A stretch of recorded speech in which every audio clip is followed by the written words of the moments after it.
Yep. Welcome to Vikings Vintage. We thought we'd do something a little bit different this week. We thought we would take questions from the comment section. We already see one. Uh, there was no defender that fell down. Um, but but yeah, so we'll see what kind of questions you guys have. Try to keep it non-current, but we'll answer current questions as well. But this is like I said, this is a vintage show, so we will do mostly vintage questions. Hey, are they going to get a link to join us, or? If you want them to join, they can join. Yeah, sure. Let's try Okay. something different. Let's have a couple join us tonight. What the hell? Okay. Vikings, let's win this game.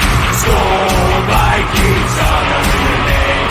Go get that first down, then get a touchdown. Rock 'em, sock 'em, fight, fight, fight, fight. Go Vikings, run out the score. You'll hear us yell for more. Vikings, School Vikings, let's go.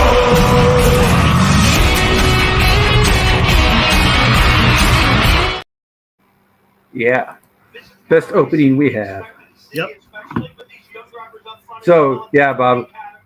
I don't know if you're trolling us or if you really think that, but he did not fall down. Yeah, this is getting off to a great start already. I can tell.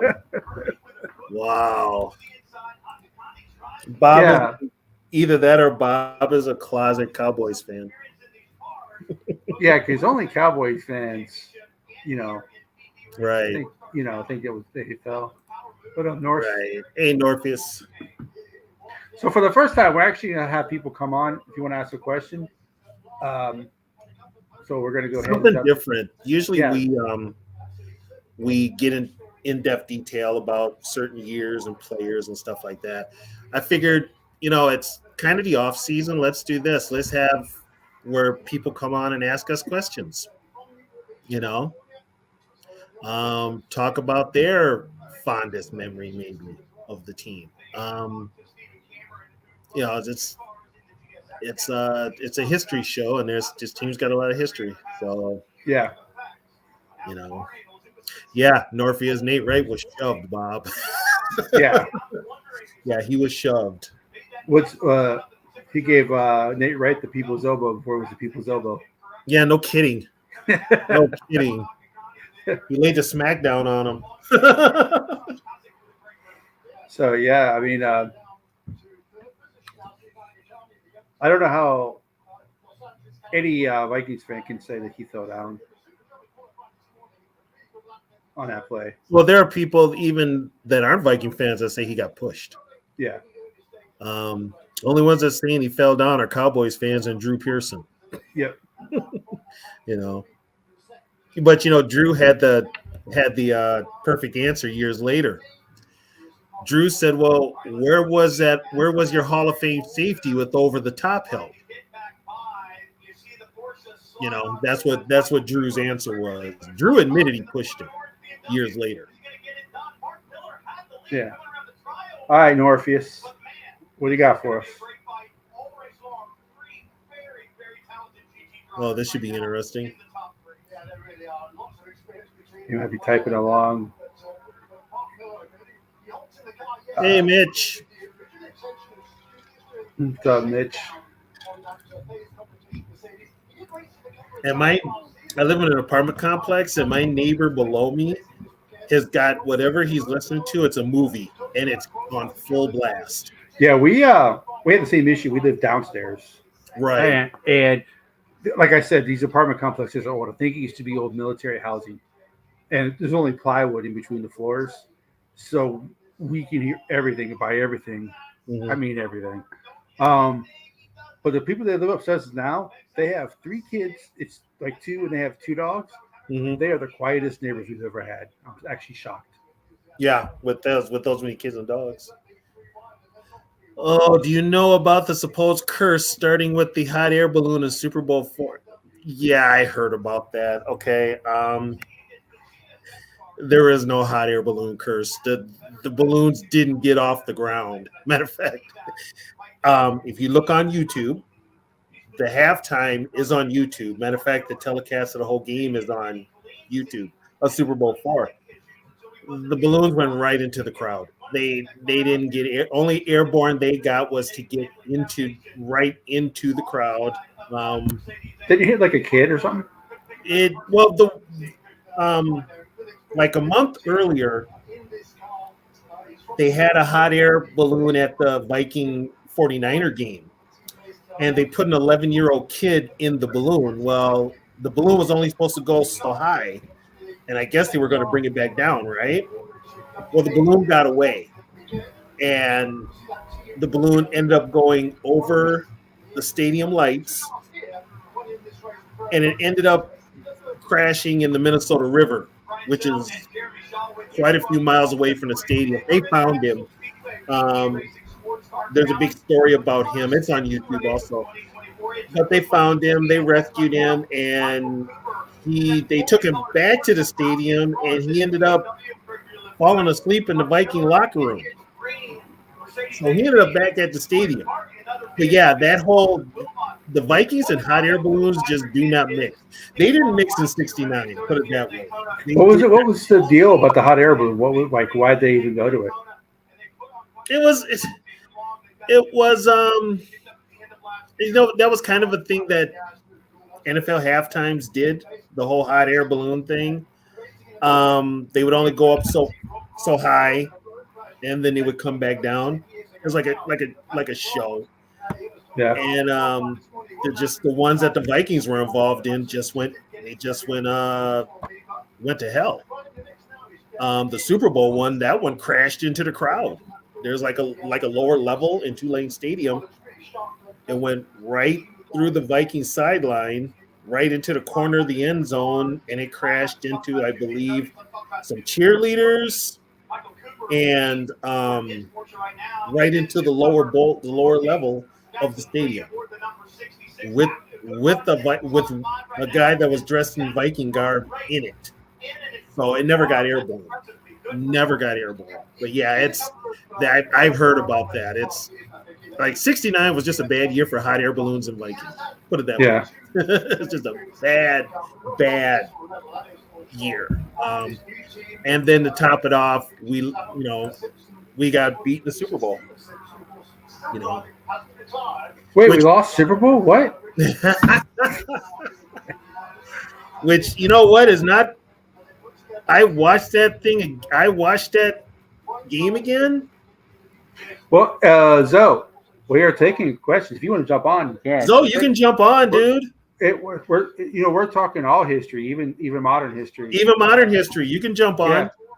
Yeah, you can jump on. I put the link in there if you need to, or you can go to your StreamYard and join from there. Yeah, you can jump on. Go ahead. Yeah, the more the merrier, because like I said, this is our first. And then you can you can add your channel to the link as well. Yeah, exactly. People as well, yeah. Exactly. But, yeah. Let's see.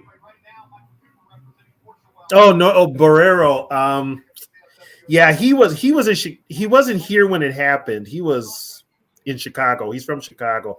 Barrero has talked about it. He's like the senior sportscaster here in the Twin Cities nowadays. I haven't liked Barrero. Barrero was one of the original guys, sportscasters that ripped on Denny Green. He was one of the originals. Matter of fact, he was the worst. Barrero was the worst. Yeah, the only thing I really watch on K-Fan is the initials, because you may not like Corey, but he's genius with that game. You know what? I used to listen to K-Fan all the time. I just can't listen to it now. Yeah, when I was at work, I used to listen to it all the time. Yeah, I don't. But I it. I like they do I like when Pete Burchich is on there and stuff like that, and because I like when Ben Lieber's on there, because they keep it real. They'll criticize, the Vikings. Lieber will to a point. Yeah. But like I said, he works for not only the Vikings, but he also works for Fox, K-Fan, and Fox. Yeah. So he can't be too negative. No, he's not one of us. He's a Chicago guy. Well, what about what's his name? The Common Man. He's from Detroit. Is he? Common Man. Detroit, right? Well, no, he's not. He's from Because he's a Lions fan, so I thought he was from Michigan. he's a Lions fan, but I think he's from somewhere here in the Northwest. Oh, really? Yeah, he's from somewhere here in the Northwest. He even had a radio show in the mornings with him and his family. And then that didn't work out, so then they put him back on from he's been there the longest, him and Barrero, since it started. So but yeah. Yeah, I used to, and I used to watch Score North. I watched when Doogie Wilson's on there. But they talk about the same things over and over again on Score North. Oh, and I'll tell you what, Score North, what's his name now is getting a ton of heat. Phil Mackey. Phil Mackey? Oh, yeah. God. Well, he runs it now. He's like the station director, isn't he? I think he is. Him and I think Declan is, isn't he? So I think Declan's kind of the show director. Yeah. But he's been getting a lot of heat now for his takes on Kirk Cousins. Yeah. And everybody is just bashing him. You know, yeah, sludge and meat sauce. But that's Corey Cove's old nickname, right? Sludge is Corey Cove, right? Yes. Okay. Yep. Yeah, meat sauce. He was brought on by Dark Star. He's not really that dumb, is he? Meat sauce? Yeah. I don't think so. Some of it's an act. You think it's a bit? Although sometimes I wonder about him. First of all, he's a Dave Matthews Band fan, so right there he loses kind of some credit with me. I mean, it's just like, dude, he loves that band. I'm just like, they're not even very good. No. And the only one who listens to any kind of rock on that station really is hockey. Persich listens to metal. Persich is a rocker. Yeah, because they use Metallica for his theme song. Yeah, and they complain about it every time. Well, Persich also plays guitar, but here's the thing: we got a tribute band up here called Hairball that plays a lot of the '80s metal and stuff like that. Persich has played with those guys on stage. Yeah, so he's a pretty good guitarist. Didn't Superstar? Was he? Because I usually he used to fart on the mic. I heard that was the reason why they kind of let him go. Who? Superstar? Yeah. From what I was told, it was more than that, actually, because Mike is kind of out of the limelight here, because Mike used to do all kinds of things. He even showed up to our semi-pro football games as a guest. Oh, yeah? But from what I heard, and he talked about this a lot of time, he suffered a lot of concussions when he was playing. So he might have early onset dementia. I know he still does the Dodge commercials. Huh? He still does the Dodge commercials, doesn't he? No, I haven't heard him. Really? Northeast? Does Sludge hate him? Really? I can see that. I can see Corey's a dick himself. He's a from what I hear. Himself, yeah. So, he is an arrogant SOB. You can tell. Oh yeah. I think Chris Hockey has a hard time with him because I used to listen to him in the morning, but he takes over the show. Well, he is the main host, though, isn't he? Yeah, he took it over. It's supposed to be all three of them, but it ended up being mostly him. You know.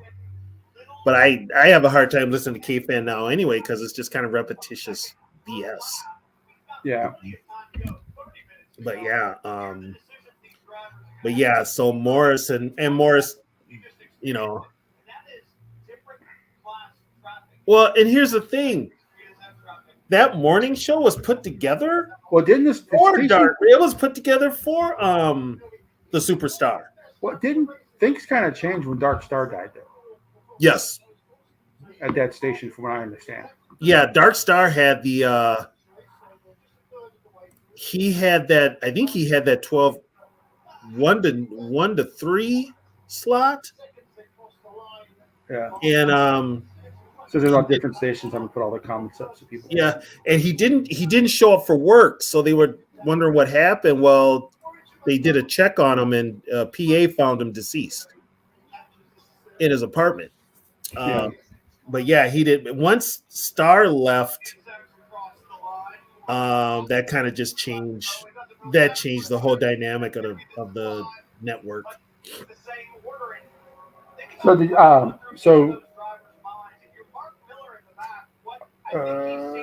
I guess the Bengals are going to franchise tag T. Higgins, I saw that they're going to franchise tag T. Higgins. and then the Dolphins are expected to release Xavier Howard. Yeah, but how much does he want?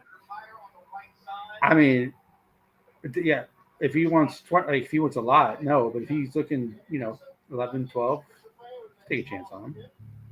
Yeah, I mean, the what you call it went up, the salary cap, but Yeah, it went up a lot. It went up more than people thought. yeah, so we've got some money to play with, but this team scares me. They're The going to rumor is 3 years on $100 million for Cousins. It's $33 million a year. And they're saying 75 of that is guaranteed. none of it should be guaranteed. So I'm just being. That's just me. yeah. None of it should be guaranteed. Because I was listening to NFL. I was listening because sometimes when I drive around, for extra money, I do like Uber Eats or something like that. So I listen to NFL, Sirius XM NFL. They love Cousins on that show. They are like, because a guy called on the show today saying, fresh start with Cousins and all that. They're like top 10 quarterbacks. They think Kirk Cousins is anywhere between 8 and 10. He's like, I have a hard time. Pat Kerwin, who used to be a GM, was on the show. He says, I have a hard time right now finding 10 quarterbacks in the NFL better than Cousins. He's not looking hard enough. So if someone who used to be a former GM says that, and also Mark Dominic also commented on it too, he said the same thing. He's like, Cousins is a top 10 to a top 12 quarterback in the NFL. He's like, there'd be some arguments for some guys who I think are behind him, but some people say there's people better than him. But he is definitely a top 10 quarterback in this league. So he's like, he feel like he can make every throw. And they asked the guy on the phone, they're like, do you think, he's like, there's people out there who blame Cousins, for every loss, like in the playoff loss against the Giants. And the guy at the caller's like, no, I don't blame Cousins for that loss, but I don't see him taking the next step. And the guys on the channel were like, he's a top quarterback. I mean, everybody talks about, yeah, they won a playoff win, so I can see why people don't like him, but it's a team game, And then he's like, none of us are saying that he's Mahomes. None of us are saying that he's Burrow. None of us are saying, that he's a top 3 quarterback, top 4 quarterback. But I'll have a hard time finding 10 quarterbacks better than him. And I'm like, I can think of at least 8 right now. So they're former GMs, and they feel that way about Cousins. And you know what? That's why they're former GMs. They don't have a job now because of that way of thinking. If that was the case, there would be teams knocking down the door for Kirk Cousins. But nobody is going to give him any kind of guaranteed money coming off of an Achilles injury. This has to be a prove-it contract for Kirk. He's got to prove he can come back. Exactly, Bob. Exactly. Yeah.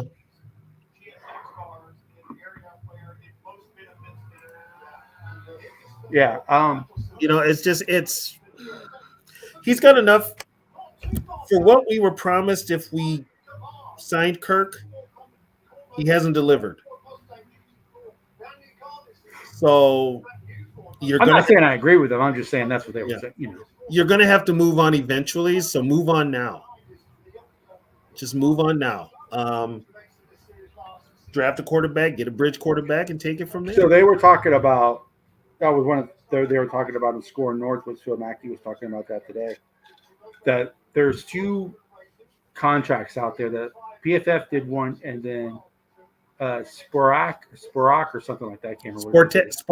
Sport Rack or Sport, yeah. Spot Rack or whatever. He said if they do the Sport Rack one, that his salary cap will go down in 2024. Mm-hmm. But if they do the one that Sport Rack says, his cap hit will be $45 million in 2025. Yeah, you're just kicking money down the road. Again. But if you do the PFF one, it'll be I think Phil said it was 10 this year, then 10 next year, and then it'll be the year after he leaves, it'll be $8 million. He's like people think that $28.3 billion, the money just goes away. It does not go away. You have to pay for it. Now, how you pay for it is different. As Phil Mackey was also talking about how I think it was Judd who said this. And Judd, even though he's not the main beat writer, I still think he's got contacts in the Vikings organization. He does. He was saying that what the agent reports and what the team report of the contract is not the full details of the contract. He says there's a lot of stuff in the contract that's not reported, like how the money's broken up, the bonuses and all that type of stuff. He says that's not reported. It's just the guaranteed money and a link to the contract that's usually announced. It's not the structure of the contract. So he's like, there's a lot of ways you can do it. He said the money, you can't get away without paying the money. You're going to have to pay the money, but you can structure it in a way to where, it works well with the contract. You know what? And the ones that will probably hang on to him would be the Wilfs. Well, be the ones that hang on to him. They were saying that the guys were on the Sirius XM were saying that could cause a fracture in the front office because say the owners and the coach want Kirk Cousins, but the GM doesn't want Cousins back. Well, who's the more who has the control in that situation? He says, as a former GM, it's my job to run the team. So if the owner says he wants to keep this player and the coach wants him to keep this player, but I, as a GM, don't. The owners, you hired me to be the GM. I should have the final say. And if I don't want him, then he's not coming back. But here's what people forget. This is what people forget. When Kwesi was brought here, think back to what he said in his press conference. Think back to what KOC said in their press conference. Every decision would be made. It would be like a consensus. No one person makes a decision. The board makes a decision. So basically, Kwesi was hired, like I said before. Kwesi basically checks off a box. Minority hire. Other than that, everything else is done by committee. So in that situation,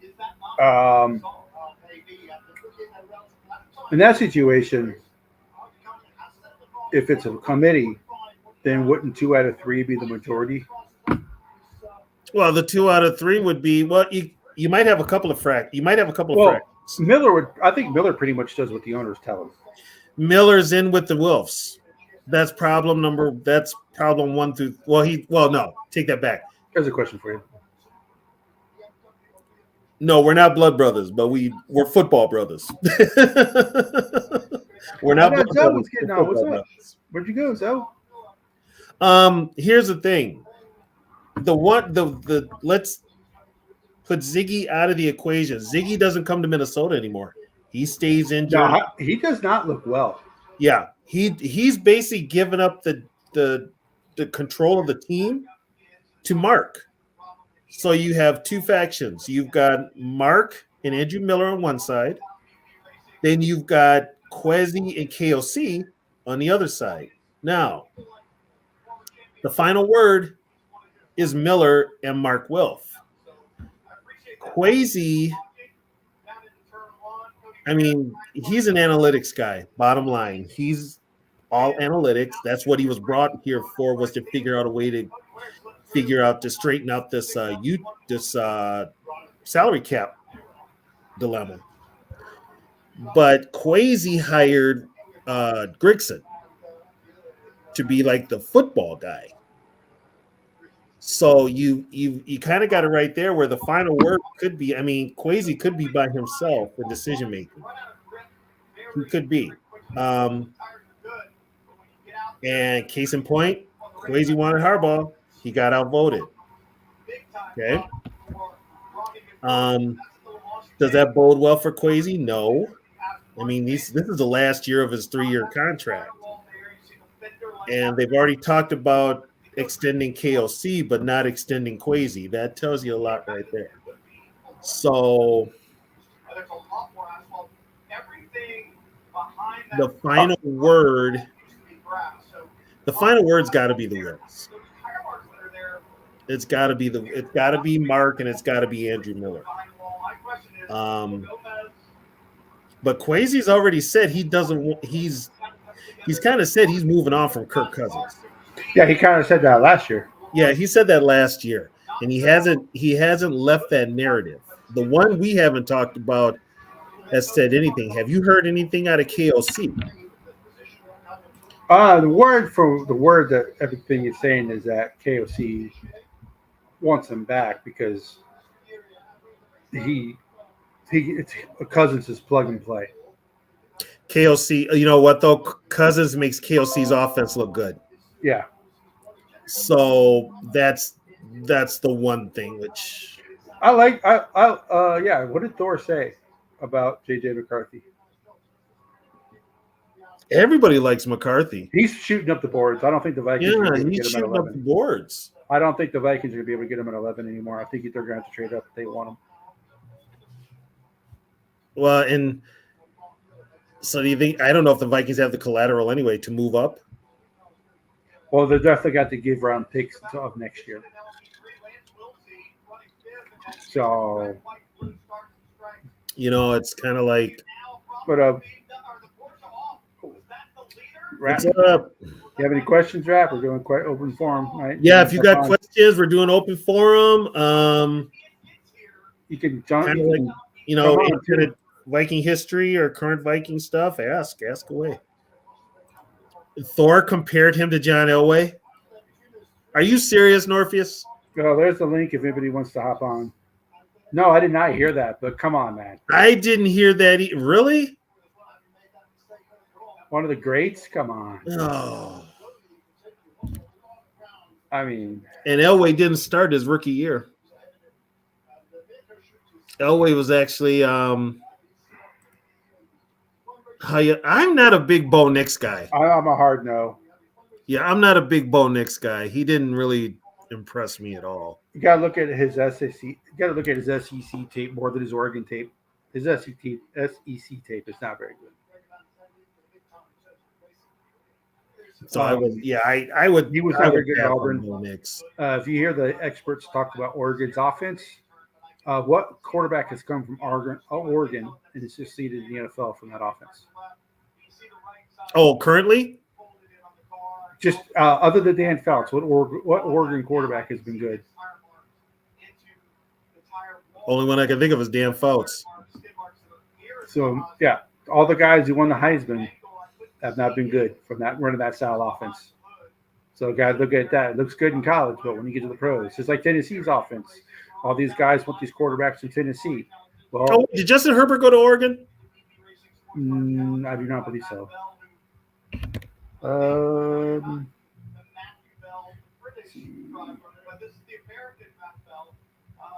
I thought Herbert did. I thought he did go to Oregon.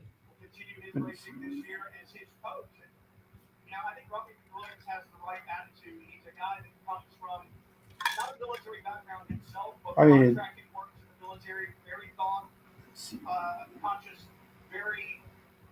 did he transfer to Oregon? He's taken that approach to his racing, very process-oriented. He says, I may not be the fastest right now, but I will learn, and I'll learn in a methodical way, hopefully without a lot of mistakes. So, I wonder if he ran the same offense as Bo Nix runs. Well, he'll be running a different one now. We'll see what he does with Harbaugh. I think he succeeds with Harbaugh. Yeah, that's Oregon. Yeah. About Nick St. Him. Yeah. Okay, Oregon made. I don't think they ran the same offense with Oregon when Herbert was there. They had a different. Didn't he have a different coach? I think they because the Oregon offense now is the same offense that same kind of offense that Chip. Yeah, he went to Oregon. He went to Oregon. Yeah, he did. I don't think that was the same offense that Chip Kelly ran when Herbert was there. I think they had a different coach. The coach they have now uses the Chip Kelly offense because Chip Kelly's offense. Where is Chip Kelly now? I think he's back. He left the head coach of being UCLA, and I think he's the offensive coordinator. He's the offensive coordinator somewhere. He left being the head coach at UCLA. He's not back in the NFL, is he? I don't think so. I think he's in college still. Still in college?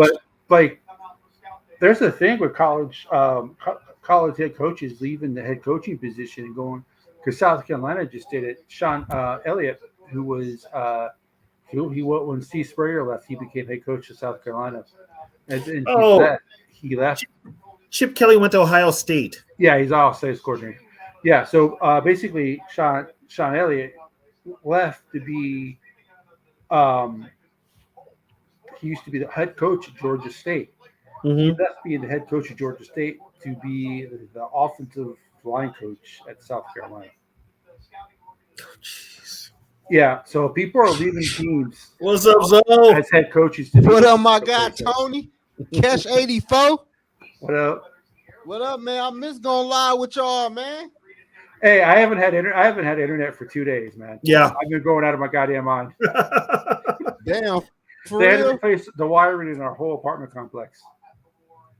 yeah, that's why we weren't on. Yeah, Y'all tripping.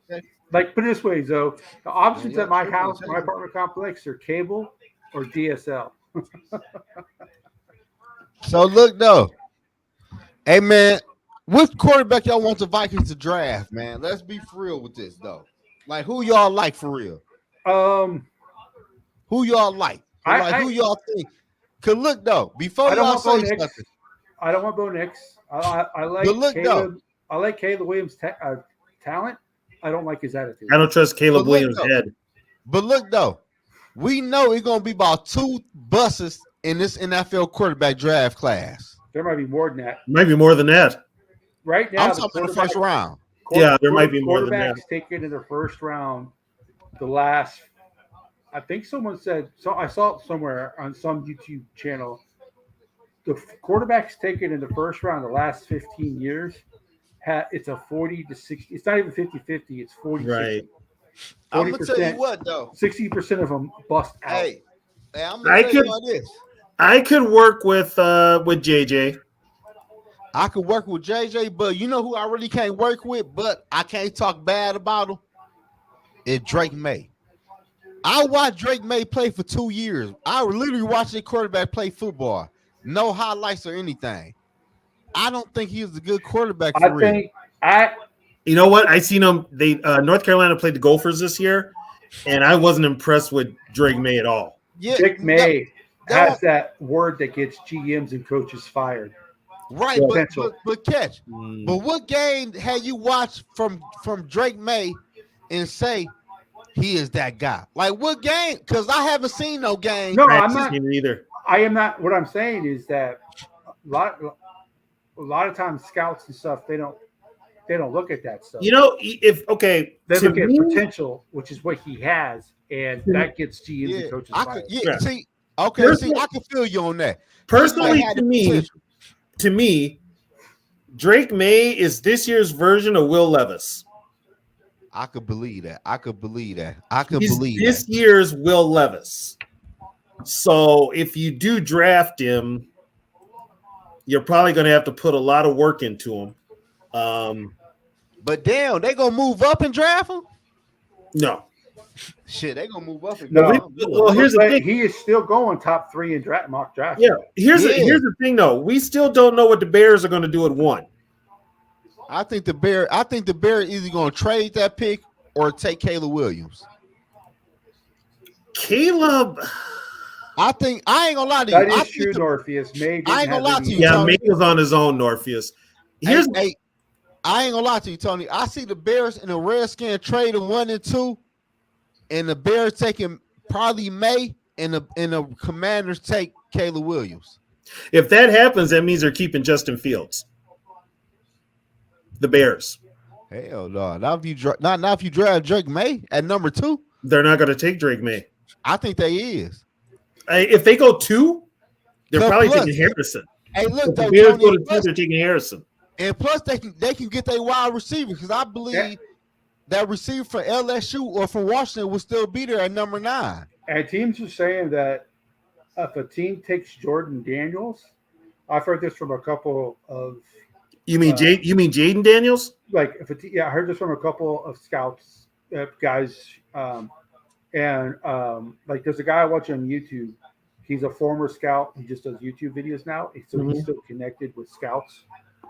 He was saying that a team that takes Jaden Daniels is still probably going to take a bridge quarterback because Jaden Daniels is not big enough to play yet in the NFL. For the type of style that he wants to play, he's not big enough yet to play. I feel the same way about JJ though. I could respect. Oh, that. JJ definitely has catch. Yeah. Put up JJ's question here. He's underappreciated. For as good as he was to play in the era that he did, to play never miss a game. I mean, he was the captain. Come on, JJ. We talking about new school, man. You took Tony down memory lane. But here's the thing. No, the show is the vintage. I said we was gonna talk about everything. But this vintage tonight? He should be in the Hall of Fame. There's dudes getting in the Hall of Fame now who can't even hold a candle. Right. Marshall. Here's the thing with Jim is say whatever you want. The wrong way doesn't matter. The 4 Super Bowl losses do hurt, and I talked to Bob Lurtzum about this years ago. The thing that hurt Jim the most as far as national media is he was overshadowed by Alan Page and Carl Eller. But to us Viking fans, we know how great he was. We do. So everybody's disappointed. Everybody's I won't say hi to Mama Cash before I say anything else. I won't say hi to Mama Cash. Everybody's upset that Jared Allen's not getting in. Jim Marshall was a hell of a lot better than Jared Allen was. Okay, Jared Allen didn't play his whole damn career with the Vikings either. No, he didn't. He came from Buffalo. He went to Kansas City, Chicago, and Carolina. Who? Jared Allen. Jared Allen. He played for Carolina? Yeah, he went to Super Bowl. Yeah, went to Super Bowl. They traded him. You talking about afterwards? Well, he started with Kansas City. No, I thought he started with Buffalo. No, I ain't know that. He started with Kansas City. Then Carl Peterson fucking bent him over and shafted him. Yeah, that's why he came to Minnesota. And then after Minnesota, I think he told the Vikings that he wanted to retire or something, but then he ended up playing the 1 year in Carolina. But then that's why he came back as a Viking. No. He was a free agent, and what's his name wasn't going to re-sign him. Yeah. And then his wife is from Chicago, so he played in Chicago. And then Chicago traded him to Carolina because he wanted out of Chicago. Well, I'd want Chicago too. You know what? They ain't never going to be nobody better than Moss. Not in Viking history. No, I don't think so. Moss was different, man. Yeah, I ain't changing my name to Catch 18. And look though, Cash, like JJ cool, but JJ don't give me what Moss gave me when I watched the Minnesota Vikings, though. No. Yeah. No, he doesn't. He don't give me that. I know he's not in here, but Steve said the guy, the Packer fan who comes on the show, said that Randy Moss never went over the middle, which is the biggest. He went over the middle more than Chris Carter. Yeah.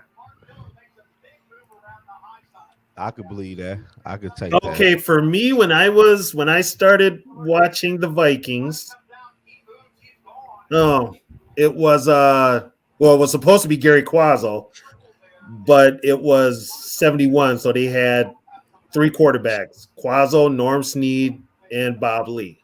So the next year is when we got Tarkenton So back. I started watching when I was like 5, 6, so that would have been 80, 81. Tommy Kramer. Tommy Kramer. Kramer. And Zoe, probably when he was watching, it was Randall Cunningham. Yeah, that's my guy. Hey, Yep, it was Randall Cunningham. And Joe, that was my brother's favorite. I ain't gonna lie to y'all. He my top 5 Minnesota Vikings quarterbacks. That's my Cunningham. That's why my brother was. I got Cunningham. I got Cunningham up there too. I got him even for the 1 year. I got him up there. Yeah, but he was playing. He played good ball, and when I think of him, I mostly think of him in Philly. Yeah, that's why my brother, and that's why my brother was an Eagles fan. Because why my nephew now. So when Randall Cunningham played in Philly, oh my God, he was Michael Vick before Michael Vick. Catch, yo, people like Randall Cunningham, huh? My brother's favorite player was Randall Cunningham. Man, Randall Cunningham. He would say, Randall Cunningham, that's my dog. Before my brother, the last person. I'm not gonna lie to y'all, but maybe y'all know. Was Randall Cunningham the only quarterback in the NFL at the time that was scrambling and throwing the football like they doing now? Yes. I think other quarterbacks that would scramble, but he was the one that the other teams feared would run. Buddy Ryan, when he was in Philly, Buddy Ryan let him freelance. Man, he let him freelance. Man. The only reason Randall stopped doing what he was doing because he got hurt. Yeah. In the season opener in 91, tore up his knee, was out for the year. That's how Jim McMahon got. But it's amazing that he didn't get hit on that helicopter hit that he did. What helicopter hit? When he flipped into the end zone. Oh, yeah. Yeah. JJ said, what's y'all opinion on Cam Bynum and John? We know why Cam Bynum's your guy, JJ, because he pretty much is taking you to the Philippines. Cam is okay. He's nice. I like Cam and Josh though. He's probably going to be. The word is that Smith is retiring, so he needs to. So Metellus and Bynum will be the starters. Metellus and Bynum will be the starters. And they re-signed Theo Jackson, so you know what that means. Scene ain't got no spot on this team. Who? The Vikings re-signed Theo Jackson. No, who did you mention after that? Oh, Louis Scene ain't got no spot. He ain't got no spot on this team. If they're signing someone like Theo, if they're re-signing Jackson, Louis Scene ain't seeing the field. Yeah, they say he's probably going to be a special teamer because he's in his last year of his rookie contract. He's probably going to be a special teamer. Then they're going to release him. Yeah, they're going to get. I'm pretty sure, and hopefully Flores pounds the table. They're going to get a veteran, a good free agent. And the Buccaneers are probably going to franchise that because someone asked. The Bucs have 2 players they can franchise: Baker Mayfield and Winfield. And the word is they're going to franchise tag Winfield. God. J.D. Dolman was a monster. God rest his soul. When they moved him to defensive end, he was that unlike. He wasn't a good linebacker. He was drafted to replace Matt Blair eventually, but he just was not. He wasn't getting to the linebacker. Matter of fact, he lost his spot to Chris Martin. In 86, the Vikings needed defensive line help, and they moved him to defensive end. Mark Mulaney worked with them. Floyd Peters worked with them, and the next year he goes to the Pro Bowl. And that was the start. He was a beast. He was, Yeah, Dolman was a joy to watch. He was a joy to watch. Because even back when I first started watching Minnesota, they've always been known for a good defensive line. You got the Purple Eaters, you got Chris Dolman, the Keith Millard, the John Brandles, those guys. They moved on to the Williams Wall, and then you had Glenn Ball Joseph, and So I don't know what the hell is going on with the Vikings defensive line right now. Because you've got an offensive-minded coach. Yeah. You have an offensive-minded coach who knows nothing about defense, and he's bringing in people to run the defense. Brian Flores, everybody plays a 3-4 now, which is bullshit. But I hate the this team is a 4-3 team. I can't stand 3 to 4. I hated playing Me neither. 3-4. I hate 3-4-2 though. I hated playing 3-4. Yes, JJ and Moss are different, but JJ is here. Moss is here. Yep. Yeah, JJ is nowhere near what Moss was. I don't care how long he plays. Hey, JJ says the Vikings. JJ, here's the thing with JJ now. JJ will get the yards because of today's NFL, and they're going to be gift wrapped to him because of the rules, because you can't play pass defense anymore. Randy Moss had to earn his shit. Literally had to earn his shit. He did. The thing, if you ever truly watch Randy Moss, you'll see why he is great, because the defensive back never knew when he was going to get the ball, because he raised his eyes and his hands so late. By the time the defensive back realized what he was doing, that's why my channel is called TYA Catch 84, because that's your ass Catch 84, because every time you tried to cover Randy Moss, he gave you your ass. So why JJ does that to today's cornerbacks, Randy Moss did it when the defensive backs could still be defensive backs. Yeah, you could still, I mean, you weren't going across the middle because you were going to get clocked. Yeah. You weren't. But right now, like I said, with the way the rules are nowadays, basically defense is there for props. You can't hit nobody. So, but yeah.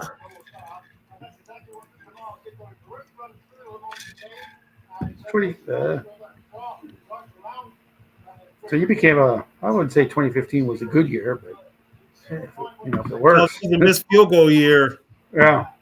Yeah, that was the missed field goal year. Oh, with Teddy Bridgewater. That was a great year to learn true Viking heartache. Yeah. Because it happens. Oh, hey, Catch, go to Trisha's comment. I'm trying to get everybody's comment because not everybody's on the same channel. Put it this way: Trisha made a comment. Hers was, "How did our Packer friend feel about Moss?" Remember what Steve said? Steve was the one that said Moss never ran across the middle. Yeah. And I said, yeah, Randy was that one receiver that y'all drafted to try and cover him, and his 6 draft choices, they all sucked. Yeah. I'm going slow with the comments because we have viewers and we have 5 different things that we're on right now. And if you're on Zoe's channel, you can't see what they're saying on my channel. If you're on my channel, you can't see what they're saying on Yogi's channel. Even though I can see all the comments, other channels can't see other channel comments. That's why I'm trying to bring up all the comments. Oh, yeah, right. Yeah. Damn that technology.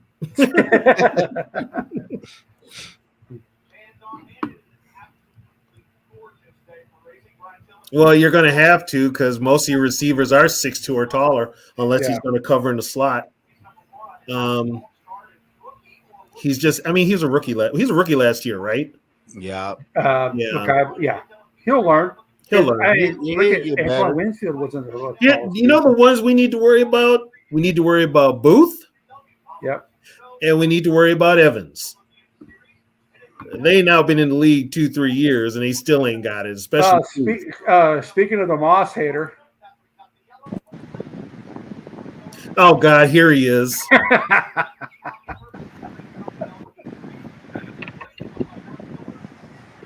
I don't know if you're on. I don't know if you know you're on, Steve. Oh. For one, I didn't say Moss didn't go across the middle.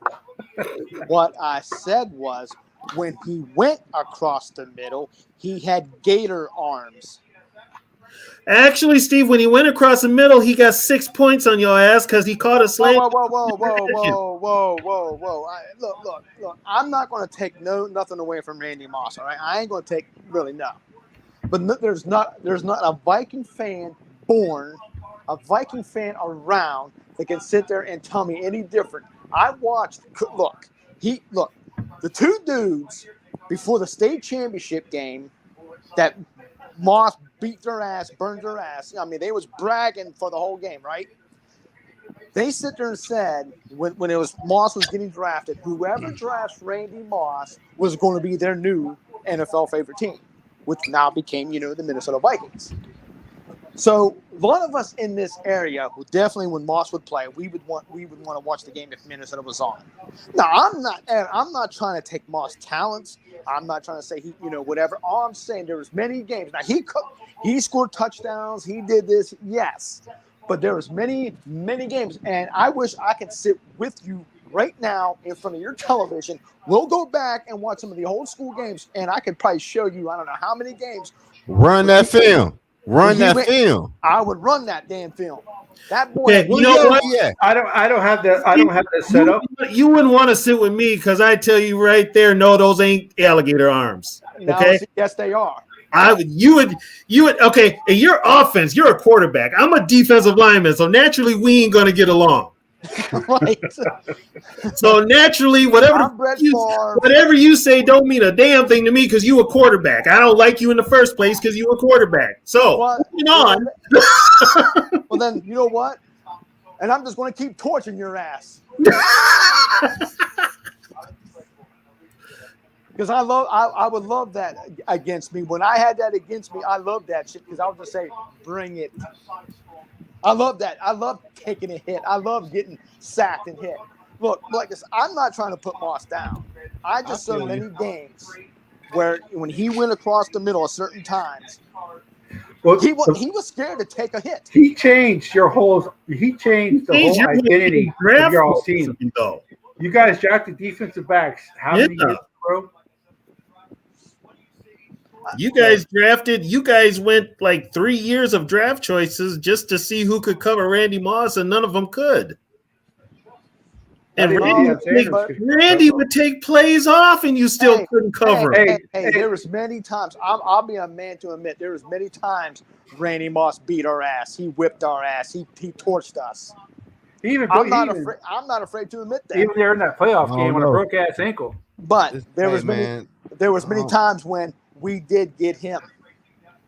Hey, you can say what you want about Steve, but since Steve's joined, we got 4 more viewers. Oh, by the way, JJ, I don't have thoughts on Davenport. I prefer Davenport is gone. You know what the report is? Yeah, 0, like on that jersey he wears. But TV, I will give you credit where you say this is a different era of play than what it was when Moss played. It is. Because it seems Moss like today, he would be unstoppable. Oh, I will not deny that. Yeah, it's I would not deny that. Any of those, like the guys we grew up watching. Herman Moore, Sterling Sharp would be hard. Your guy, Sterling Sharp, he would be hard to cover in today's football. Hell, Antonio Freeman. Yeah, but how big Sterling Sharp was? Yeah. Yeah, it just with the way the rules are, just think if you had those era of wide receivers playing now. With Favre or Rodgers as their quarterback? Yeah. We would be fucking afraid of the Packers, man. I love TV, man. He's a trip. I wish we could have played ball together because it reminds me there's this one dude I went against. He was like 6'4", 295 pounds. And that's how big I was when I played, except for I'm 2 inches shorter. I was 6'2", 295 when I played. Okay, well this dude was like 6'4", 295. And we had this like little one-on-one, and I don't know what got into me. I mean, I was just a small dude at the time. And I don't know what got in my head. This is just me when I play football. I was just like in a zone. And I remember I hit him so hard. And I flattened his ass. I mean, this dude was like 10 times, 100 times bigger than me. But, but like it says, with TB being a defensive guy, me a quarterback, oh, man, would I love to be on the field with you. No, you wouldn't. Oh, yeah. I would love that competition. I would love that competition. See, that's the thing I strive for there, bro. I love that shit. I love taking a hit. I had to. Oh, sorry. I thought you were done, Steve. That's like I said. I know. I'm not saying that you wouldn't sack me or you wouldn't hit me. No, I No, you would, but that would just fire me up even more every time I took a hit. Put it this way, I was gonna let you know I was on the field. Well, I'll let you know. You was gonna know I was on the field. and then when I would get up, I would point at you. I would play defense tackle as well. I would want to hit the quarterback so hard his mama felt it. But it wasn't easy to get to me because I can throw on the run. My accuracy. I worked on that so hard, but it would have been.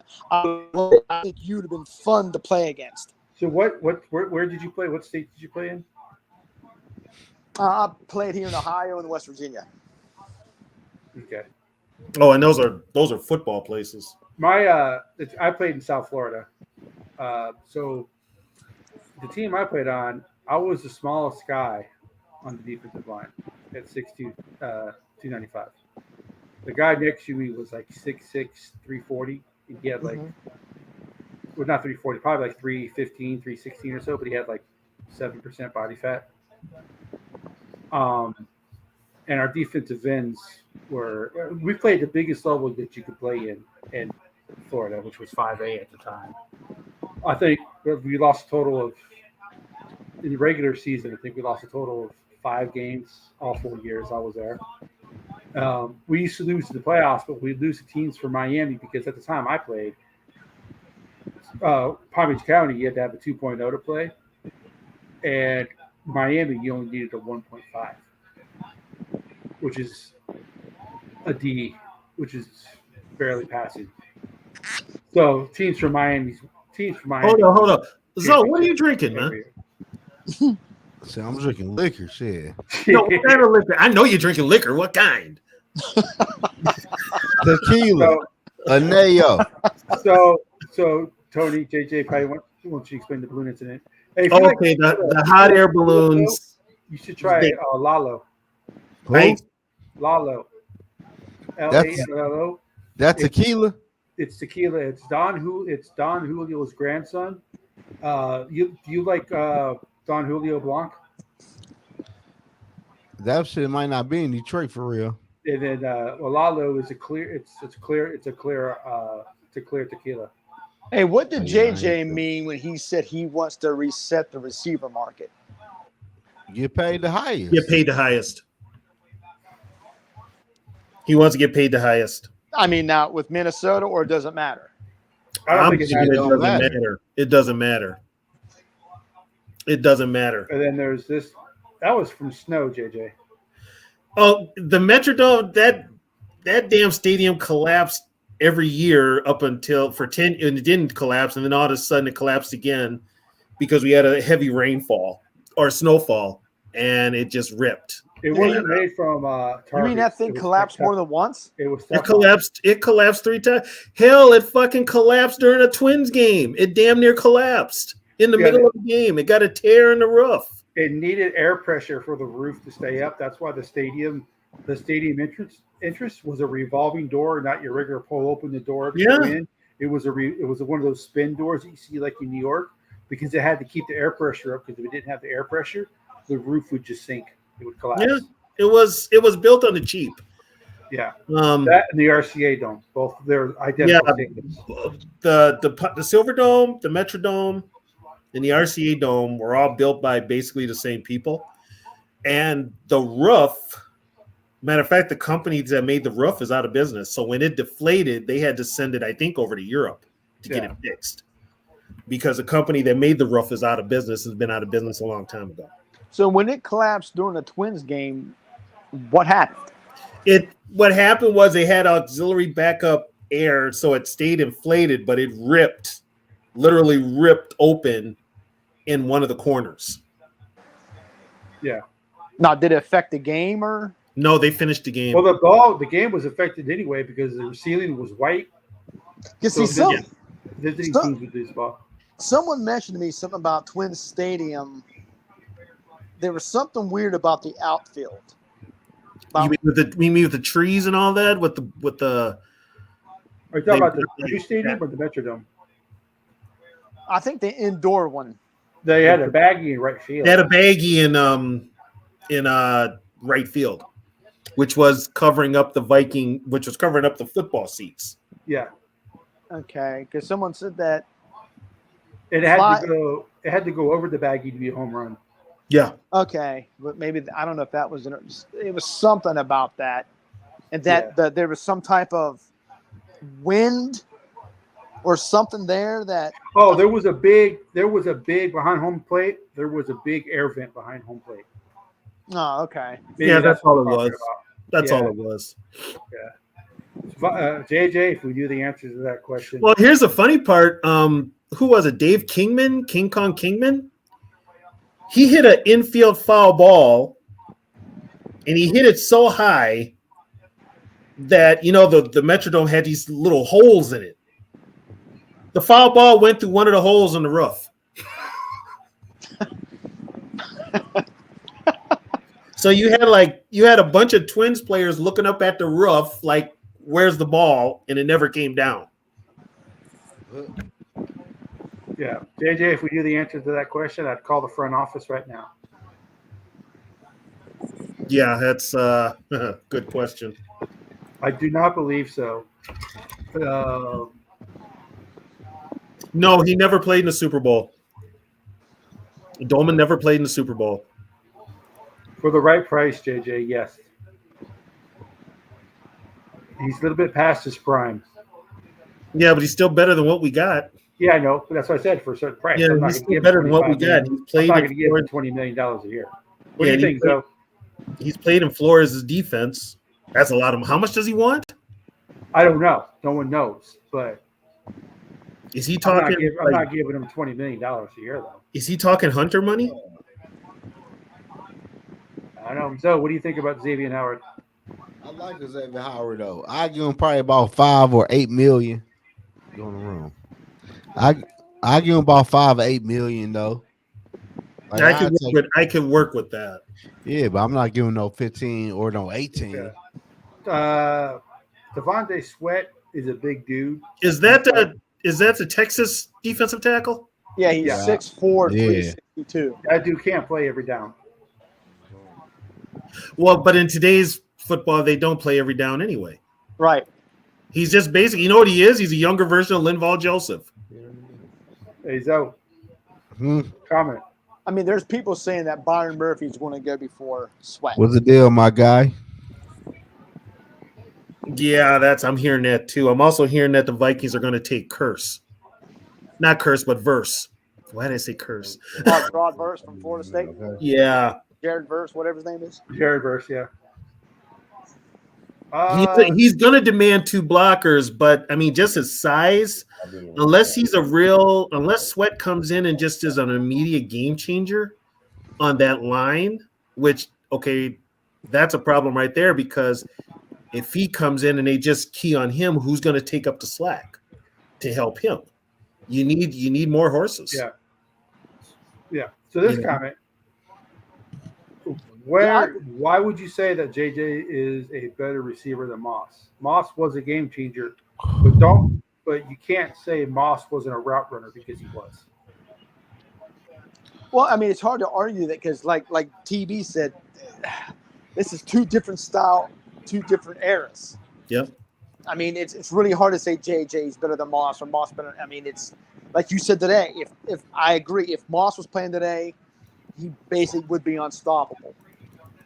Put it this way: even when Moss played, if you were a wide receiver going across the middle, you still had to deal with Ray Lewis knocking your, in the dirt. You had to deal with Ed Reed. You had to deal with Patrick Willis. There were guys that were going to hit you. Right. See, I just don't ever recall him, like the guys like Hines Ward and guys like that were, they took a hit. They got their clock clean. Moss was a very unique player. He knew he was the Vikings' deep threat, if anything. He was their deep threat. Now, he might have ran a post or a flag or something His first couple years of the season, yes, he was a deep threat. But after that, he became the main receiver. He became a main receiver with Dante. Yeah. He started to run the slants. He ran the curls. He He ran the intermediate routes. I mean, and we even had, I mean, what's his name was doing the dirty work, and that was Nate Burleson. No, Right, we're but- not saying that JJ's not a great receiver. He's just not Moss. Well, no, I Right. mean, but I don't think Moss can do in a way what JJ does. What has JJ done? Get hurt. Besides that catch in Buffalo, which I give him, what has JJ done? Well, can you But guys that catch would not have been that difficult with now- Moss either. now? Can I No. say something and make a fair point here? JJ didn't have the quarterbacks that Moss had. Yeah, he's had a better quarterback. He's got a better quarterback. I see who Cousins? Other than Dante Culpepper, Other than Dante, yeah. other than Dante, in the 1 year with Randall That's what I'm Cunningham. saying. Moss had the better quarterbacks. No, he didn't. No, he did. Ah, He played with Cunningham for 1 year, right? Jeff Yeah, George the year after. yeah, Brad Johnson got hurt, and then Randall Cunningham came in, and then the year Yeah. after that, Cunningham played half the year, got finished for Brad Johnson. And so No, Brad Johnson. for Jeff George. And then Jeff George came in '99, I think it Yeah. was. And then after '99, It was they Dante. They brought in Dante, so he played with Dante. All right, because my Dante guy. got I'm gonna hurt. be out too. And then Though. after Dante is when the shitty quarterback started after Dante. We're talking. Well, he was gone by then. So He was gone by then. he was gone in 2010, but he came back in 2010. And he had Favre, but Favre wasn't himself that year. JJ's played with Kirk Cousins, and so Kirk Cousins is, as far as getting the receiver the ball, Skill wise, Kirk Cousins is better. yeah. I never said before, I never took anything away from Kirk Cousins as far as skill wise. It's the intangibles that give me with Kirk Cousins, and I will say that until my last breath. So Moss didn't just change the game of football. He changed English vernacular with a new verb. There's Put it actually this a way. new verb in the dictionary called moss. put it this way: you see Charles Woodson is hyped as one of the greatest defensive backs to ever play the game, right? right. Who made a human highlight reel out of Charles Woodson? Yeah. Rod Woodson too. Right. Yeah, and you just He said No, Rod you- Woodson. I mean Rod Woodson was great, but Oh, Rod Woodson was something else. I mean, yeah, but with Deion Woodson, Sanders faked an when injury. he hit him, it was game. when he hit him, it was over. That '98 Thanksgiving game, Deion Sanders faked an injury, so he didn't have to face him. And then the next year, when Dallas played Minnesota, Moss torched Deion Sanders as well. Oh yeah, that playoff game. Yeah, Yeah, he played him in the playoff game, yeah. and it didn't help that Deion fumbled that punt. So, Just like I don't know how many people asked me who I thought was better, Favre or Rodgers. Right now. Who was better? Many people asked me that. Who? I said that's hard to answer because they was two different style quarterbacks. Favre was a gunslinger, no matter what. Rodgers wasn't. Rodgers was kind of like he had to have everything work for him. what up, Yeah. Skull for Life, Favre? Thank you for joining. But us. Favre could throw 5 interceptions, but he throw 2 touchdowns. One of them touchdowns would be the game winner. Right. Yeah.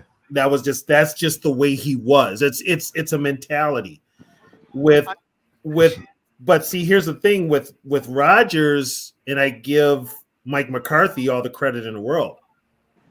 He put Right. together an offense for Rodgers that he could be successful. I mean, Favre to me was more fun to watch than Rodgers was. That's just me. I don't know. I think far better than Rodgers though. Well, that's what I'm. To me, Favre was more fun to watch because I would have took. You know why I would have took Favre? Because he was a competitor. Yeah, you right. I would've Hey, took man, a- hey, I I would've gotta go, took- man. Hey, I'm gonna see y'all probably tomorrow night or another night. I gotta get out of here now. All right, Zoe. All right, Zoe, have a Zoe. good one. All right, Tony, catch and Anybody see. I'll watching see y'all. on Zoe's channel who wants to I'm gonna keep it on. You're gonna keep it on? Oh, okay. Okay. Yeah. He's safe, Yeah. so All right. All right, So- y'all too. Be safe. I'll see y'all. Maybe I'm just old, JJ. But I could really care less. You want to press me? Shut down his court. His shut down the receivers he plays. Yeah, I could care about what they wear. Yeah, To be honest with you, I really don't care. what do you mean? What they wear? that's what drip is. The Yeah. style. Yeah. Yeah, that means their style. But yeah, I would have took Farr because Farr was tough. I mean, even if he was hopped up on pills, he'd still get out there and play his ass off. Yeah. You know, and that was just the mentality then. The player mentality was also different. Not only the rules, but player mentality. All right. Let me ask you guys this, just your opinion. Who would you say is the best receiver of all time? Jerry Rice. Jerry Rice. Okay. Jerry Rice. And after him, Art Monk. Art Monk over Lynn Swan. Yes. I got John Stallworth over Lynn Swan. Lynn Swan was not all that. John Stallworth was the one that would break your back. Swan he had one, maybe 2 good years. Now, keep in mind, this is when the NFL was a running league, but when they changed the rules in 78 to make it more passing, the Steelers were the first team to take advantage of it. And guess who was catching all the passes? It was John Stallworth, not Lynn Swan. I thought it was Benny Cunningham. Benny Cunningham was just a tight end, and he was splitting time with Randy Grossman. Here's something for Steve. What's that? The comment on the screen. Have a hard time reading. I'm Kicking a field goal when you're down late in a playoff game with Rodgers on the 3-yard line was not smart. Well, it says he's disconnected right now. We all shall bow down. The Queen has entered.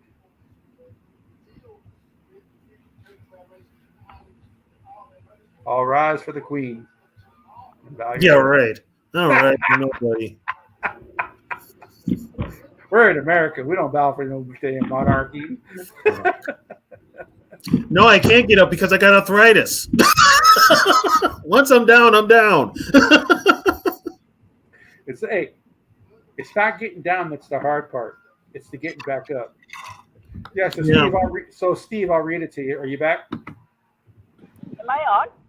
Yeah, you're on. Hey, Steve, Oh. I'll read it to you. It says, kicking a field goal, you're down late in a playoff game with Rodgers on the 3-yard line was not smart.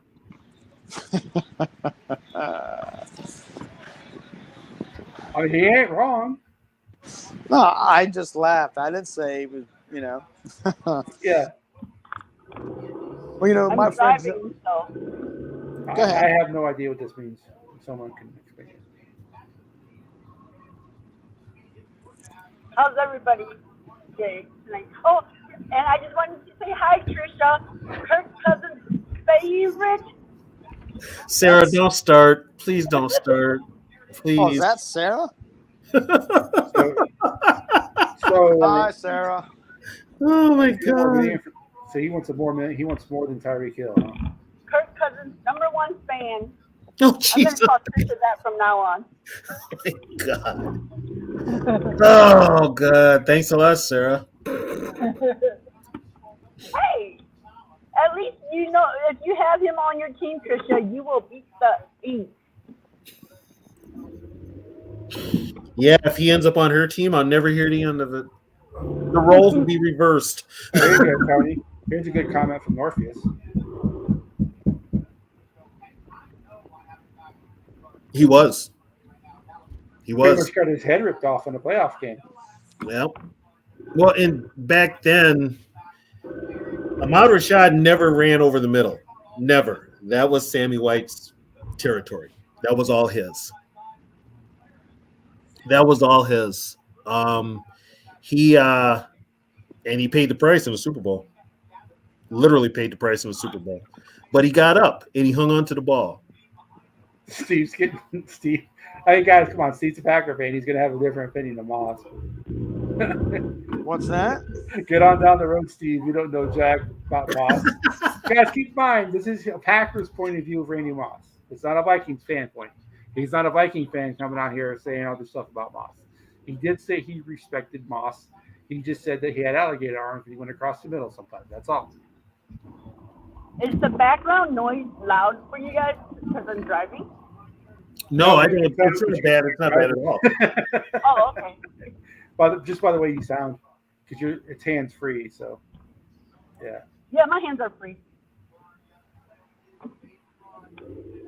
That is true. Yeah. Very true. That's what Randall Cunningham did. He just threw it up there and Moss went and got it. Literally. Yeah. It's never a 50-50 ball for Moss. More like a 99-1. Exactly. Football for most receivers was 90-10 for Moss. Yeah. Especially in the end zone. Yeah.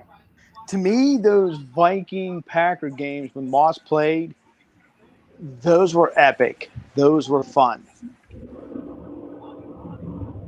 Fun for who? For both. He was seeing it fun to watch, I guess. Yeah. Well, yeah, if you're offensively, yeah. Both our defenses look like hell. Did you read that, Tony? What? Norfolk said?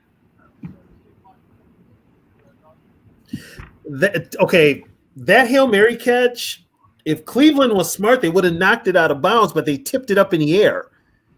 And Sammy was already ahead of Terry LeCount, and Ahmad, who was slow, was able to catch it when he did because he was so far behind the rear.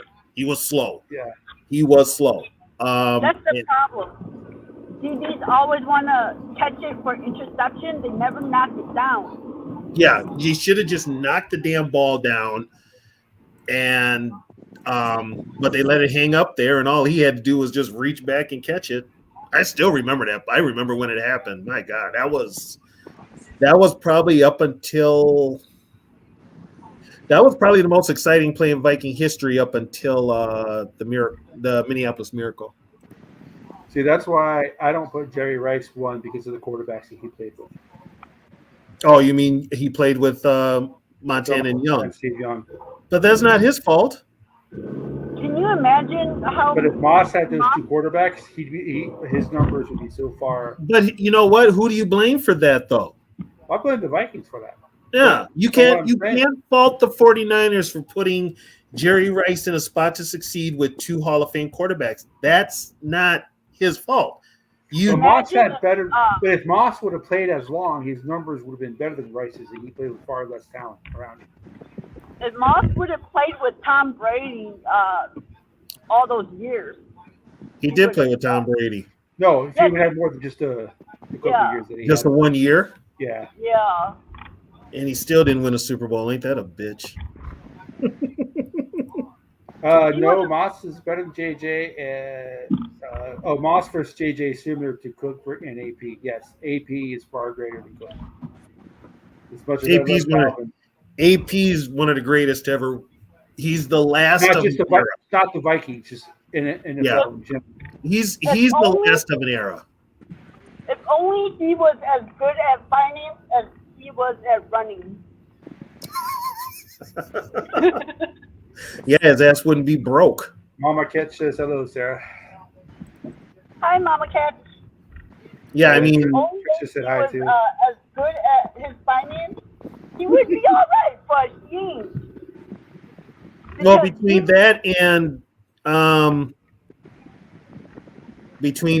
all the kids. Yep, all the kids and the camel. And the camel, and then he was in a bar. He bought drinks for everybody. They did an interview. I heard Vikings. that for his birthday, with the camel, Mhm. all the guests that he flew in like first class, like gave them first class, and that was like 300 guests. Yeah, Vikings.com did an interview with him. I think in his basement of his house, and behind AP during the interview was a solid purple wall that I think was velour covered in purple, Mhm. and it had a 24 karat gold V for the Vikings that was like 5.5 feet tall. Well, if he ever needs money, he needs to take that wall down. I mean, come on, man. Well, and here's the thing too. He also had somebody managing his money who took his money. I never got in trouble in school. I was an angel. Just ask my mama; she'll tell you. Was it somebody he knew, or was it like It was his financial guy that handled his Yeah, money. yeah. They tell you. They tell you. From what I understand, from because I had a buddy of mine who I played high school with. He actually played in the NFL, so he would go to the rookie symposium. They tell you that your financial advisor needs to be someone that you have no connection with because they will be the one. They will mess with your shit less. Yeah. They're not saying it's not going to happen, but a friend or a family member is more likely to take advantage of you than someone who's a complete stranger. So they always say get a complete stranger. well, plus, Either way- won't it be like in a firm where you can actually sue if something goes down? You can, but there's really no way to get the money back. No, I mean like if you hire a stranger who's from like Wall Street, you know. Lost my space. Yeah, you can sue him. You can sue him for the You return have of the that money. protection when you do a stranger, you know. Mm-hmm. Well, and here's another thing too. He's up for the Hall of Fame. Adrian is. Yeah. Will he get money for that? Well, he'll have to start doing the whole like signing autographs and stuff like that. He'll get paid for that. Start Yeah. making appearances. He'll get paid for those. Who pays him for those? The people Like the NFL? usually it's the people putting on. Oh, it's the Yeah. event. Yeah. Yeah, like a card collection show will pay Yeah. him to come in, stuff like that. Yeah. The NFL don't do that. Or the stadium will Is it a pay him to pension come in. from And, the NFL? which is the weirdest thing is I went to a Tampa Bay Vikings game in Tampa, and Jim Marshall was signing autographs for the Vikings there. Yeah, because it's Florida and he wanted to get out of Minnesota. But it's weird that an opposing team would pay. Oh, maybe the Vikings paid for it. No, you know what that was? That was probably the Tampa Bay Vikings fan club because they used to get Carl Eller and Jim Marshall down there to watch games. Oh, okay. There was a Tampa area Vikings fan club. I think it's still there. And they used to go down all the time. Do NFL Well, there's players definitely get, one here in San Antonio. pension money? What'd you say, Sarah? Do NFL players get pension money? They do. They You have to pay a certain amount of years. You have to play, I think, 7 or 8 years in order to collect it. So AP should be getting that, right? You get a pension after the health insurance. I think is after 4 years. You get the lifetime insurance after 4 years, but the pension I believe is 7. The pension is 7. The insurance, they just started the insurance, by the way. Yeah. That's now. So yeah, Jim gets a pension, but it ain't a lot of money. Yeah. And plus he was from that era where most of those guys are gone. And they needed off seasons. They didn't make much money back then. They needed No. off season jobs. Yeah, they had to work. I mean, That's just sad. you had to get a date. Most of the guys, like, because my sister worked at a place called Control Data. You've heard of that, Sarah. Yep. When she worked at Control Data, that's how she met Ahmad Rashad. Because Ahmad Rashad worked at Control Data in the off Oh season. my God. He worked there in the off season. That's how she ended up dating him. Oh my God. Just so you guys know, check this video out. It's our young buck DJ here. He's getting some press. So yeah, check out that video. Yes. He's getting a lot of press. Kudos. And That is just so weird that they like have to get like jobs in the off season. Well, and back in the day, matter of fact, I've got a copy of it. I'll have to email it to you guys so you'll see. The Vikings put out a letter to certain businesses in the Twin Cities or wherever to hire the players in the off season. Hire their players in the off season. because you got to So keep in mind, the players I need to could- go home to like where they're from during the off season. Then? Some of them did. Some of them did. Yeah, some of them stayed. Some of them stayed in the town. I don't know if you guys. I don't know if you guys know this, but players don't get paid in the off season. So when a player gets paid $30 million a year, it's from week 1 to week 18. Yeah, they don't get a paycheck during the playoffs. The league pays them in the playoffs, and they also don't get unemployment. Yep. The record is the payment is just during the regular season. That is it. So during the whole off season, they're not getting paid, but they make enough money nowadays to where they make enough money now to where it doesn't matter. But it's always been that pay model in all professional sports. That is the pay model. You don't get paid 12 months of the year. You only get paid during the season. Put it this way: what if you're a coach and you get fired? Do you get unemployment?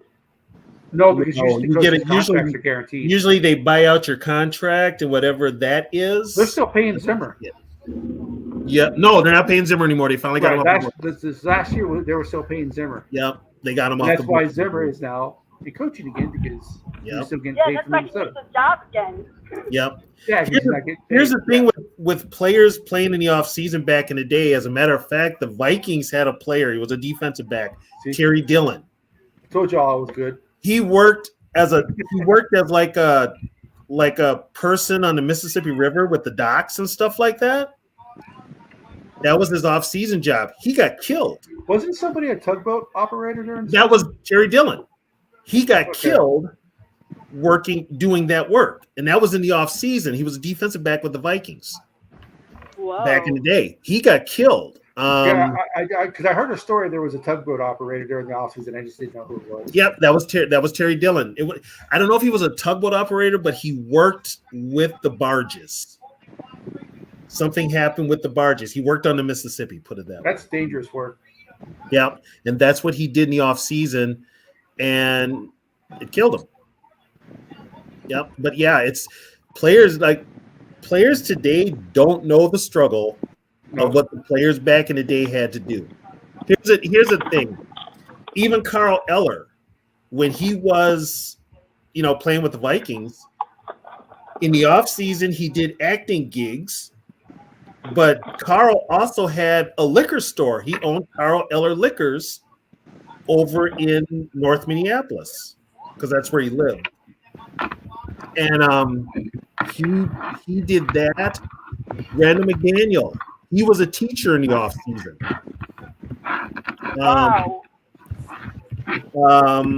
Like I said, my sister knew there was plenty of Viking players that worked at Control Data. Find that funny. Yeah, there was a bunch of them that worked for Control Data, and then some did like the pro wrestling thing during the off season. Many NFL players did that as a way to get money and stay into shape. But I mean, yeah, they don't like now. These players, hell, all they got to do is eat right, work out, and they make so much money now that they can, if they handle their money right, they can space it out. Yeah, like Gronk said that he's never touched a penny of what he made. He just lived off of his endorsements. So all the money that he made from football is just sitting in his account collecting. Yeah, and with a lot of players, I think, and when you're younger and you get to where you are, you're 19, 20, and you get a big check with a bunch of zeros, you're going to go crazy just spending the money, but you have to be frugal because you never know how long you're going to keep that money. Football players, I mean, many of them, they get that big payday. Before you know it, 2-3 years later after their career, they're broke. Yep. They are literally broke. And living proof, Adrian Peterson. It's just you've got to manage your money. And I mean, splurge by all means on your first paycheck, but after that. Right. You gotta, hell, some don't even pay their taxes. Now the biggest thing getting a lot of these athletes is child support. Yep. Wrap it up. Yep. I would say something else too, but And I mean, those are big child support payments too, man. yeah. Well, look at AP. He's paying for how many? What's he got? knows? 8 or 9? One too many. And I know he's still married. I think he's still married. And I she, thought he got divorced. oh, did they get divorced? Yeah, Yeah. AP's divorced because he blew through all the Divorced money. his ass. Oh, she left him, huh? Yep, because he went broke.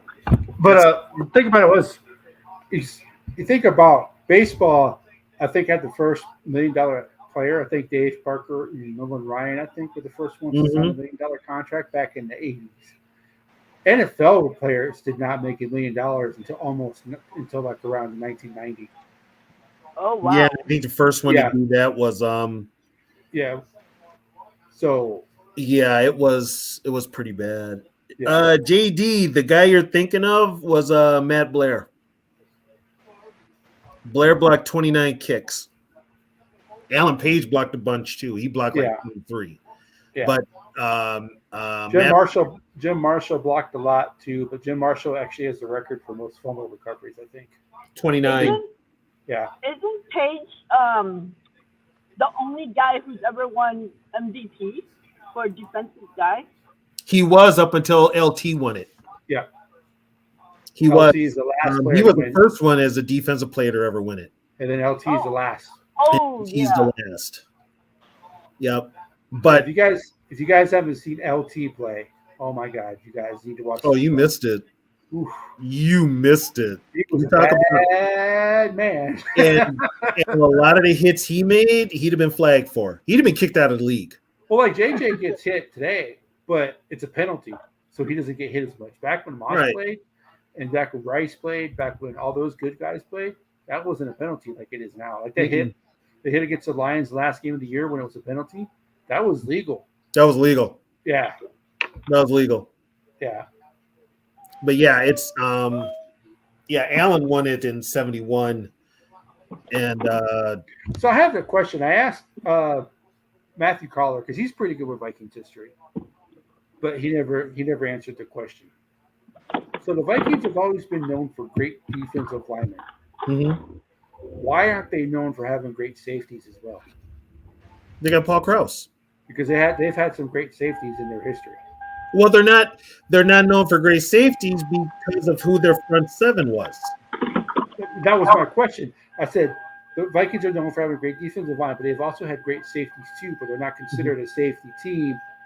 Is that because of how good the defensive line was? That was how I phrased the question. It's He because never answered it, but I mean the Vikings because have of great the safeties.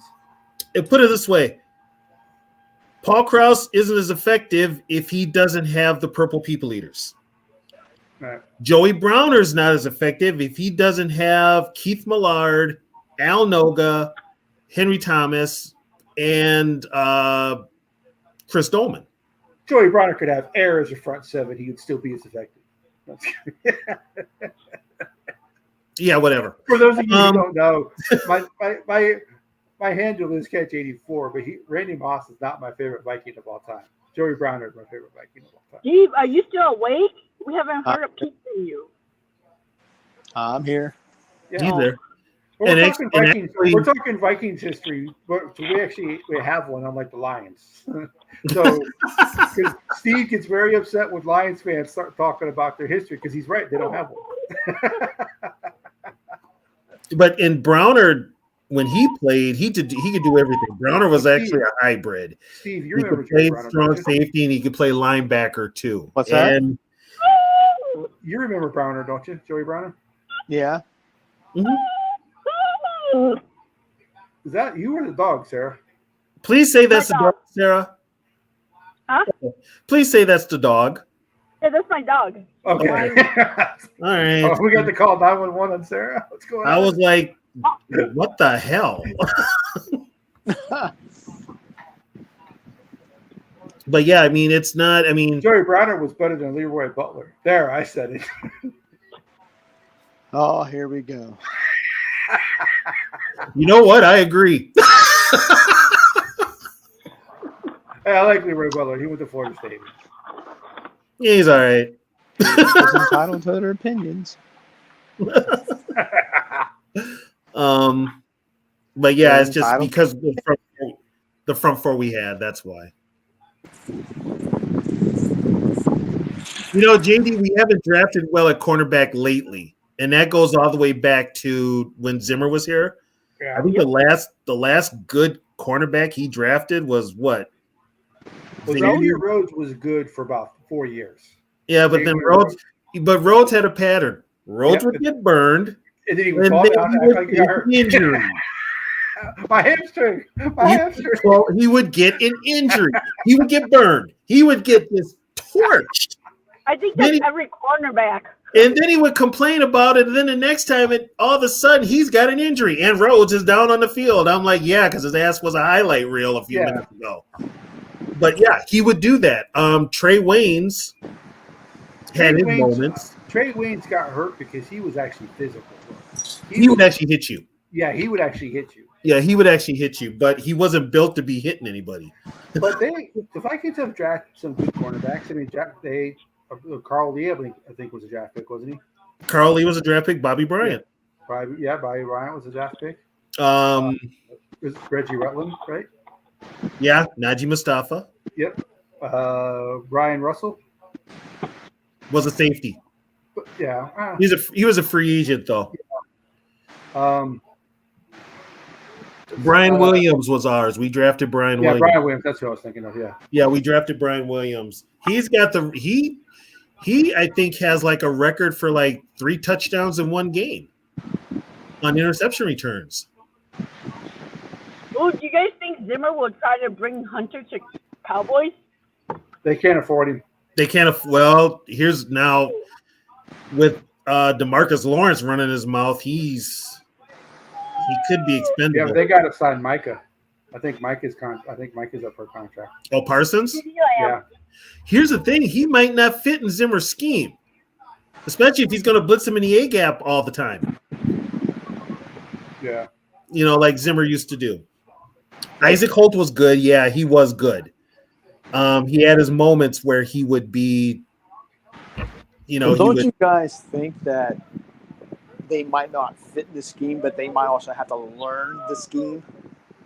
Well, a good player will learn the scheme, but you get a lot of players that are like, this don't fit my scheme. I don't want to play there. Because what's funny is that over the last few days, I hear these Detroit Lions fans talk about getting these. Good night, Mama. Good night, Mom. I'll call you tomorrow. She's on the East Coast, so it's really late for her. So. That's so sweet that she stays up to watch your show. Well, I mean, she loves it. She's very supportive in anything I do. So. Football team does she cheer for? She's a Redskins fan.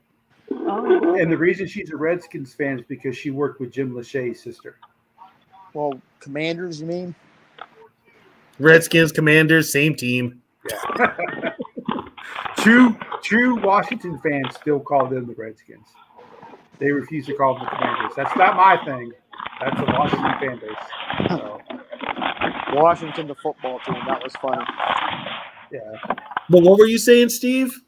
I said, listen to these Lions fans over the last few days talking about the draft and these corners. Steve, why do you torture yourself? I was going to say the same thing, man. It's because to me, I can, because it's funny to listen how stupid they talk. I mean, it's just funny to listen to this, because in the future, as they, like, you can ask Sarah, as they brag, like they sit there and they chirp on her, how great they are, how good they're going to do, and the Packers and the Vikings, our drafts are going to suck. Their draft is going to be so excellent, and whatever, and so forth. It's funny as hell to listen to these guys. And like I told her, let them talk. Just let them talk, because when the time comes and they falter, it's going to be fun as hell for the Packer fans and the Vikings fans, even the Bear fans, to come back and say, what happened? You guys did all this chirping, how great you guys were. You know what, Steve? We ain't even going to say that. We're going to be like, well, like we didn't see that happening. Well, Tony and I were saying the whole year that their head coach is going to cost them in a game. The Lions are going to Lions. It happened later than I thought. Well, they keep on saying that these certain corners in the draft won't fit. I'm like, why won't they fit? Because they're like a zone or whatever. They have to learn the whole new system, the whole new scheme. Doesn't matter what they did in college. Don't tell me that they played this certain way in college and they come to the pros. You dumbasses. They're going to have to learn the new system. They're going to have to learn the new scheme. And you know what, Steve? When you bring that up, there's a lot of players coming out of college today. They ain't that bright. I can't argue that. Lucy. And, Sorry, I had something in my throat. I wasn't going to say it, but Catch said it for me. But, whatever they did in college, like you said, nobody cares. Once you get to play the big boys, you're playing against the best. Right. So you got to elevate your game. So don't nobody care what you did when you were a big man on campus. Yeah. Right. Guess what? Thank you. You grew up. You're now in the adult world, which means if it don't work here, your ass is going to the unemployment line and probably going to be working at Mickey D's because you didn't get that diploma that you were looking for, and you can't talk and you can't write, and you're fucked. So yeah, you sound like Jair Alexander out here, not making any damn sense when you talk. Oh, mushmouth. We need subtitles. Hey, Cat. I feel like I'm watching a No, Netflix. you know what you need? I feel like I'm watching a Netflix. You know what? With Jair you need a teammate who understands him to be the interpreter, to stand there next to him, let him talk, and then he translate whatever Jair says. I'm sure Packer fans could understand him, but yes, we can. We have no idea what the hell he's saying. Have you ever heard some Packer fans talk, especially when they're drunk? No, I don't drink, so you ain't got no worries here.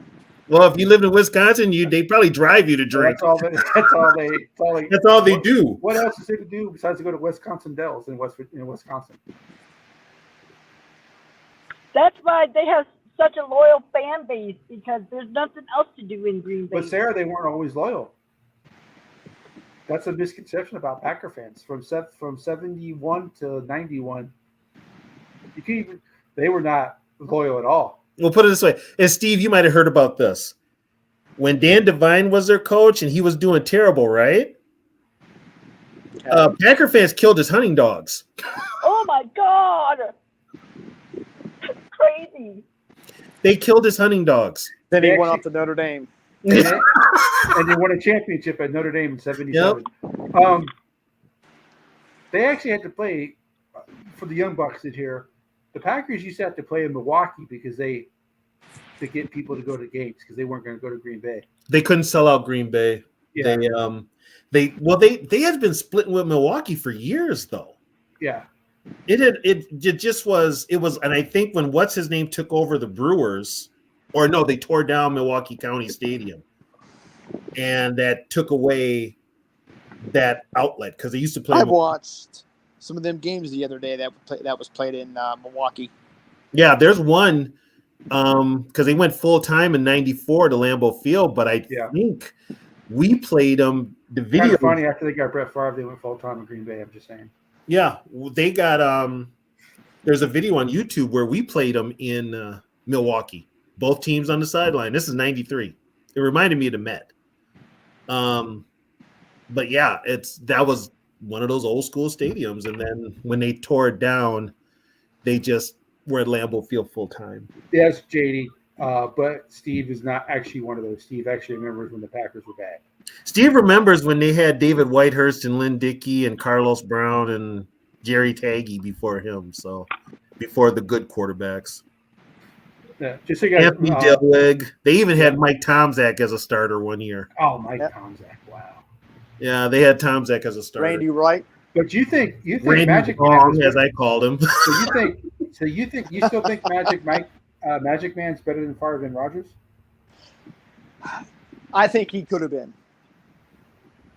I mean, he was the one I hoped that would have played 75 years. They were just. I mean, I wish he would have played 75 years too. Yeah, I ain't gonna argue. I'd have preferred you re-sign Tomczak, actually. Yeah, Tomczak. Hell, even Lynn Dickey. Yeah. Lynn Dickey was fun to watch. Like I said, I'll never forget that Monday night game against the Redskins in '83. That game was like, you know what that game was? That game was Madden before Madden. Yeah. Because there was no defense, literally no defense. And they just ran up and down the field. Both teams. Yep.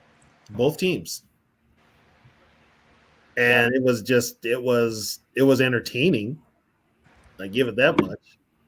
Well, back then, yeah. I mean, that was a whole different era. And Mm-hmm. That's what we're talking about, JD. From after Bart Starr and Vince Lombardi left, the Packers were shite. Yeah. Yeah, they were. They really were. But they were never as bad as the Lions. I mean, I can understand like That's if you saying, that guys is saying say something. that I'm sure not all, but the majority of Packer fans are Packer fans because of guys like Brett Favre and Aaron Rodgers. Well, this generation, yeah. And like I said, like I told you before, there was that one poll where 85% of Packer fans are under the age of 40. Yeah. Most of your guys that are older than me and older than us, that are still with us. I mean, like I said, Jim Taylor was probably one of my favorite Packers. I mean, there was the golden boy Paul Hornung from Notre Dame, but Jim Taylor to me was, I liked him. I watched certain videos, and he was a smash mouth player. He fit that style of football. Yeah. He fit that style. Paul Hornung was Mr. Flash. He got suspended a year for gambling. Yeah, I was going to say, wasn't he the one that got suspended for gambling? He got suspended, and so did Alex Karras with the Lions. The golden boy, Paul Hornung. The golden boy, yeah. He got suspended. And another one I wish I could have saw, Don Hudson. Oh, the wide receiver? Yep. I remember there was a commercial. Where was I? I can't remember where I saw it, but there was this argument about, like, these Packer fans were arguing, and they were saying, "Oh, Sterling Sharp is the best wide receiver, or this guy's the best wide receiver." There was like some 7-year-old lady goes, "What are y'all talking about? Don Hudson was the best wide receiver ever," and they're like, "Who?" Oh, hell, I'm at that age now where I'll bring up somebody old school, and then Viking fans look at me like, "Who the hell are you talking about?" Like, read a book, bitch. Yeah. It's so bad that, like I tell Zoe all the time, to understand the Vikings pain of being a Vikings fan, you have to understand the history. Well, hey, just like Fran Tarkenton, I cannot take nothing away from Fran. Nothing. I can't. He didn't win a Super Bowl. Yes, I think Steve would agree with that. Wasn't there a certain famous play, Fran, that happened to Fran in the game? Like, I think it was against the Raiders. Which one? What do you mean? There was it was like a very memorable play about Fran Tarkenton. Oh, you mean the one where he scrambled around for hours and hours and he threw the TD pass? I think so. That's against that. Well, there's two, and you're going to hate me for this one, Steve. The one you see on TV all the time is the one against the Niners, where the receiver literally fell down, caught a tip pass that fell into his lap.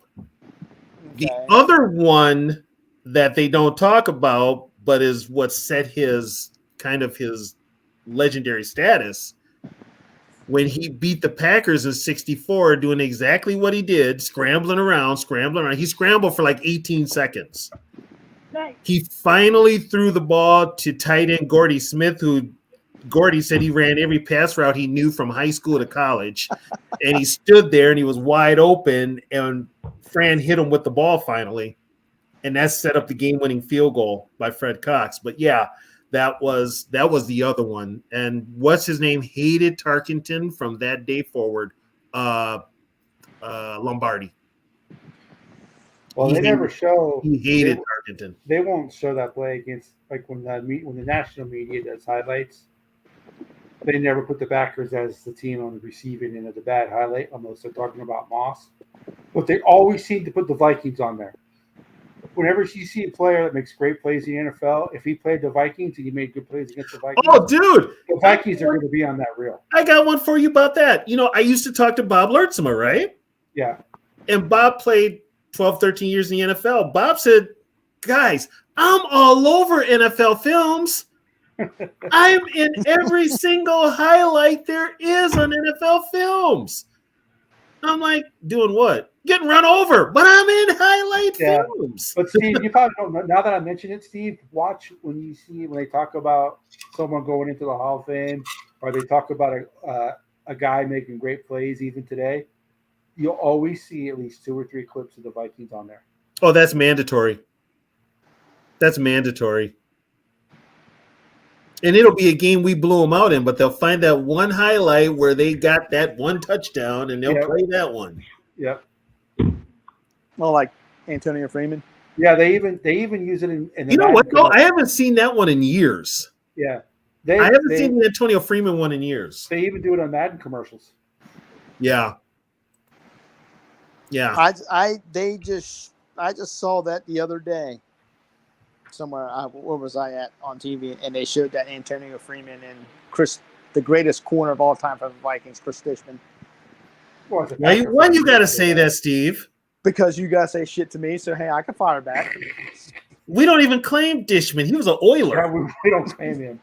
Yeah, I say, this is my thing that I say, hey, if you play for the Vikings for at least 1 year, to me, you'll always be a Viking, unless your name's Chris Dishman. You guys can't hate him that bad. Come on. Steve, is there a Packer player from the past that you hate more than anything in the world? Yeah, Dean Lowry. Oh yeah, you dumped him off on us, you fucker. Yeah. Thanks a lot. Hey, Merry Christmas, bro. Yeah, Happy Hanukkah to you too. But the Vikings seem to do 2 things. They don't draft players from the University of Minnesota. Why? And they sign old Packers. I'll tell you what, it's like for. So you're telling me of all the years they never drafted not one guy from Minnesota? Oh no, yeah, they have. They've missed them recently. They haven't done it in a while. Oh no, I take that. You know what? I take that back. We drafted a defensive lineman from Minnesota, Atomawal, and he played 1 year and he looked pretty good. And they cut him last year. He's in Jacksonville now. Yeah. Before that was what, Tyrone Carter?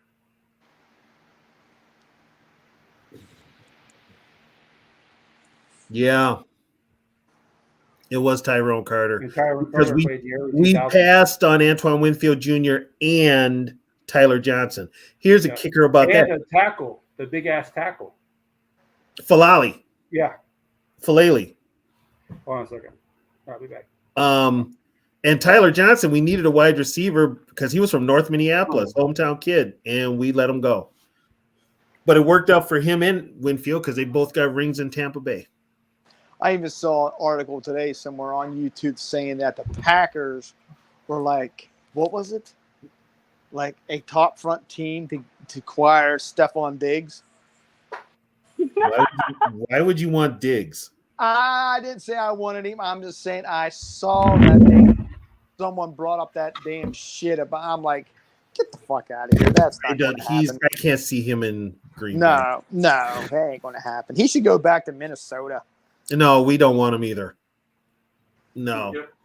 And plus, he left out of here under such bad terms. He's not coming back. Right. He's crying about having Josh Allen throw him the ball. I would love to see him with Bryce Young. You know, he keeps running his mouth. He'll end up with Bryce Young. He will. He'll end up with Bryce Young, or better yet, he'll end up with the Jets. Jets. Oh God, what a joke. Sorry he just needs to just shut up and play football. You know. Yeah, that's funny that these guys have their lives, set. They get to play football, make millions of dollars, ain't got to worry about really money again or anything, and then they got to just screw it all up. Because, Steve, most of them are broke again. Well, there's a great show. That's just plain stupidity. The very first 30 for 30 that ESPN did. Now, I don't like a lot of stuff that ESPN does. Their live sportscast is fine, but a lot of the programs I don't watch.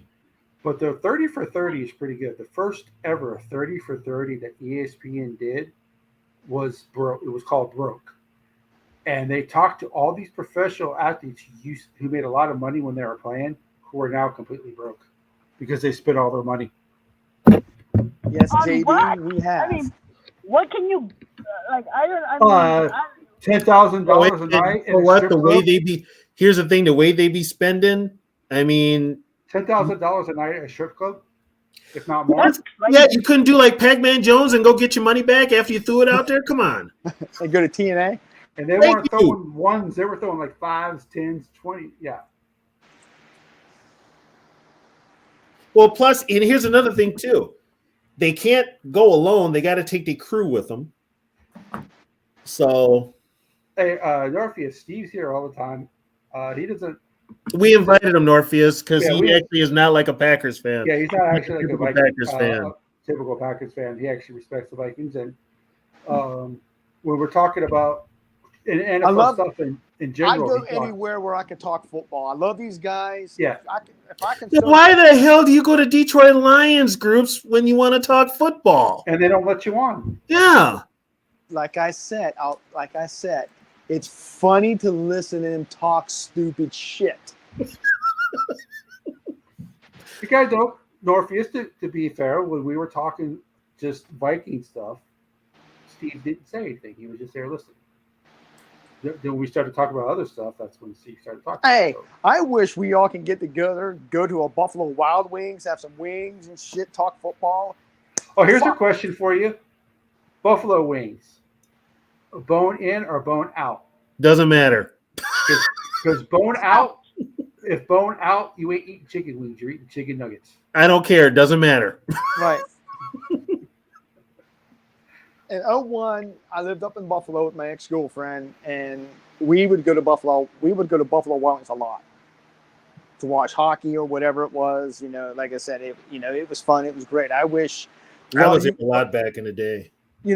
Like I told so many other people, a lot of you guys that I got to meet on here, I can, like Sarah, you guys here, I made some really nice friends, really cool friends that I can actually sit down and enjoy, talk football with, joke around, and have fun. This is awesome. So then you'll torture yourself next week and go back into the Lions room. When you guys go to B Dubs, what flavor wings do you get? the habanero one, mango habanero. I get barbecue. I get blazing. I get the garlic pepper parmesan. I have got those. I do like those. Yeah. I don't like my ass being on fire. Shut up, Steve. Shut up, Steve. I'm just gonna leave that one alone. Yeah, I'm shutting up. Hold on a second. Let's see. I'm just shutting up. You forget. Oh, the parental advisory. There we go.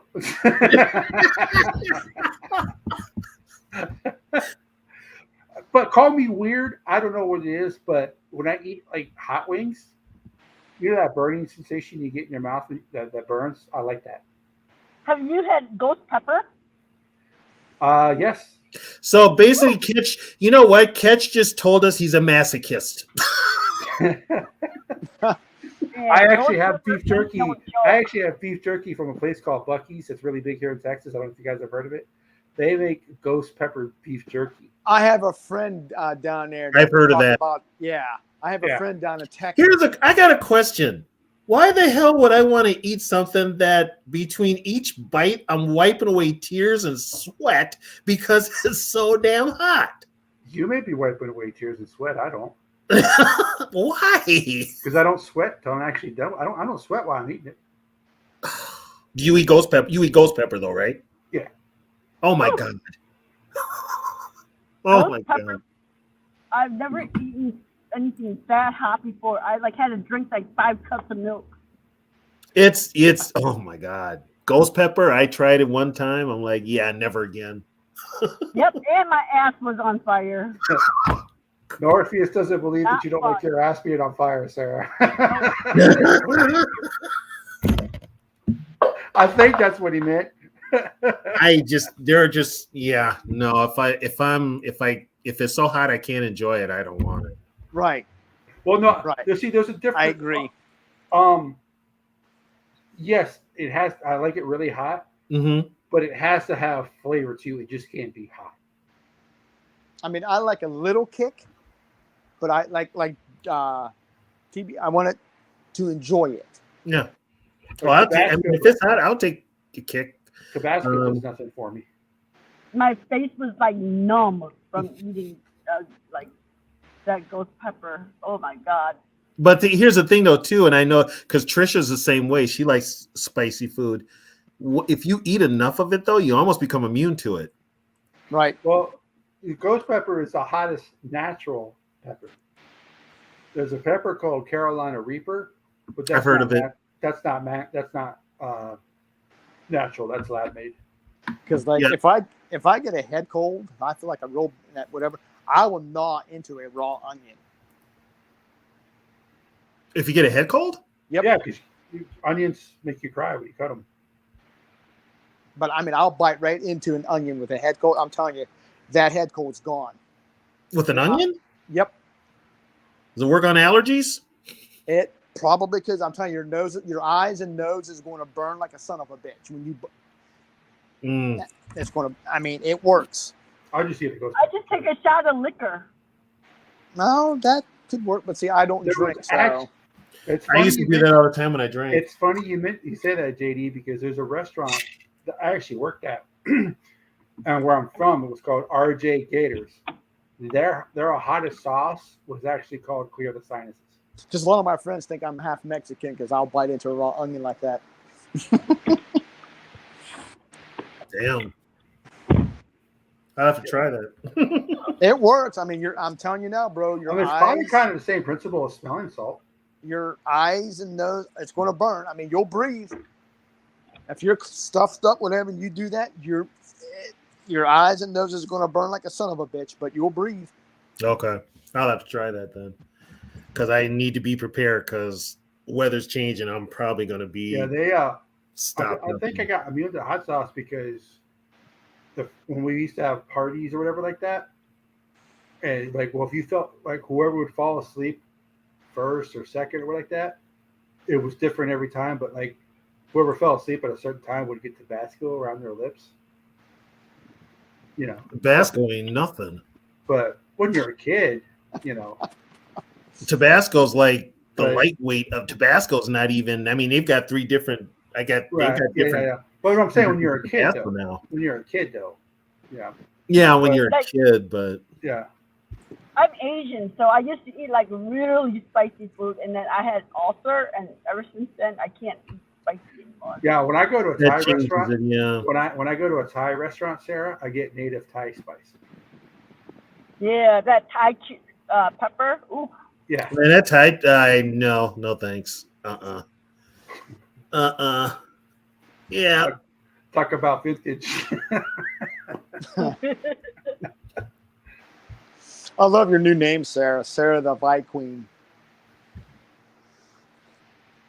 I was gonna go with Dyke, but I was gonna say when you sign into Alliance when you do Alliance thing, make sure you put Sarah the Dyke Queen. They don't let you go on there anymore.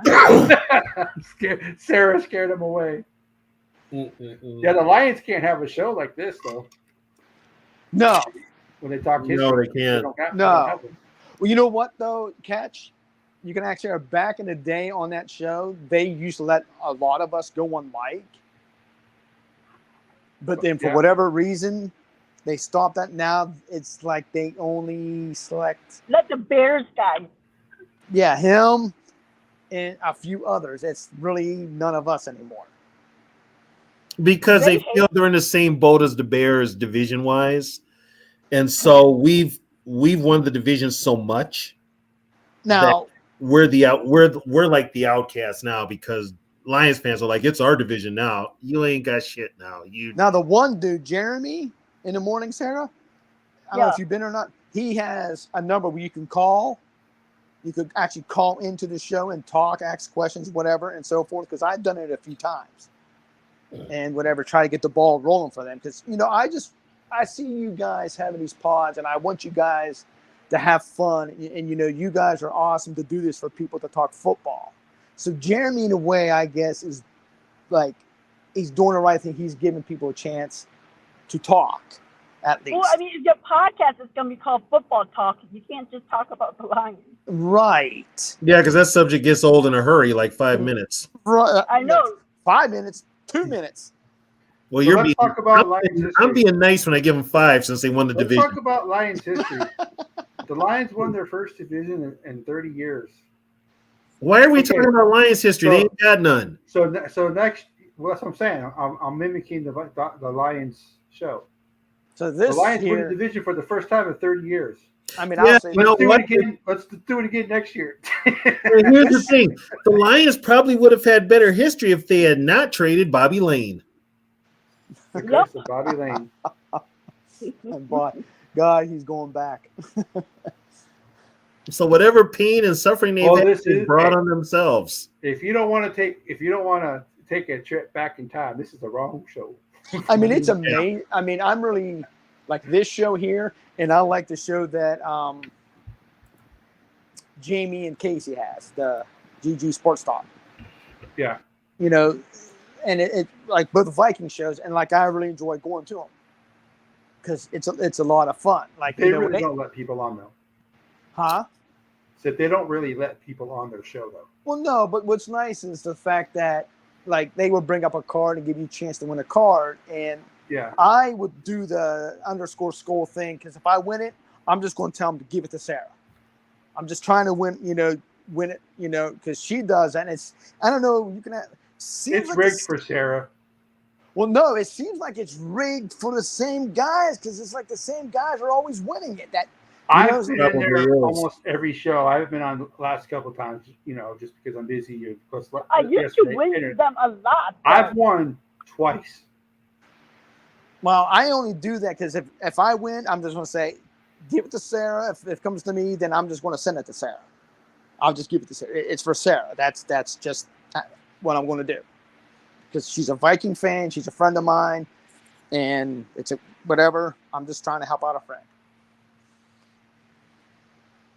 If I was a Cowboys fan, I would be livid if Black Kirk Cousins got $60 million. Oh my God! He's you guys getting think it. He deserves $60 million. He's getting it. He's getting it. Jerry Jones loves Dak Prescott. Yeah, he's gonna get it.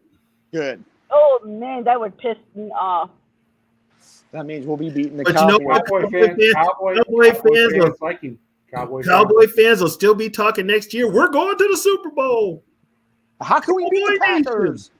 But how do we beat the Packers? That's sad that the Packers have more playoff wins at AT&T than the Cowboys. For you guys, I don't know if you guys who were in the chat or in the comment section, guys who were listening, if you don't know what a Cowboy fan is, just watch Skip Bayless. That is a Cowboy fan. They are all like that. God. He said Skip Bayless. Oh. They are all. There's just a million Skip Baylesses running around. Okay, I'm going to tell you something. I saw when he went off on Shannon. I saw when that happened live. And I'm like, Shannon, why don't you clock him? Just punch him. What the hell? I like it. I like it when he goes off on Molly. Oh. They are so disrespectful to her. Who, Molly? Mm-hmm. Yeah. I can't. Like when she she dropped something on, like she like bent over to they were talking about something and she bent over to do something, to demonstrate whatever, and one of the guys goes, Molly, can you do that again? I mean, come on. Was it Orlovsky? I don't know who it was, but it's the next morning after a Cowboys loss in the playoffs. Yeah, that's what I watched. Yeah. When Cowboys lose, holy shit. He And then the Cowboys come in and have their best game ever. When they well, play then he'll do Minnesota. those stupid TikTok videos where you see him walking to the garbage can. He hits the garbage can open and starts throwing away all his Cowboy jerseys. Yeah, I know Oh, it's yeah, so I fake. saw that. and then It's that like last for couple some years reason ago, when they're all Zeke Elliott jerseys. couple years ago when they played Vikings and they beat them in Minnesota, Oh, they were going to the Super Bowl. he's like, oh, they're going to the Super Bowl. They're going. And Shannon goes, but you said the Vikings were frauds. And Stephen A. Smith, he's another one that goes off on Molly. Yeah, But they got them two go at it. yeah. Right. They Right. go at it. She's disrespected Steven a few times. Uh-huh. You know, so he's he's gonna say something. That's fun to watch. But Molly will say she said something and she kept interrupting because it was Steve's time to talk, and she kept interrupting him. And Steve's like, I let you talk, let me talk. And he was being civil. What Yeah. is But that? she just would not do it. Oh, that's her dog. That's Sarah's ass. That's after Sarah's she ate dog. Hot sauce. It's either that or her ass is on fire. That's what I said. That's her ass after she ate hot sauce. It's whining. Please stop. this show's gone off the rails. It was never on the right track in the first place. I remember that episode. What was that guy's name? He was the dad of the Baller Boys. Lamar? You're Yeah. talking about Oh, Baller? what's his name? Ball. Yeah. Yeah, oh God, yeah. He yeah. made a comment. He made some type of a sexual innuendo to Molly one time on the show. He's like, yeah, you can switch gears with me anytime. Oh, Lamar Ball. Yeah, Lamar Ball. Yeah. I Yeah. did not like him. No, and it was really hard. It was You really can hard. tell his kids don't like him either. It was really hard to separate the dad from the kids. Right. Oh yeah, the kids were more of an adult than the dad was. Like, when they would get in trouble, someone would get him out of trouble. He would take the credit for getting them out of the trouble, even though he wasn't the one who helped them get out of trouble. Good night, JJ. Good night, JJ. Hi, JJ. Yeah, good night, JJ. Yeah, I mean, the Wild won again tonight. are his boys still even playing? I think One of them, I think one's over in Europe, isn't he? the youngest one is, I think, in Europe.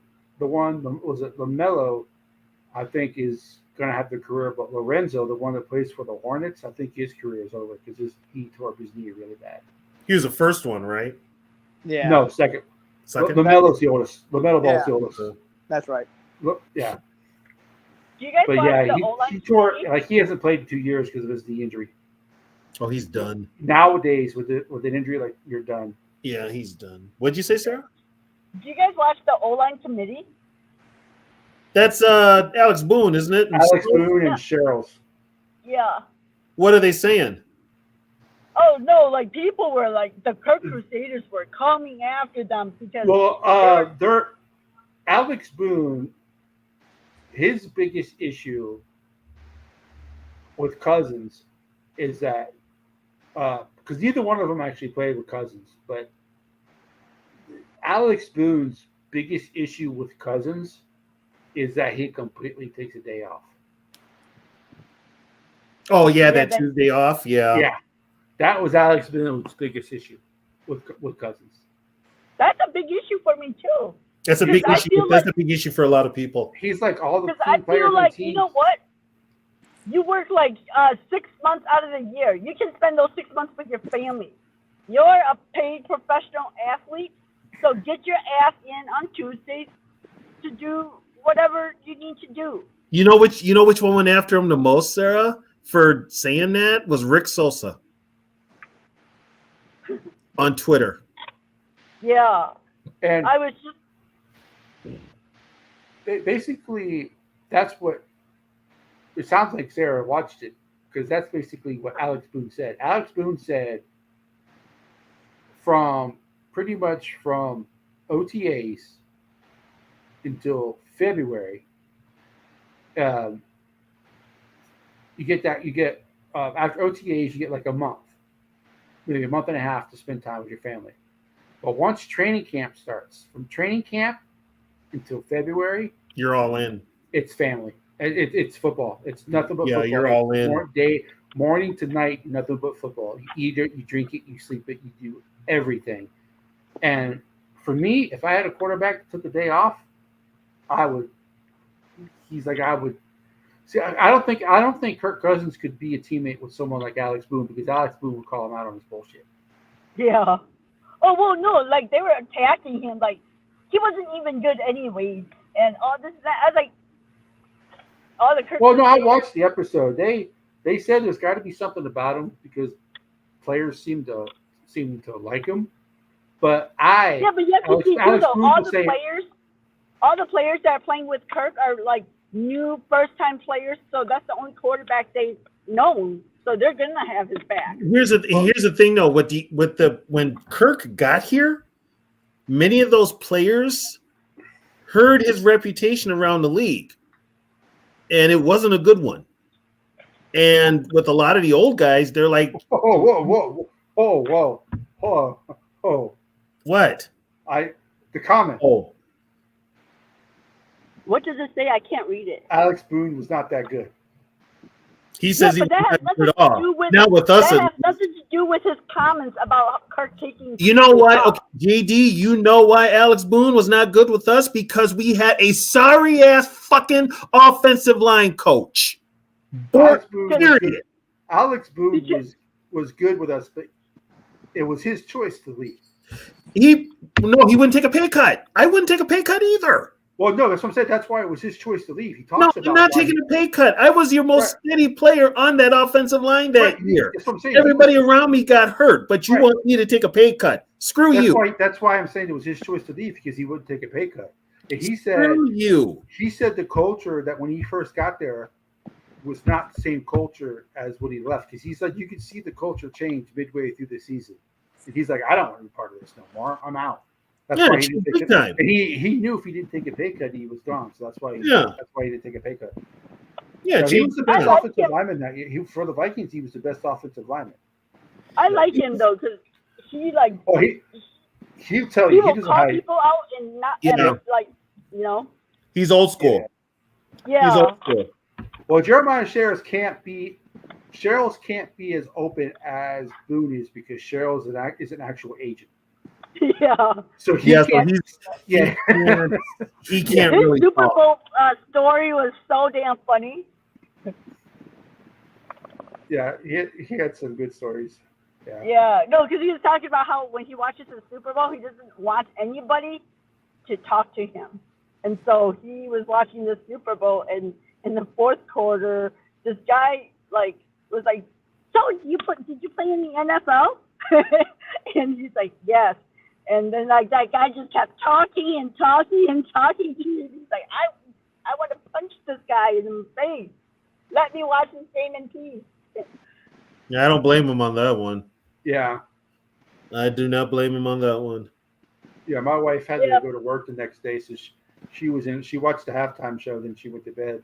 But Yeah, but the Kirk Crusaders, ooh, did they come after them too? Oh, they even knew Boone it. bad. They even said in the comments, we're going to get destroyed by the Kirk Crusaders. They even said it. It was like Alex Boone goes, he looks into the camera, he goes, I don't care. No, Well, he doesn't. and the thing is, they didn't even say anything bad. They just said from all the teams that they have like experienced, all their quarterbacks have came in on Tuesday. Yeah, Jeremiah Sherrills, when he played for the Chargers, said that he would get to the facility at 5:00 in the morning, and Phillip Rivers was already there, and then he would leave before Phillip Rivers did. And he's like, so what's Cousins' excuse? Phillip Rivers has got like 9 kids. Well, he's like he has 12 now, but when I played with him, he had 9. And he had this big ass truck that he's like, he had someone drive him so he could watch film to the facility, home to the facility, and watch film at the facility. He's like, and Alex Boone's like, well, you probably got the facilities early because he has so many damn kids. He wants to get some quiet time. Those two are awesome together, man. They are. And I think Phil the three Mackey of them is have really genius good, with that show because he knows when not to say anything. He lets them talk. Yes. He lets them talk. Yeah. He lets them talk. And Yeah, they both think Kirk should go. And Jeremiah Sherrills, when it comes to talking about Cousins' contract, Sherrills doesn't say anything because he knows it's good for the other players. Yeah, he doesn't- especially if he's got a quarterback. Yeah, he won't Yeah, say, he- "Oh, Cousins has got a bad contract." He won't say that. Yeah, as an agent, he's not going to say anything that could jeopardize him getting paid. Yeah, Yeah. Boone will, but Sherrills. Boone also, I don't think Boone has that high of regards for Kirk anyway. No, he doesn't. No, I think Sherrills likes him more than what Boone does, but Boone doesn't. Boone, I think that not taking Tuesdays off is the reason why Boone doesn't like him. But here's and I saw that on Twitter or X, and people were just like ripping those two for that. It's like, why can't he take a day off? Blah blah blah blah. It's like there's certain people Kirk can do no wrong. Yeah. He just cannot do any wrong. It's just it and what that's and like now they're saying re-sign him. Why? Because he puts up the yards and he gets the touchdowns. What about Windsor, buddy? Well, especially now with the salary cap up, they're like, oh, now we can the re-sign salary Kirk. cap. Yeah, Higher than people now they thought. want him. Now they're like, pay Kirk whatever he wants. People, did you hear the rumor, Sarah? 3 years, $100 million. Oh my God! 75 of it guaranteed. No, I've been reading some comments from Kirk Crusaders. They would rather trade JJ and build around Kirk. I'm like, are you fucking dumb?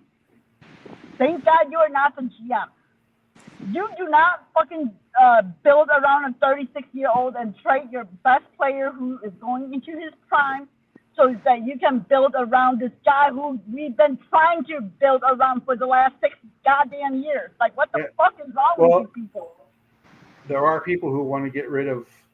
There's just people who want to get rid of all of our good players. There's people out there who say trade Cousins. They want to give all that money to Kirk. They want to get rid of Cousins. They want to get rid of JJ. They want to get rid of Darisaw. They want to get rid of O'Neal. They want to get rid of Hunter. They want to get rid of TJ. O'Neal can go. So the thing is, I don't understand why. You know, it's like, oh, tear it all down. Well, if we keep tearing shit down, we're never going to be able to go anywhere. You keep the pieces that are the foundations, and then you get rid of access. Well, you got to put. I mean, to do that, I mean, you got to put them in the. You got to have the right players to work. And here's the problem. The problem probably isn't the players. It could be the coaching. I'm just being honest. It could be. No, I'm just saying, like, it doesn't make any sense to trade Darisaw. Why would you fucking trade Darisaw? You know? Because he's going to want big money when his contract's up. But that's what good left tackles demand because he protects the goddamn quarterback. the problem is a lot of these people who say get rid of everybody, they think that they can have a team and not pay anybody. It doesn't work that way. You have to pay. You're always going to have 2 or 3 guys on a team. Yeah, they want to pay. They want everybody to be like on rookie salaries. Yeah, and still expect to win, and that ain't gonna happen. Yeah, there's always going to be at least 4 or 5 guys on a team that make a lot of money. That's just or they'll have that attitude, next man up. Yeah, it doesn't work that way. There's a reason starters are starters. Yeah. I'm leaving it. There's a reason starters are starters. And there's a reason why Super Bowl teams always have 1, 2, 3 superstars. They need them. Well, you know what? Kansas City proved they don't need a wide receiver. Well, no, when you have someone like Mahomes, you don't need. That's why I said quit comparing. Like, well, look at New England and look at the Kansas City Chiefs. They proved that you don't need a receiver. I'm like, yeah, because they have the GOAT and the future GOAT. They had Brady. Brady. We all know I don't dislike Cousins as much as you do. I can take or leave him. But Cousins, I can take or leave him. Is that geared at me? Huh? Is that question geared at me? No, I'm saying I don't dislike Cousins as much as you guys do.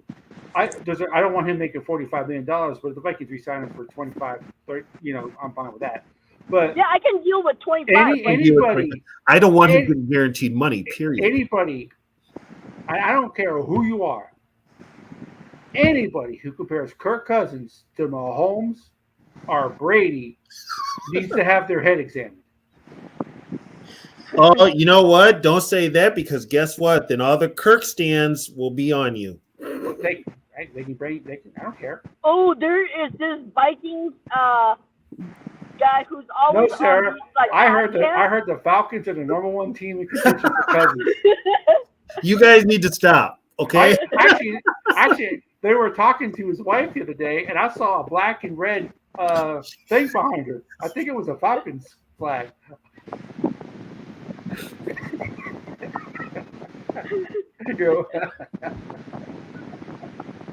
Hey, you know what? I would rather take Cousins than Fields, Trisha. They'll probably get Fields. Good They'll luck probably get Fields. beating the Saints. Okay, Russell Wilson.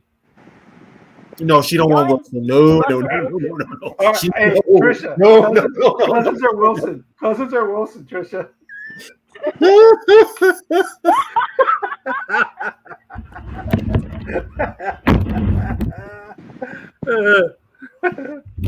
Yeah, Too Evil. I think Too Evil is one of those guys that wants to get rid of everybody. Darasol, JJ, Cousins. He wants to get rid of the whole team.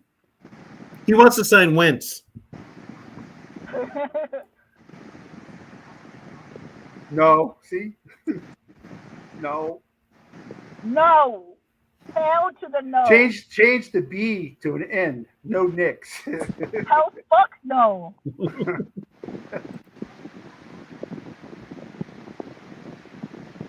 Yeah, they might take him.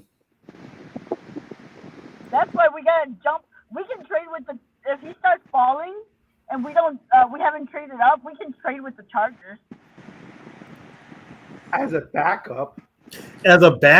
He was on IR. He got a ring by default because he just happened to be on the team. Yeah, just like that ball boy got a Super Bowl ring. Yeah. Exactly. Yeah, you see, Trisha would rather roll with Ritter. For real? Well, yeah, it's a new coaching staff. You might Ritter work with the coaching staff. They still got Heineke, don't they? Heineke's a free agent. Heineke would have been good here if he didn't kick a damn door. We should sign Heineke. Hey, Tyler. You're even practice squad players make like $90,000 a year. Yeah. Call a fucking locksmith. Yeah, exactly. You know what? I want to be the backup quarterback who just holds a clipboard for a couple million. You never get hurt. And at the end of your career, you have millions. What's his name? Perfected that. The backup for the Chiefs that beat the Vikings a couple years ago.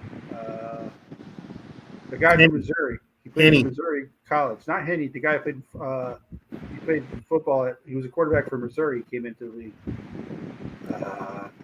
War number 4. That was Henny. Well, no, Chad Henne went to Michigan. This guy went to Missouri. He was career backup. Years and years and years, he was a career backup. Chase Daniels? Chase Daniels. Oh, yeah. Yeah. Chase Daniels, yeah. That dude, you talk about, hey, I would take that career. Hell yeah, I would. Hell yeah. Hell yeah. And don't What? say I there's gotta- guys I gotta holding the hold the clipboards clipboard? don't get hurt. Hell yeah. God damn. Somebody pay me millions to hold a clipboard. Yeah, but don't say there's guys holding Actually, the clipboard don't get Mannion, hurt. Too Evil, Mannion is now a coach with the Packers. Yeah. Also, I don't think McCarthy's going to be there at 11 anymore. That sucks. He has way too much steam going on right now for him to be there. Yeah, like at somebody 11. did a mock draft and they had the Vikings jumping up to spot 3 to take JJ McCarthy. I was Yeah, like, are you he- fucking kidding Yeah, me? you know The what? top 4 picks now. Well, I'll think that most people have Chicago trading out of the one pick because Chicago is the only No. team. The only Chicago Chicago is the only team that can mess up the quarterback run if they decide to keep their pick. But It sounds like most mock Chicago and drafts Fields now are getting have divorced. most mock drafts now have quarterbacks going 1, 2, 3, 4. If you guys Williams don't, May. The Cardinals Uh, don't need. We would have to trade with the Cardinals then. if you guys Yeah, don't 'cause- get a quarterback at 11 or anywhere, I can see you guys trading up back into the first with us. Because the And only team that needs a quarterback in front of us is Atlanta. And like you guys will trade back into the first with us basically and grab a guy And like Atlanta would be one to take Jaden Daniels. Yeah, so that's the only team that would like be able to draft the quarterback before it gets to us. You mean after unless the we top? poach them. After the Yeah, top baby, three. I agree with you on quarterbacks. Sarah, you're talking after the top 3, right? Yeah. Because if Well, should- McCarthy goes 4, he's not going to last to 11. Well, if he goes 4, it won't be to the Cardinals. They'll trade that pick. Yeah. When is the combine? Next week? Yeah, next week. Yeah. Okay. And So then we'll get a quick surprised. picture. Don't be surprised if there's a lot of steam about a certain quarterback who played in the SEC after the combine. Oh, you can say his name. Oh yeah, that's right. Zoe's not here. Zoe's not here. Yeah, we ain't Well, gonna I get flip out confused. with I Joe. get called a homer when I talk about him, though. And have you met her? Notice I have not mentioned it. I'll say it. Spencer Radler. Yeah, I get called a homer because he went to my school. I get called That a homer triggers Zoe. because Zoe. And you know what? The thing that makes Zoe mad is that I say, "Give me an example why Spencer Rattler is going to be a bust. Why you think he's not good?" Well, look at the record of the team. You can't go by the record of the team. Right. You tell me what other SEC quarterback would have the numbers that Spencer Rattler had, losing your top 2 receivers Mm-hmm. down to 3 offensive linemen on scholarship and losing your top tight end and having no running game at all. I don't know, but when you two go at it, it's like popcorn material. Well, if he would give me a good excuse why Spencer Rattler's not going to be good, I'd leave him alone. I mean, it's popcorn material. I'm And like, he's so hung up on Caleb Williams. Really? Yeah. Oh God. okay, I'm going to tell you right now, and I'll be the first one to say, Caleb Williams going to be a bust. Yes. Yes. He's gonna be a bust. As Tony, you and I, we think it both depends played. where he Okay, ends so the up. 3 of us, one played quarterback, and Tony and I, we both played defense. My 2 quarterbacks I played for, if there was a brick wall in front of me and that motherfucker was on fire, he told me to run through it, I'd be like, yes, sir, I'm running through that goddamn wall for you. Players are not going to do that for Caleb Williams because when you throw your teammates as a quarterback under the bus, ain't no one going to fucking play for you. No, you know what'll happen in the pros? That'll get his ass beat. Yeah. That'll get his Yep. ass beat. And then The he'll cry about the that. offensive line will be like, "What?" Too evil. It's Yeah. okay to cry when you lose because some guys are just emotional like that. But you Well, you know can't what I want to cry say? and throw your teammates under the What? bus. What I want to see this year, if the Bears do draft Caleb Williams, okay, just like I went and saw all the Bear fans when they got It's actually pretty funny. when the Bears drafted Fields, and I saw all the Bear fans at the draft saying yes, they was all excited and whatever because they thought they got their quarterback. I want to see this again. If the Bears draft Caleb Williams, I want to see these Bear fans go nuts. Like, They're not going to draft Caleb Williams because one, Caleb Right. Williams has said he's not playing in Chicago. right. So right there, you're still going to if the Bears are going to be dumb enough to still draft this guy after he's told you loud and clear he's not going to play for you, that's They on deserve you. it. Yeah. Well, Yeah. like I said, they should just take Marvin Harrison first, or trade out of that or something. Because Well, here's the thing: if you're gonna keep Justin Fields, If they don't take a quarterback at 1, they're trading back. If you're going to keep Justin Fields in Chicago, I hope so. give him weapons. Give him Marvin Harrison. But what's all this stuff? Fields to Pittsburgh. Fields to Pittsburgh. I mean, what the? Because that's there too. Because it's either Fields to Pittsburgh or Russell Wilson to Pittsburgh. Right. There was a Pittsburgh Steeler insider who said the Steelers are not gonna do a veteran quarterback. That's bullshit. They're not what? Then they're going to stay with Pickett. He said they're not gonna. He said they're trying to move up to get one of the big three quarterbacks. They're not taking a. They don't want a veteran quarterback. What are they going to give up? Because they said because someone said Cousins would be perfect fit in Pittsburgh, and this guy's like, no, they don't want to. Here's okay. He said they don't want a veteran quarterback. They Here's want. the thing. Cousins ain't going to the AFC North and getting his ass whipped twice a year from the Ravens, the Bengals, and the Browns. And here's another thing too. These coaches, they know Kirk Cousins. None of these coaches want Kirk Cousins. None of them. Whatever they want to do on offense, Kirk hinders it. No matter how good of a quarterback he is, he hinders it because of his brain. I mean, geez. Hell no, Too Evil. Why you do that shit? Hey, Hammy, it was changed on me. The thumbnail you guys see. Yeah.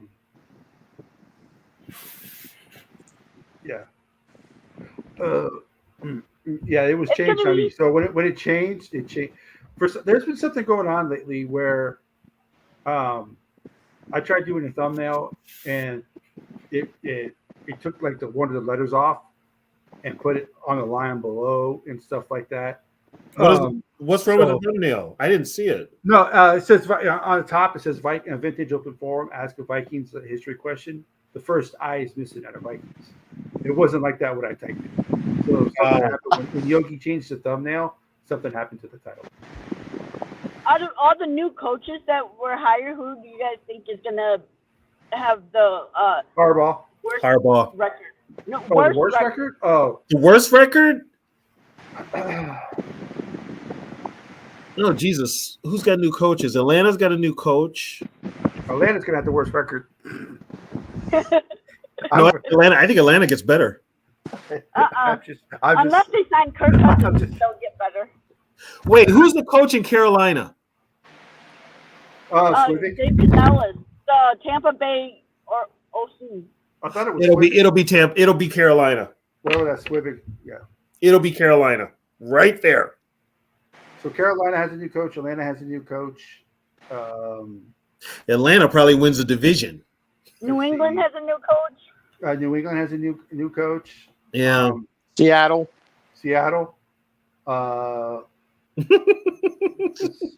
Titans. Yeah, Titans have a new coach. Oh, you know what? The Titans could be worse. And Washington, I think that's 6. I think there's Dan Quinn's with the Commanders.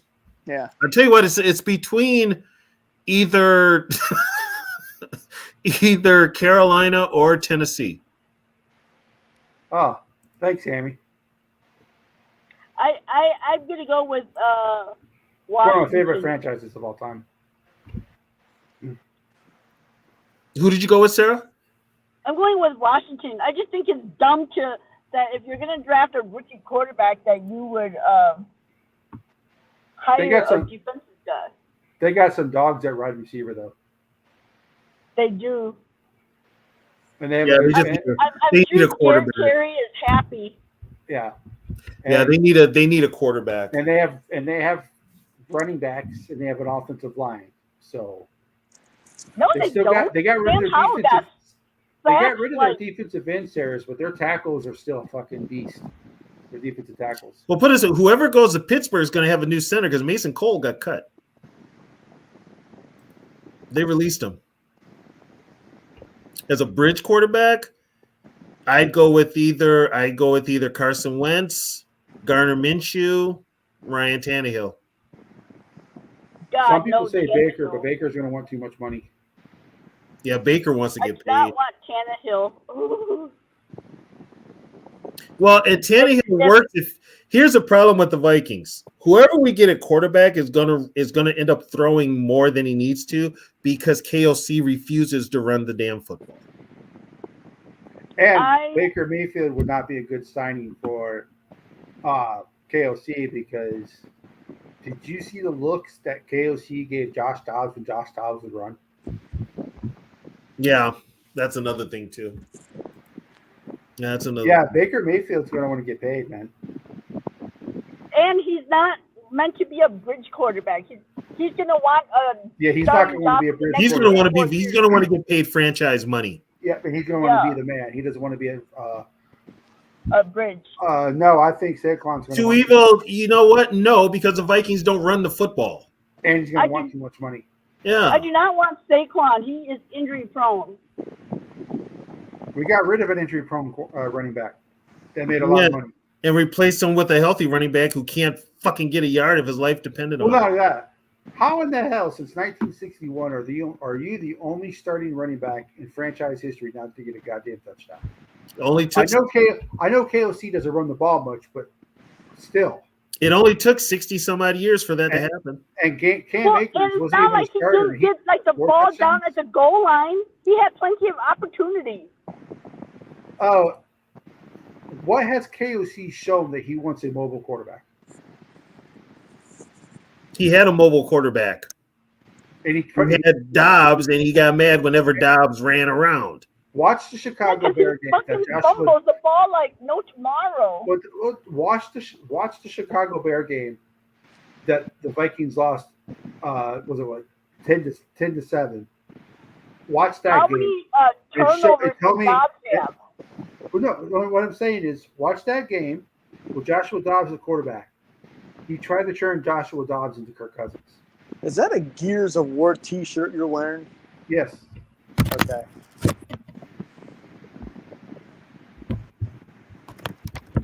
One of my best. It's one of my favorite franchises.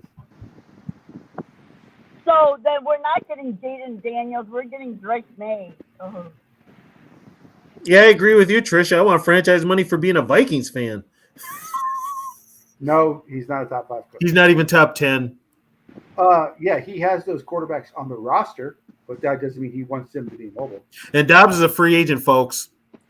Only quarterback he's literally got on the roster right now is Hall. Todd, watch the Chicago Bear games that Minnesota loses. He tried to turn Joshua Dobbs into Kirk Cousins, and everybody will tell you Josh Dobbs is not a drop back, read and react quarterback. He makes plays on his feet. Just because they're on the roster doesn't mean that KOC wanted them. From what I understand, Dobbs was not KOC's first choice to come in when Cousins got hurt. Neither was Joe Flacco. Yeah. Joe Flacco put a feeler out there for the team. Joe Flacco wanted to come to Minnesota. He wanted to come to Minnesota. Yep. I wouldn't mind having him as a bridge next year. I think Cleveland's going to hang on to him. Cleveland's looking for a quarterback too. The reason I don't like KOC, Big, I'm not going to say it. Is because I don't think he runs the ball enough. To me, he doesn't make adjustments fast enough. He's too soft of a coach. Bottom line, he's too soft. He doesn't have that killer instinct in his shows. He just does not. If he was smart, he would want to dual threat quarterback because that's the way the league is going. But what I'm talking about is from what I have seen with him as the head coach, he's had mobile. Hall can run a little bit, and Dobbs, as we know, is a runner. And you watch the games that they started. He tried to turn both of those guys into pocket passers. And that's what Chris. What's that? Oh yeah, I miss old school football too. You know what though? After Hall got hurt in that Atlanta game, that game against Green Bay, when he played scared. It looked like he played. You know when he started to play scared was that Denver game when he took that hit.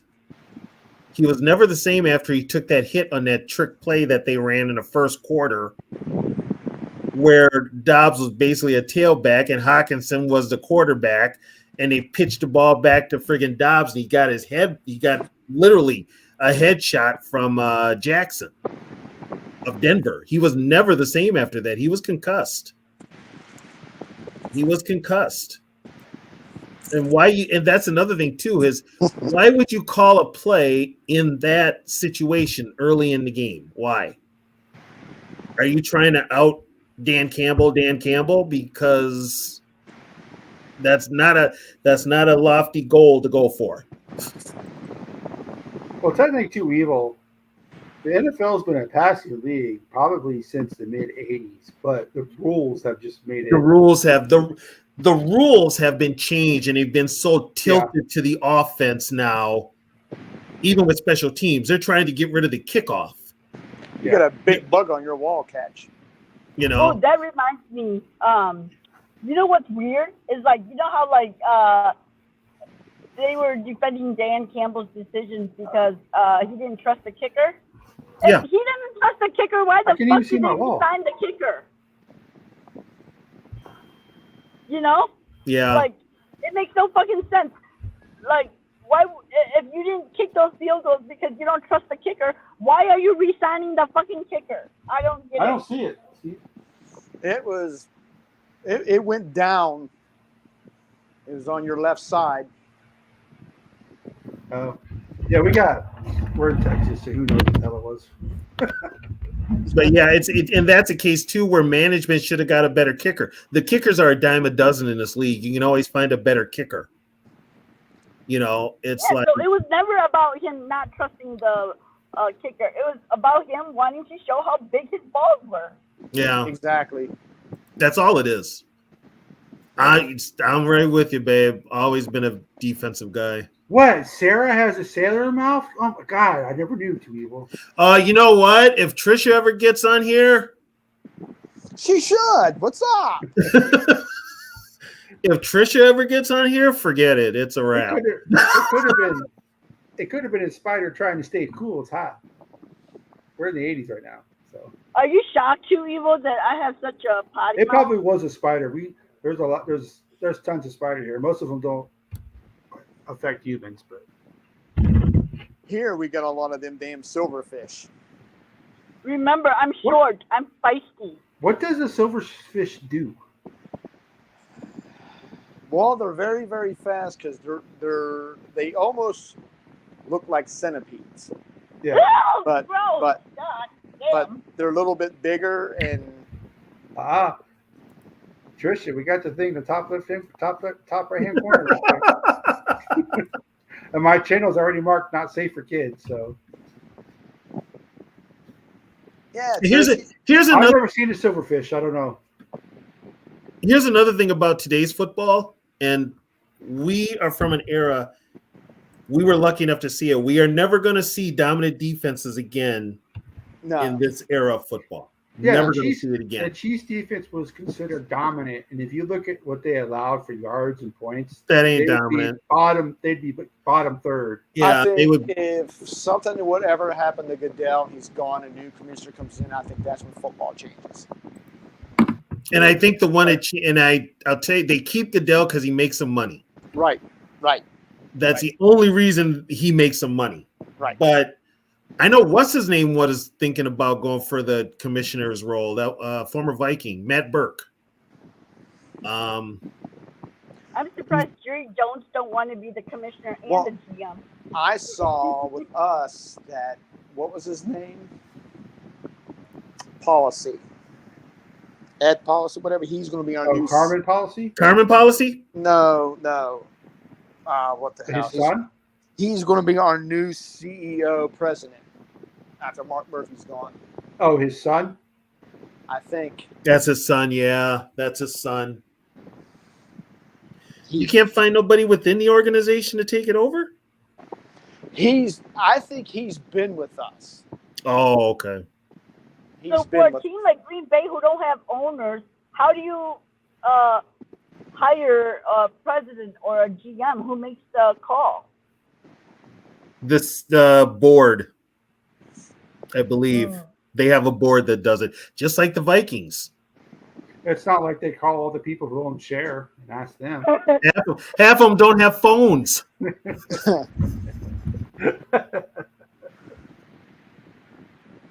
We in the South. You know, Trish, But- you need to get on mic, man, and have fun with us. This is great. We want to hear how much you love Kirk Cousins. Yeah. no, you don't. If you thought my rants were bad, We want to hear you cheer his name when he scores touchdowns. How would you even come up with something like that, Too Evil? what? If you could have a spider implanted that laid eggs in your stomach, which would eliminate the need to eat, and you would make you perfectly healthy and fit, would you get one? Didn't they make a movie out of that called Aliens? That's great. They sure did.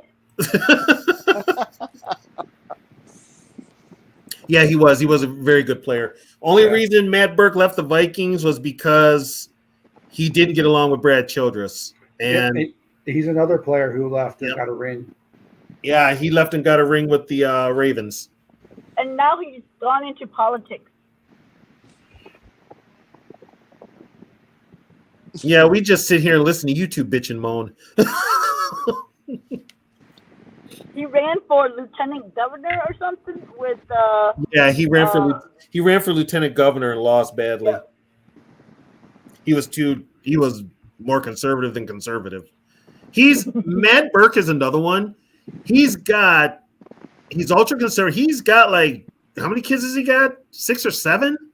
He's got a lot. Yeah, he's got a lot of kids. Wasn't Jesse Yeah, Ventura the governor of Minnesota? Yes, he was. Which is weird because usually the governor of Minnesota, I mean, put it this way, that state, Minnesota is so blue that when Reagan ran for president in '84, He didn't even win. Minnesota was the only only state blue that state. didn't vote for Reagan. Yeah, it's been blue for years. Yeah, And Jesse was independent. That's yeah, which is why Yeah. why he won. Yeah, I think the last Republican to win here was Al Quee, and that was in the 70s. You mean running on the ticket for president? No, for governor. That's the last time we had a Republican governor, I believe. No. What's that guy? Oh, Palenti. Yeah, Palenti. That's sorry ass. Oh, but we better not hey, talk last about time we talked politics, we lost a couple of viewers. I'm just saying. Oh, I don't care. I could care less. No, T. Weevil. Are the Vikings being unreasonable? Yeah, where are the Vikings playing the Falcons here this year? Or are we going? We're not in Atlanta. They're here. Or we might play them in London. Yeah. Oh, that's right. We're going to London. Mm-hmm. If you Damn. guys go over there, have a safe trip, man. Well, let's go over. If you go over there then that's the only time you'll see sunlight, because once it hits November, it's going to be fucking cloudy all the damn time, cloudy and rain. Actually, the best thing Jesse did was give everybody checks.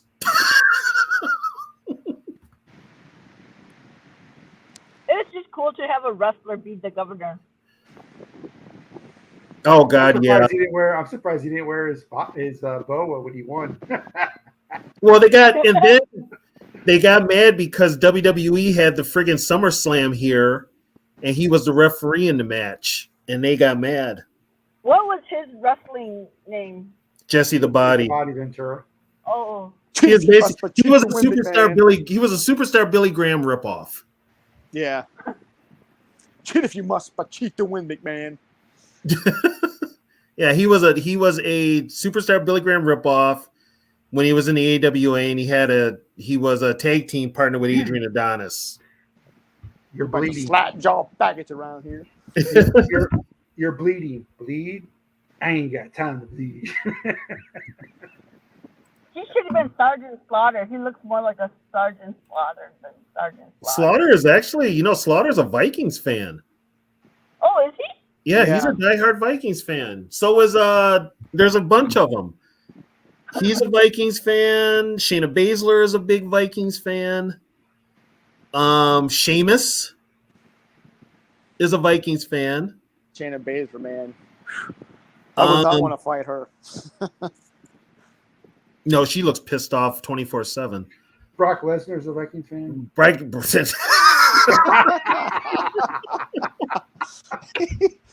He went there. Roman Reigns. Yeah. You know, but yeah, there's a bunch of them that are Viking fans. Now that Prince He is played for dead, the Chiefs at one time. Baron now Corbin. that Prince is dead, Josh Duhamel is probably the most famous Vikings fan. Kane, where's he mayor at? It's Who? the city of Tennessee. So, Tennessee. Okay. Yep. Mayor in Tennessee, small town of Tennessee. That's just so weird. I mean, it's funny, but it's weird. What's that? I said Kane being a mayor. I know it's. I guess he had to cut all that hair off, huh? He's one of the biggest mayors in the Well, I history. mean, what's his name was a professor, and he still wrestled. George George the Animal Steel. He was a professor. Yep, college professor. Yep. And then when you hear him just before he died, he started doing all these interviews. When you hear him talk, nothing like his character. Nothing. Articulate, you understood every word, even when he was calling somebody an a-hole. Someone was, what did I see that they said that Rhea Ripley, her father was Viscera. I can't Real- remember if I asked No. this. Was Randy Savage? Is Randy Savage married to Elizabeth? He was. Was. Oh, okay. They were. He was married to another girl when he died. Randy Yeah. Savage died? Yeah, he had a heart attack while Yeah, he had a driving heart car. attack when he was driving. He had a heart attack in Oh. 2011. Yep. Yeah. I thought he was still alive. No, he had a heart attack when he was Yeah. driving a car. Yep, he had a heart attack when he was driving a car. Miss Elizabeth died in 06 or 07. She OD'd, I believe. And didn't Luger get in trouble for that? Yeah, because Luger gave her the drugs. Yeah, Randy had a heart attack and hit a tree. Yep. Oh my Luger- God. Here's the kicker. Luger was staying in one house with Elizabeth, right? But he had another house down the road with his wife. Weird. Yep. Got a question for you, Tony. Hmm. What is the priority for free agencies for Vikings 1 through 5? Okay, for me personally, what I would do, number one, defensive line. Oh, the Inside. Dolphins came out and said they aren't going to take Wilkins. Okay, so that That means they're Changes going to franchise. everything. He's a free agent, I think. he'll be a free agent. I would go defensive line. I would go secondary. Yeah, but who's a good free agent? Xavier Howard was just Howard or Winfield. Howard or Winfield. And Xavier was not going to resign in Miami until Brian Flores talked to him. So there's a strong connection there. Right. The next one, offensive line, because we still need guards. I don't care what anybody says. We need a guard and a center. Yeah, when Ed Ingram's your best guard, you have an issue. Yeah. Linebackers. We need linebackers. And then the last one, I'd go with special teams. We need a kicker. The Vikings on defense need a front seven overhaul. Plain and simple. Goodbye, Dean Lowry. God damn. I know. Too He's evil. going back to the Packers. The thing about Antoine Winfield right now is that there was an insider, Tampa Bay Buccaneer insider, who was saying that the Bucs are probably going to use the franchise tag on Winfield. Well, what are they going to? Well, they can franchise two players, right? Transition and franchise. You only use the franchise tag. It would only be $16 million. We need a center. We need Not badly. see the other option for a franchise is Baker Mayfield. That's not $16 million. That's a hell of a lot more. No, Mayfield. If you franchise him, you're paying him top dollar. Yeah. Because right now we need a center. We need to get rid of Bradbury. We need a big ass center who doesn't get moved when the Jackson Powers Johnson. That is Yeah, but you can draft him. that's the best name ever. Ain't even going to fit on the damn jersey. And there's that what's Not that? on the new MLB jerseys. Frazier from West Virginia. Yeah, there's guys. So are you guys cutting Bakhtiari or are you guys trading him? No, there was word. If anything, we're going to release him, and if we do that, we will save like what 21.3 million off the cap. But Is that by hopefully, June he's been 1st? stealing. He's been stealing from you guys the last 3 years. Yeah, I haven't seen him. Like, I think I've seen Lewis Dean more than him. Oh God, that's not saying much. Jeez. I mean, when he was at the top of his game, he was great, but he ain't that. Oh, guy he was anymore. like the top left tackle. Well, him and Balaga were the bookends of the NFL, but then Balaga started breaking down and getting hurt, Yeah. and then Bakhtiari started getting hurt. You never had them on the field at the same time. Hell, they both got knocked out of the game against the Vikings in 2017. It was just, it's like they were never on the field together that much. I will be a happy camper when he's actually gone. Who do you got playing left tackle right now? Rasheed Walker. He's on. Did you draft him? Yeah. Oh, so he's on a rookie contract. Yeah. Yeah. That's the thing nowadays, folks. Got to realize, as long as these players are on rookie contracts, that's who they'll roll with. Zach Tom's the right tackle. Rasheed Walker's left. Josh Nijman's there, but there's talk that he could end up going elsewhere maybe. I don't see Royce Newman being back. It's up in the air on John Runyon. So, I mean, but it would be all right. And like I said, I know we're also looking at center as well because all we got was Myers there from Ohio State. I'm sure your center is still better than our center. Well, he started to play better at the end of the year. He was better than our center. Period. Just deal. Well, The only person that likes our center is PFF.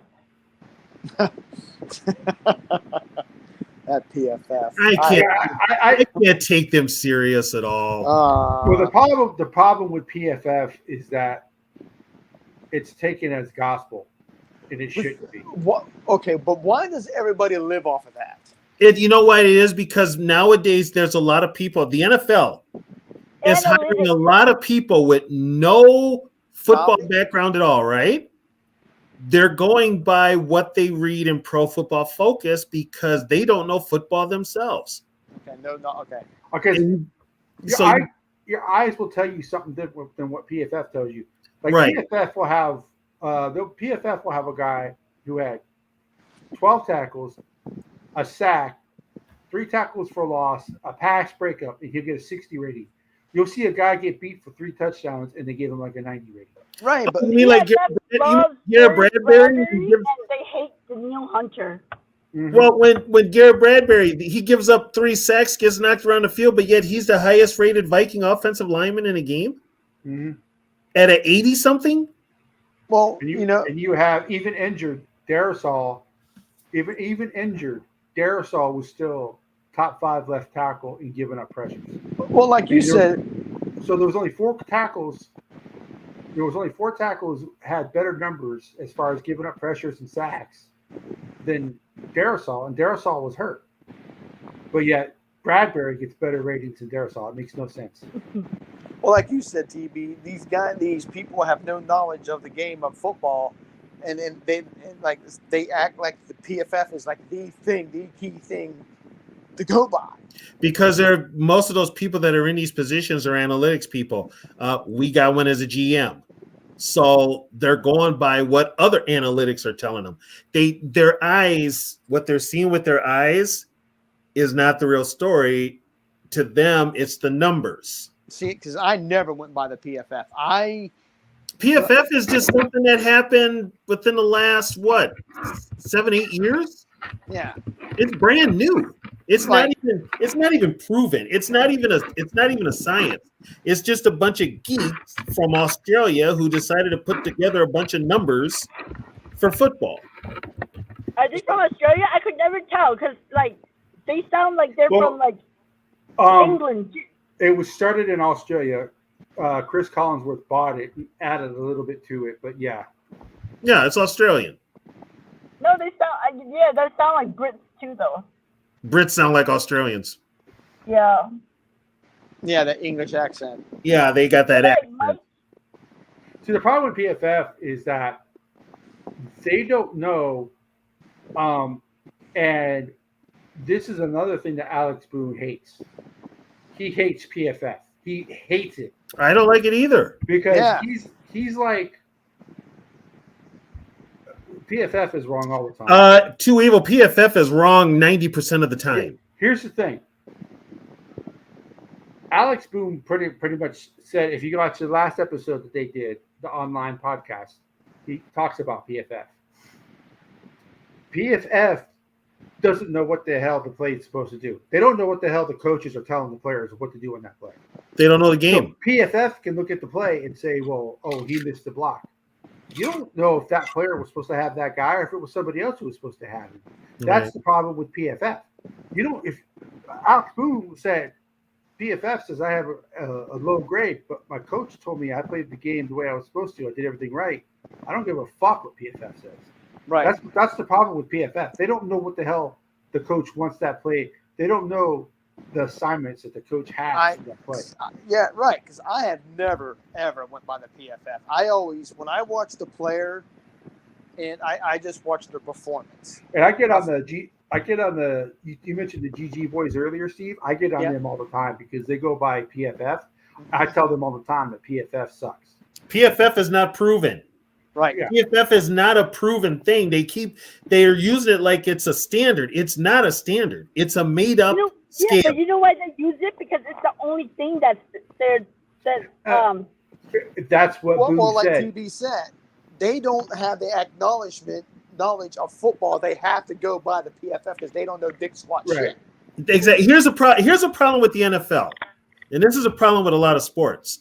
You've got a lot of people running these organizations and sports teams now that have never played the game, don't know shit about the game. They've only been a fan. So if you're an analytics person, you don't know nothing about the X's and O's. That's where PFF comes in play to be like, well, this is the PFF numbers, blah, blah, blah.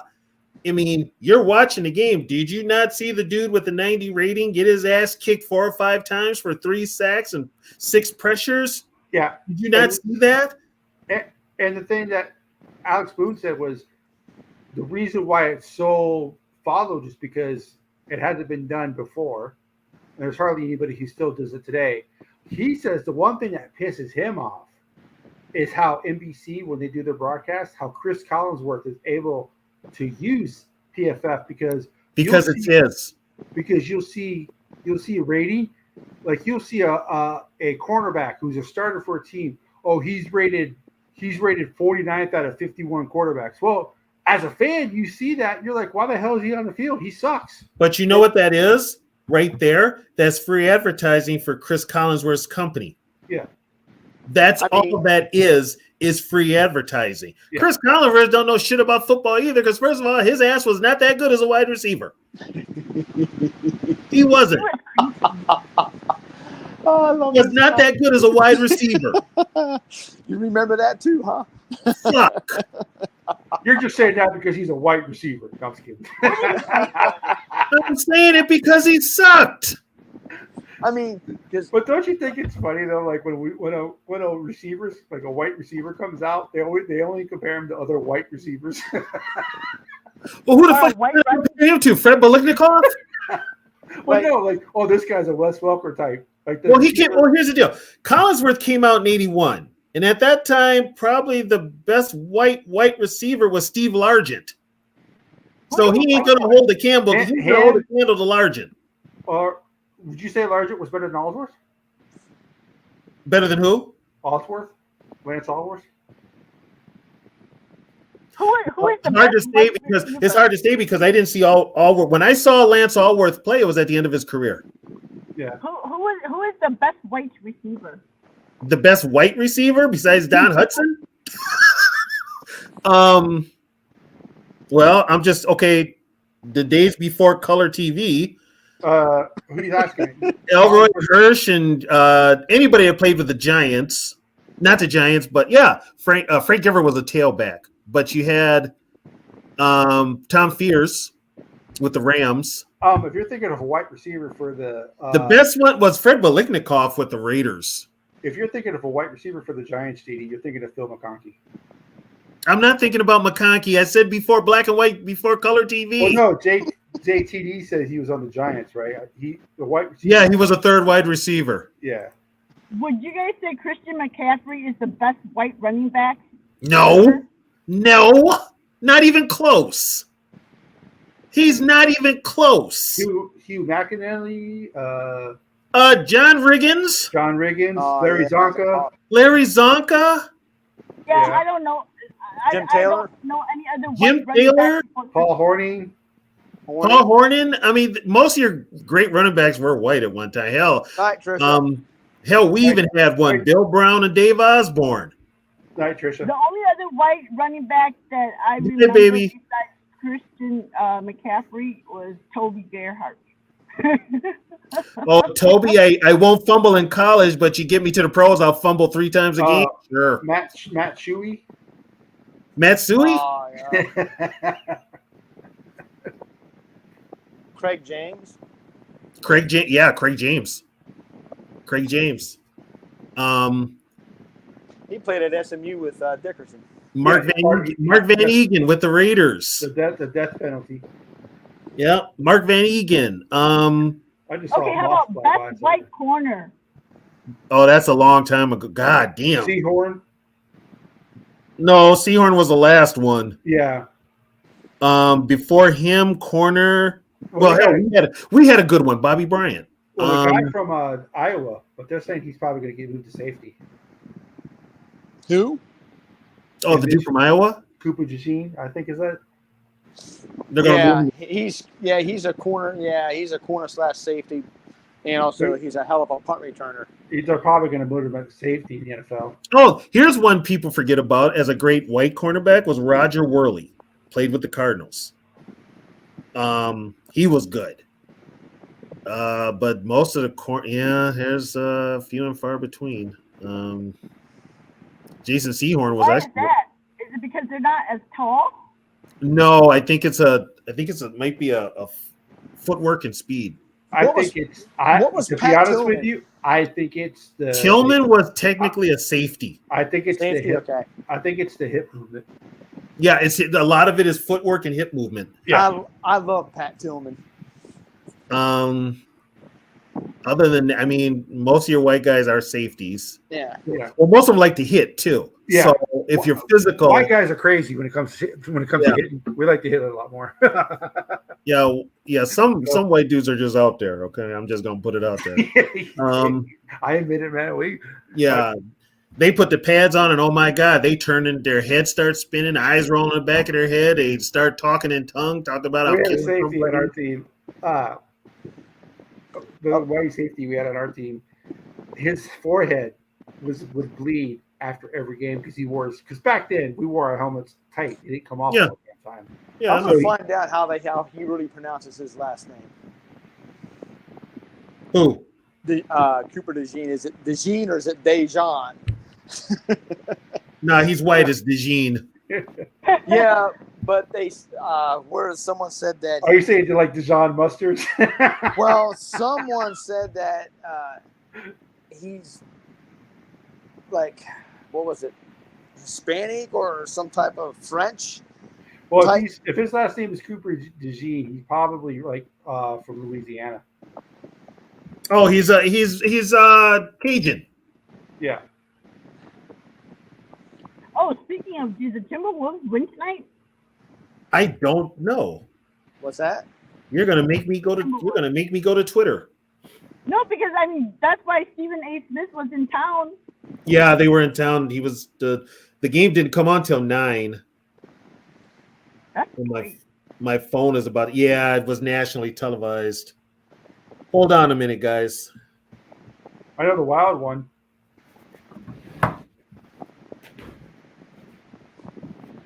I should care more about that, but I don't at all. It's like they're just like the Lynx to me. What? The Wild, our hockey team, Oh, Minnesota Wild. they just exist to exist. Oh my God, Sarah, you call yourself a Minnesotan? I'm not a hockey person. And you call yourself a Minnesotan? I hate winter and snow. Every winter, I'm like, oh, I need to get up out of here. I can't stand the snow. With me now, as the older I get, the more I realize I can't deal with cold. It hurts me. It hurts my. Especially, Oh, the Bucks Heck won yeah. 112 to 107. The Bucks won. 112, 107. The Wolves were the throwbacks too. Oh, the old school unis. Yeah, the original ones. oh, Okay, Bucks got the win. Big deal. Who cares? My Hawks shit on themselves again, like they always do. So Yeah, so I don't know. yeah, Wolves lost. so Well, what do you good think show. we're gonna do with that extra salary cap now? Are we gonna Instead of giving Kirk Cousins 3 years, Something tells me it's going to Kirk Cousins. Instead of giving Kirk Cousins 3 years, 100 million, they give Kirk Cousins 3 years, 120 million. Why must you torture I love me? her yelling. And here's the thing: you can pay Kirk. Do not give him any guaranteed money. Unfortunately, they're going to. Well, And they're gonna. You know why they're going to do that? There's nobody in the NFL that will give Kirk all the money, that guaranteed money that he wants. He's not getting it from any NFL team, especially coming off an injury. So who's stupid enough to do it? The Wilfs. I heard this is from Dougie Wilson. He said 3 years guaranteed is a hard no, even for the Vikings. So if he's looking for 3 years guaranteed, he's not getting it from Minnesota. He's not getting it from anybody. Period. He's not getting. He'll be lucky to get 2 from any other NFL. There's no NFL team out there that will give him what he wants, except the Minnesota Vikings. And they were talking about how his value has gone up because he danced on stage. Like since he danced on stage, his You know, it's nice he can dance on stage. Why can't his ass dance in the goddamn pocket and avoid a rush? I fucking don't know. As I told you, that is the one thing that aggravates me the most about Cousins is that when he hits 3rd and 3, there's a hole in front of him. He could run and get 4 yards. He doesn't fucking run. He passes. Well, okay, if he comes back this year and he does that shit, what am I going to yell at the TV? Dance, motherfucker! God. I want video. I just don't want to bring him back because if we bring him back, he's not going to let us draft a first-round quarterback, and that would be a shame. No, and he's actually going to cost you. Bring him back. It is going to cost you. It's going to cost Kwesi his job. And just like Mike Zimmer. Mike Zimmer said, it's going to cost Kwesi. So basically, you know what Kirk turns into? He turns into Jay Cutler as the head coach killer. Well, Jay Cutler's problem was he thought he was smarter than everybody else. Yeah, he's so smart. He broke up with his girlfriend by sending her ring in the mail. Well, yeah, that's not a bad idea. You talk about someone who's a fucking who's a massive. Trying to think of I can't think of the word right now. A narcissist. Oh yeah, he is. Well, no, his girl too. Well, they were made for each other. They're divorced now. Yeah, because she's like he made all that money being a quarterback in the NFL. He's like, all I want to do is be on a farm, raise my farm animals. Yeah, she wanted to spend his money. Yeah, raise my farm animals and raise my kids. She's like, yeah, because she was a reality you should do something TV better star. than that? Don't you think you should like go out and have a career broadcasting or something like that? And he's like, no, I made my money. I'm happy. You know what? I would have told her, guess what? You're still young enough. Shouldn't you have an OnlyFans account? Yeah. Hell, you're a reality TV star. Fuck, go on OnlyFans. Better yet, What hell, show was he on? put your skills to work. Call Brazzers. I'm serious. I mean, I know he's not like the nicest person in the world, but come on, man, that's bullshit. No, what's his name? I forget which quarterback, which receiver it was. Might have been, was it Marshall? Brandon Marshall? They said he's just a complete and total dick. Oh, well, look, Brandon Marshall's not. Yeah, but Brandon, I mean, he said he was worse than him. Excuse me. Oof. You know, but yeah. Brandon Marshall never played in the playoff game. Jay Cutler quit in the playoff game. He quit in the championship game. Jay Cutler quit in the championship game. Yeah, You're that 6 game minutes against, away from the Super Bowl, and he quit. That game against the Eagles, right? No, the game against the Packers. Oh. He quit. I remember that 41 donut game against the Giants with the Vikings. Dante Culpepper was the only guy who did not quit in that game. I can't Right. believe that Chicago has never had a 4,000-yard passer. Well, I Or know. a when 5,000 you look yard at Chicago's receiver. when you look at Chicago's quarterback history, and fucking a guy from the 20s is your best quarterback, still has all the damn quarterback stats. You know, Oh my quarterback is an God, issue. for real? Yeah, Sid Luckman. Yeah, Sid Luckman played in the 20s and 30s, and he still owns most of the quarterback records. He didn't play 20. He played 30s and 40s, Yeah, and Oh he my still God. has all the records. All the records. yeah. Brandon Marshall had some mental issues. Yeah, but he has all. Yeah, and they, like if you they ever. never had a receiver 5,000 yards. That's just fucking crazy. Yeah, the leading receiver of all time has less than 5,000 yard career receiving yards. Mm-hmm. That's crazy. Yeah, for them to be around as long as they have, yeah, they've got titles and shit, but as far as like stellar, when I think of the Bears anyway, I think of middle linebackers. They only have one title since the Vikings have been around now. Yeah, 85. Yeah. That's it. And if the Dolphins didn't lose at the Patriots, they probably don't get that one. They don't get that one. They don't. Yeah, because Shula put it on them in that Monday night game. Yeah. You know. But They yeah, couldn't stop the Dolphins because Dan Marino had the quick release. He got rid of the ball before they got to him. And that's what beat them. That's what Yeah. beat the 46 was that quick release. And the one that got burned the most for that Bears defense, believe it or not, Leslie Frazier. Yeah.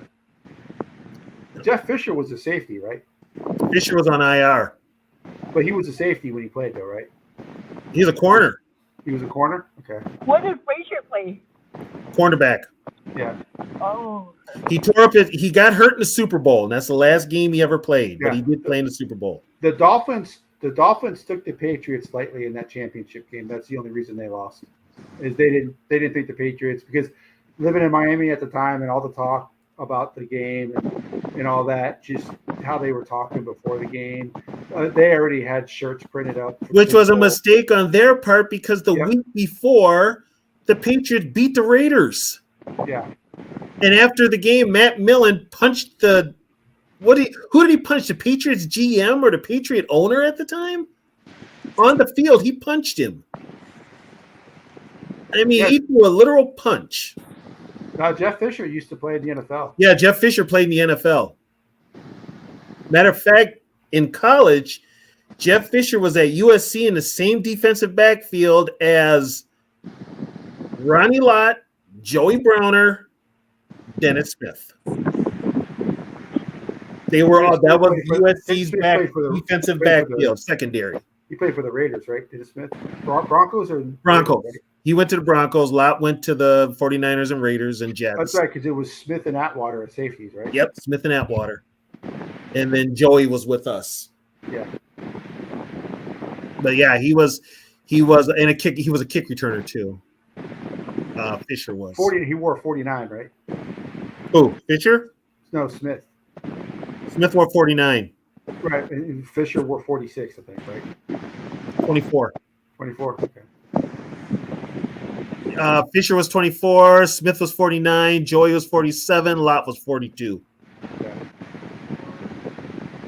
That's crazy. That's Southern Cal had a hell of a backfield. Did they win the championship that year? They beat Who got the national championship that year? Was it them? What year was here? What year was that? 79. They beat Ohio State in the Rose Bowl. And I think they might have got number 1. I'll find out in a minute. That's a hell of a secondary.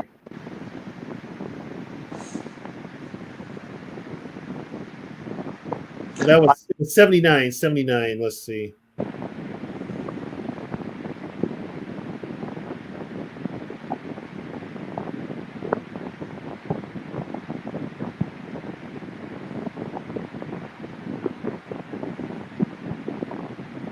That was a hell of a basketball.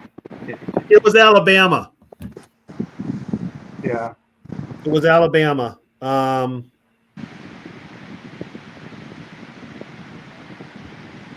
That's the one where they beat Penn State, beat them at the goal line in the Sugar Bowl. Yeah, Penn State was number 1. I think. Penn State was number 1 all year. Yeah. They were number 1 all year. And then, But yeah, that was that secondary right there, and they were all hitters. Only one that wasn't a hitter was Fisher. And then when they won Go go ahead, Sarah. Oh, I was going to say, why are the Giants and the Jets called New York when they don't even play in New York? Because when they started, they were both in New York. The Jets, when the Giants for years played at Yankee Stadium, and the Jets played at Shea Stadium, and then once New York would not build a stadium for either one of them, they just moved across the river to the They bought swampland. It was swampland. It was basically there were nothing. It was junk, the old cars, fucking chemicals and shit. Probably some dead bodies in there. The mob dropped off. Oh God! But they built the stadium there, and that's probably why players get injured there a lot. Well, one player, they had a running back, white guy, as a matter of fact, Doug Coder. He developed cancer and passed away just after his playing days, and he wanted to blame Giant Stadium because it was built on they were dumping chemical waste there. If you look at the old stadiums, Giants Stadium was probably the worst at this. The stadiums were not flat. The stadiums were like this. They went up in the middle, and so the water and stuff would go down. So the middle of the field was probably 2.5 to 3 inches higher than the sidelines. You're kind of running uphill. Yeah. And now all the fields are level nowadays, but it wasn't like that back then. Yeah. But back in the day, I mean, there was like little divots in like Met Stadium where the Vikings played. Okay, here's a little secret people don't know. Everybody thought that when the baseball season was over, they put sod on the infield, right? Wrong. They just spray painted it. They literally just spray painted it, and players were still tripping over the infield. It was actually a hazard during the multi-purpose stadiums. The ones that had natural grass were actually a hazard because when you're playing football, you wear cleats for the grass. You don't wear the cleats for the clay that's in the infield. So you would injure. You tried not to. If you were on the offense, the infield was to the one side of the field. You'd always try to use the other hash, so because it was a safety issue because your cleats would rip on the clay like they would in grass, and you would just slip. Oh, I got one for you. This is a Metrodome one, and this is how bad artificial turf was. And the dome was multi-purpose, right? Well, for the mound and all that stuff for baseball, that was mechanical. So they would lower it and level it with a push of a button, and they would just cover it up with carpet. Okay. Gophers played Ohio State one year, and during the football game, Mart Duzbabe picks off an Ohio State pass in Ohio State territory. Now he's running, and he gets to the pitchers where the pitcher's mound area is, and you can tell it because the carpet doesn't match. He pitches it back, but when he turns around to do it, he slips. The carpet comes up. literally comes up on the field where the pitcher's mound is. Like when you're like if you kick up your living room carpet, that's what the Metrodome carpet looked like. It's a wonder he didn't tear his knee up or anything like that. It was that was a hazard. There's artificial turf. It was pretty much what people don't. It was concrete, and when they first came out, the reason it's called AstroTurf is because the Astrodome was the first thing to have it. When it first came out, it was concrete, and then it was the turf right on top of the concrete. Yeah, right on top of the concrete. Eventually, they had like a 2-inch, like a 2-inch padding between the. You get a pad underneath it and the turf, but for the longest time, it was just concrete and then the artificial turf. And a personal note, I played football at the Metrodome. I tore my Achilles at the Metrodome. I never played on anything but natural grass. I got off the line, went to make a move. My body moved, but my foot stayed. And you know when something wrong, you get that sharp burn. It's almost like somebody like shot me or something. And I knew right away you got stabbed. Yeah, and I knew right away I tore my Achilles. I tore it right away. And that was. Does it hurt? Huh? Does it hurt? Hurts like a motherfucker. But eventually the pain gets so bad that it's one of those where your pain gets so bad your body just can't feel it no more. Mm-hmm. When Rogers tore his, he just stood like nothing was going on. Yeah, Kirk did the same thing. They both walked. I tore it and it hurt like somebody has set my foot on fire. Speaking of that, someone actually put a YouTube video up of Aaron Rodgers' best plays of 2023. It's a 15-second video. They need to leave that man alone. Who was the quarterbacks that you saw that tore their Achilles? And I mean, when they went down, they weren't in pain. Well, the first one I can think of, I know when Tommy Kramer got hurt, it was his knee, but he was down. He was in pain. Keith Nord tore his Achilles, and he was a special teamer, but he tore his Achilles. Testaverde. Oh, Vinny.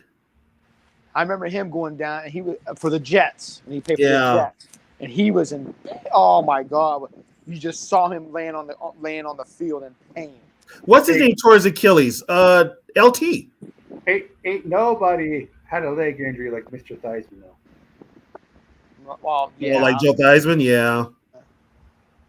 Now I'm sorry. This bit when Greenlaw was running onto the field, he goes down. I can't buy that he tore his Achilles because he grabbed the back of his hamstring. He tore his Achilles. Yeah, but Kurt, when he tore his Achilles, he thought his ankle was hurt. Yeah. So when your Achilles tears, it's not necessarily the Achilles you feel; it's the stuff around it. It's in the foot. Yeah. It's in the foot. But just for him going onto the field to tear his, which is a possibility. That's crazy. But it was on, and that field was on grass, right? Yeah, but I brought it. There was actually a guy. I don't know if Sarah and Steve, you guys were on. When they were talking about the guy who did the Achilles injury surgery for, I think it was either Cousins or Rodgers. I'm not sure. He said that he's not surprised that he's starting to see more Achilles tears because just the wear and tear on the Achilles, and with the players being bigger and stronger than they ever have been, they're not doing any new exercises or any stretching for the Achilles. Yeah, this year has been a record for injuries, it seems like. Yeah, and guess what? The NFL will make another rule for it. Unfortunately, they'll make another rule. Yeah, because they thought this turf stuff. No, well, the last two of them were on natural grass. So there goes that. Well, you know what? They always talk about player safety, right? But the head of the Players Association is, when they bring that up, he's like, "Oh, are they going to replace the turf? Are they going to change the playing surface? Because that's the biggest problem." I miss the muddy fields. Yeah, I don't. You're never going to see those because now they got the drainage system. They got. They won't play in rain. They'll postpone the game until it clears up.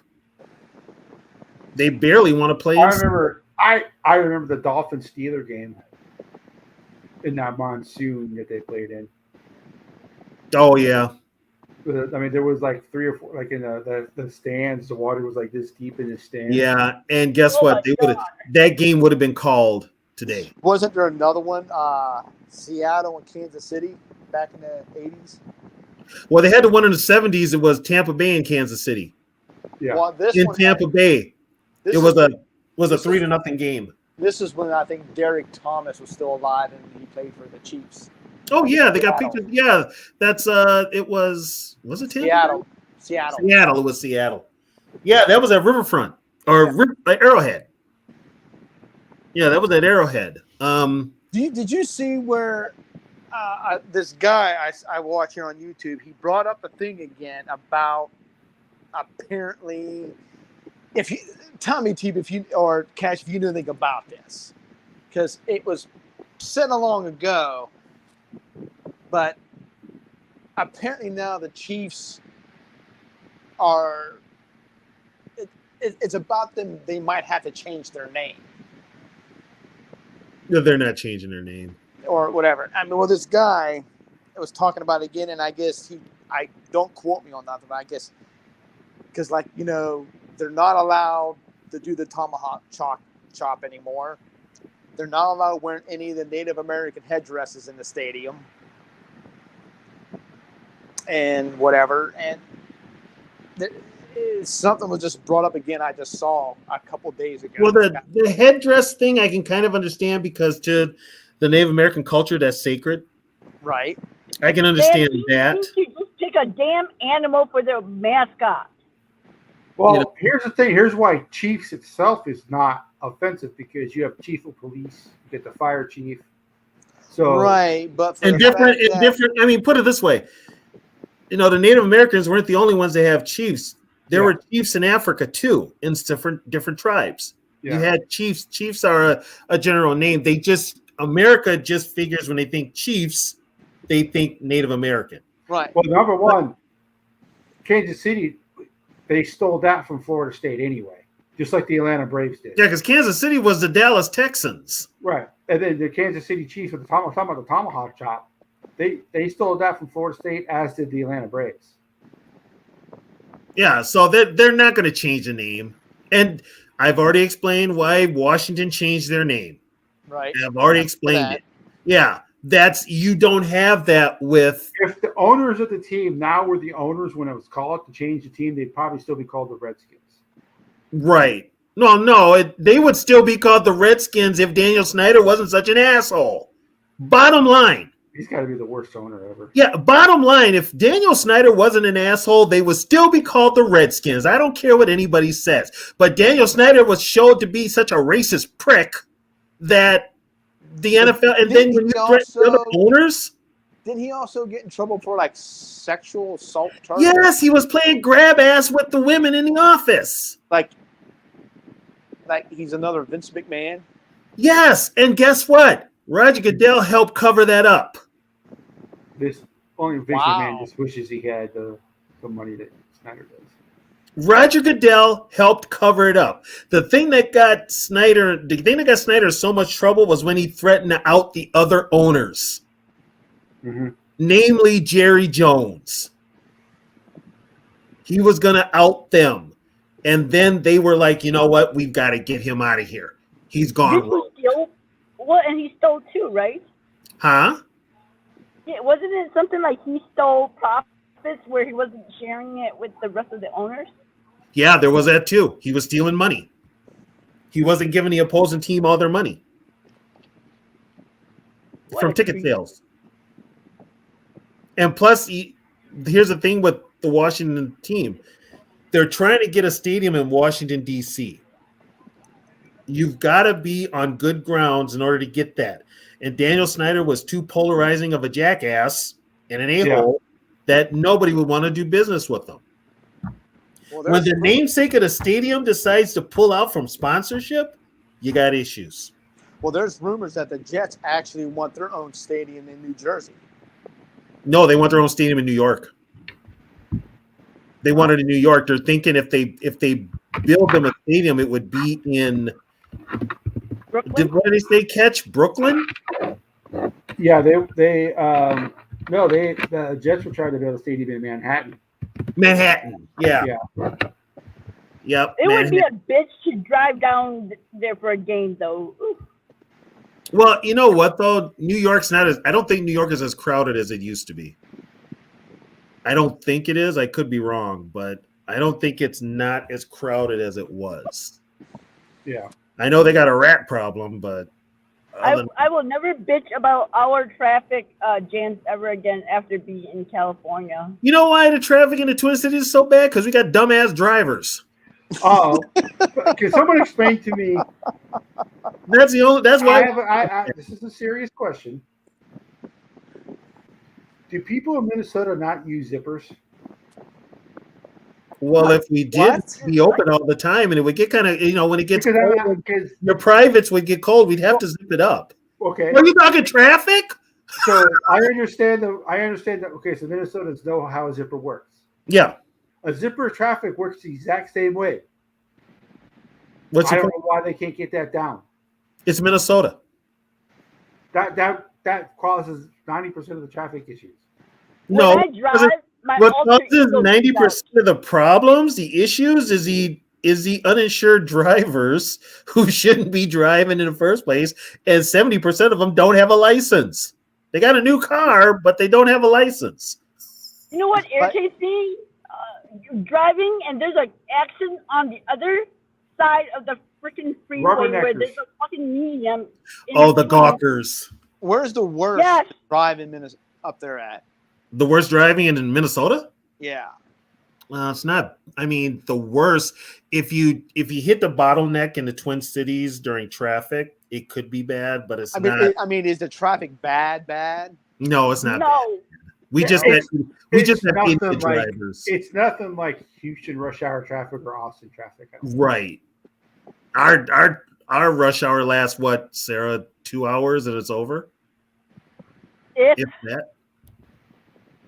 And I mean the only part that's congested is like about 10 miles. Yeah, 10 miles. Just like out in California on the 101, that gets hit. Well, you got a bigger population out there too. I heard the 405 is called the 405 because it takes 4 or 5 hours. I mean, what's to get anywhere. What's Yeah. crazy is that out there on the 101, the traffic's so backed up. You got people on their motorcycles going right between the cars.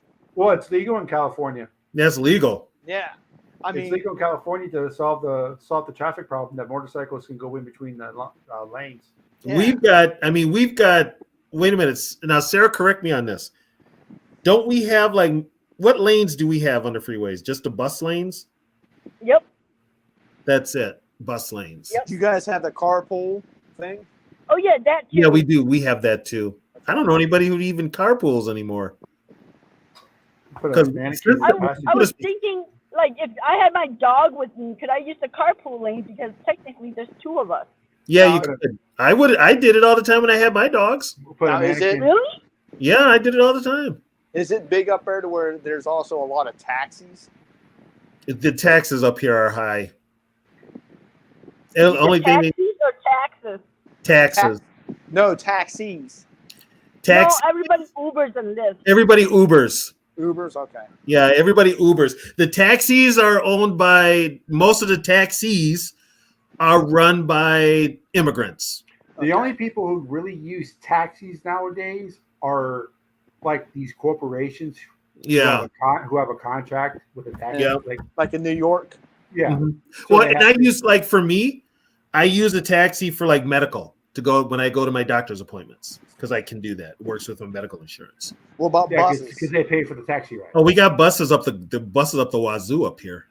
Okay. We actually have really good public transportation here. Yeah, Okay. we do.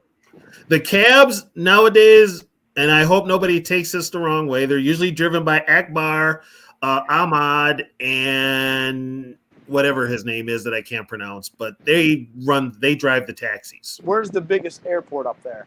Twin Cities International. Okay. That's kind of between both cities. Yep. it keeps getting bigger and bigger. But There yeah. are taxis here, but 90% of people drive their own cars here, or and here everybody Ubers. or they Like, use 'cause I think Uber what- or Lyft. Yeah, Yeah, It's everybody just so much Ubers. here. easier to Uber. Lyft is Mhm. way easier than Uber. So I think Dallas has the second biggest airport in the country. Mhm. Um, I think Chicago and Atlanta are the biggest two airports. Well, I know Dallas is up there. I think O'Hara and Atlanta is Trisha could probably. Because I've been to She Dallas. knows O'Hara, about Atlanta. definitely. She's from Atlanta, right, Trisha? No, Trisha's been to Atlanta numerous times though. She lives in California, Right. but she's been to Atlanta numerous times. Because I know Atlanta is where Delta's headquarters is at. That's where What they part of keep all their California is she planes. at? Vacaville. Okay.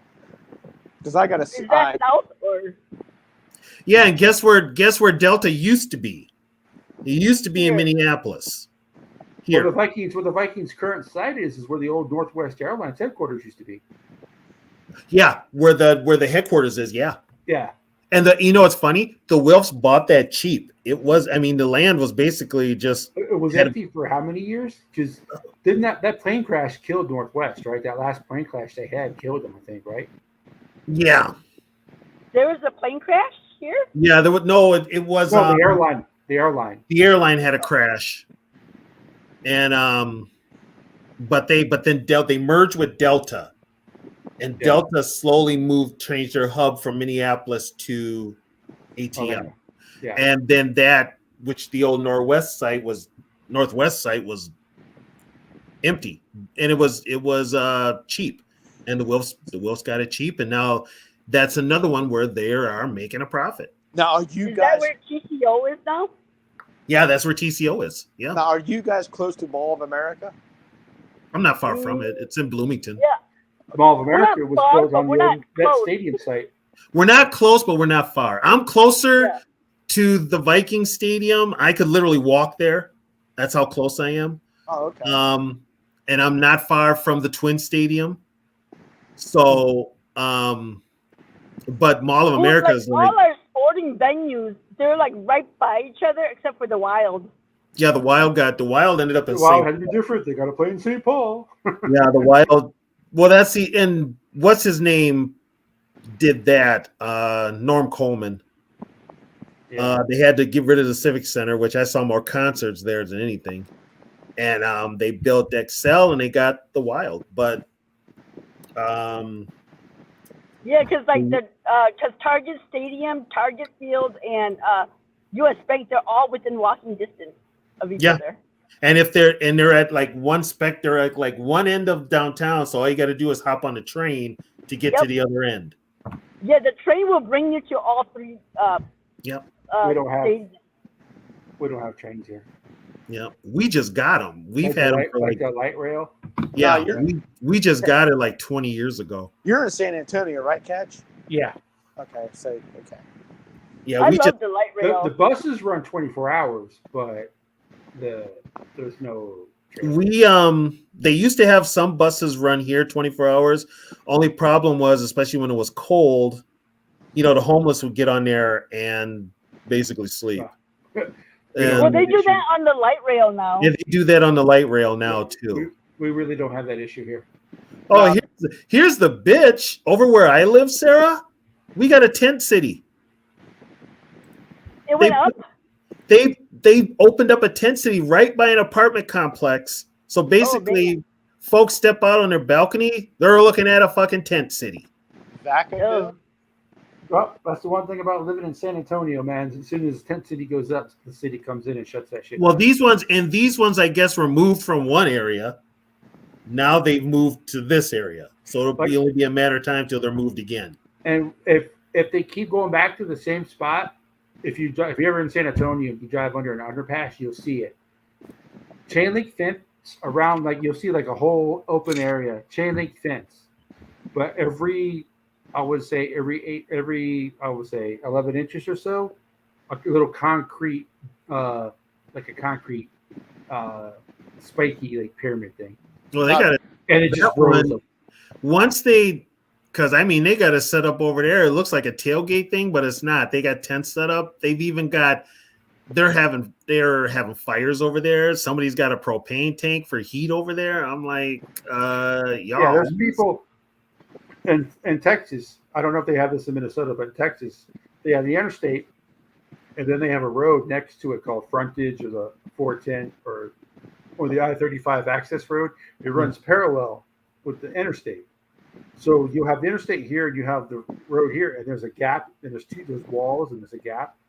You'll see people living in that gap in the road, but of course they come in and they get rid of them. San Antonio, instead of taking people like they do in some places, like they do in New York, where they take schools and they're putting people in, San Antonio finds a building that's been abandoned. They fix it up a little bit and they go in there, or there's these tiny home communities where they put them. They don't want San Antonio to turn into Austin, because if you go to Austin, it looks like parts of California. Well, see, and that's the problem here. They've actually done that here with some of the stuff, but here's the problem: the people that are homeless, they have some sort of an addiction, so they're not even trying to get the help that they need. They're so focused on their whatever the problem is. They don't see the big picture. So it's impossible to be homeless in like Minnesota, man, because during the winter. You know what? I was homeless for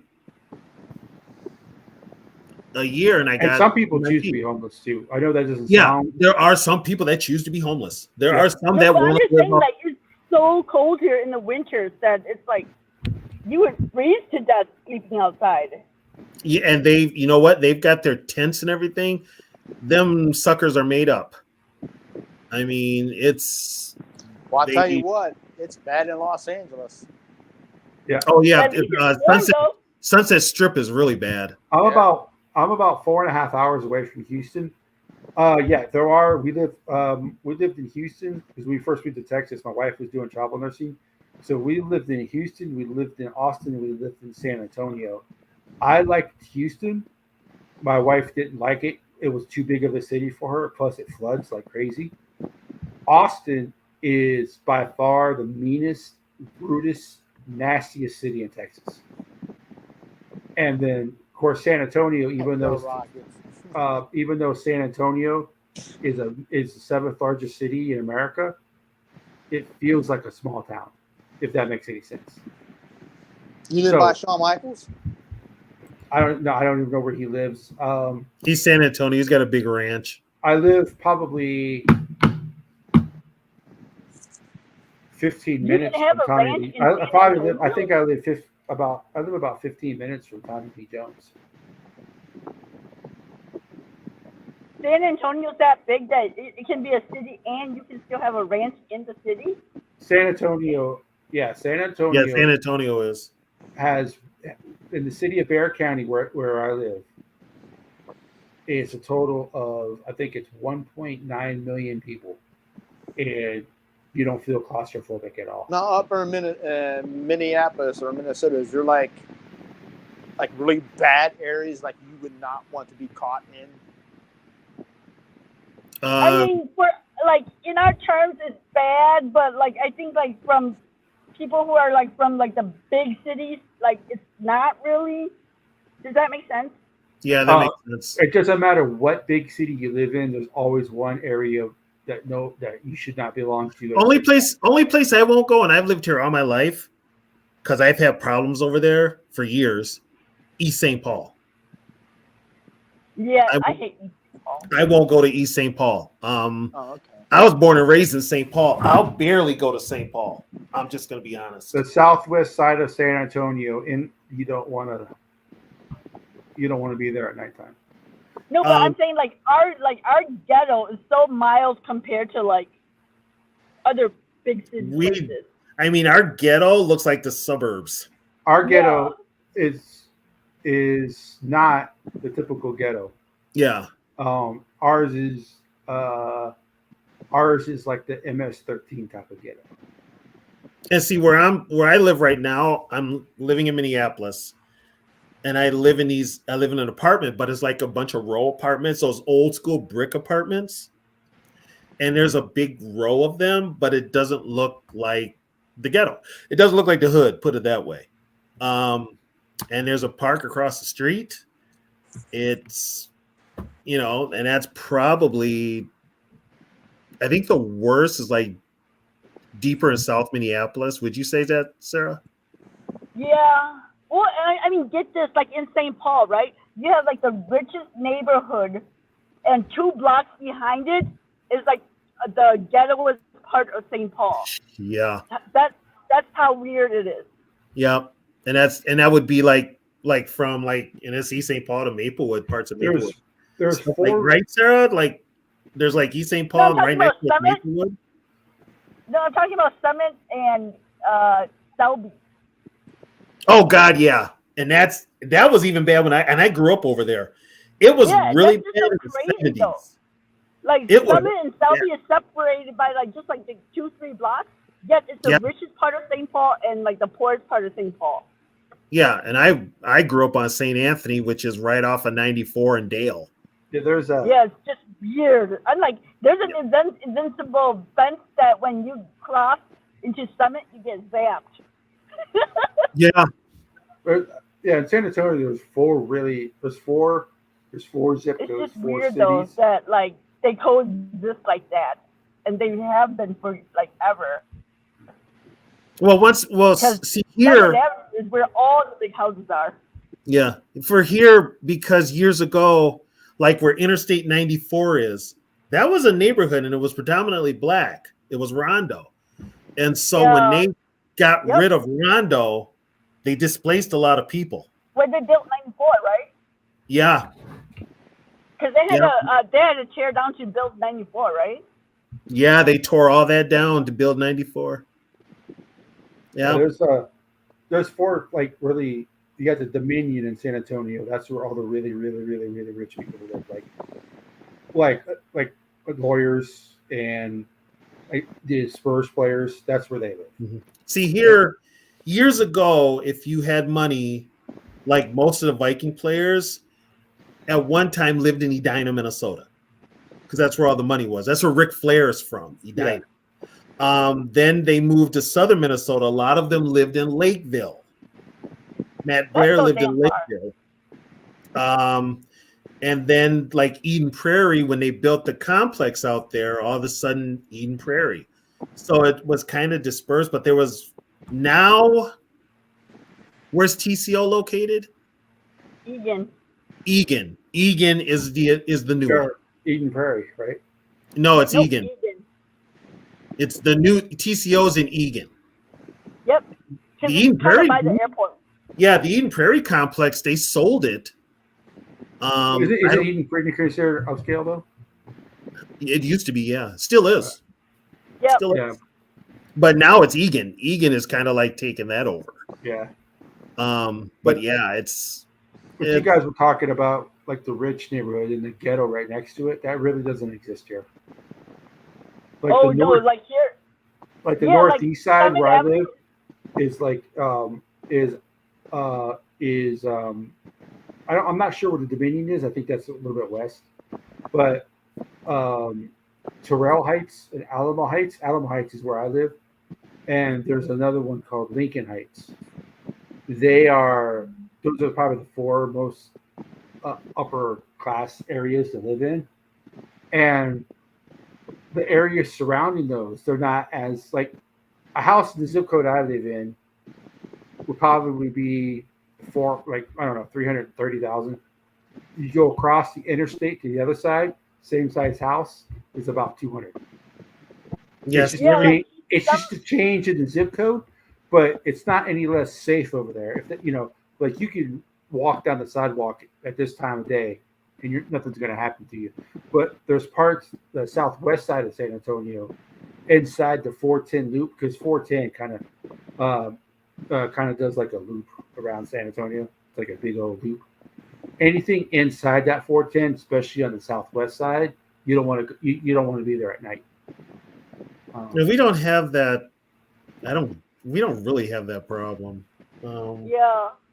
It's pretty much Like- you can. Summit Avenue, you got like $1 million mansions.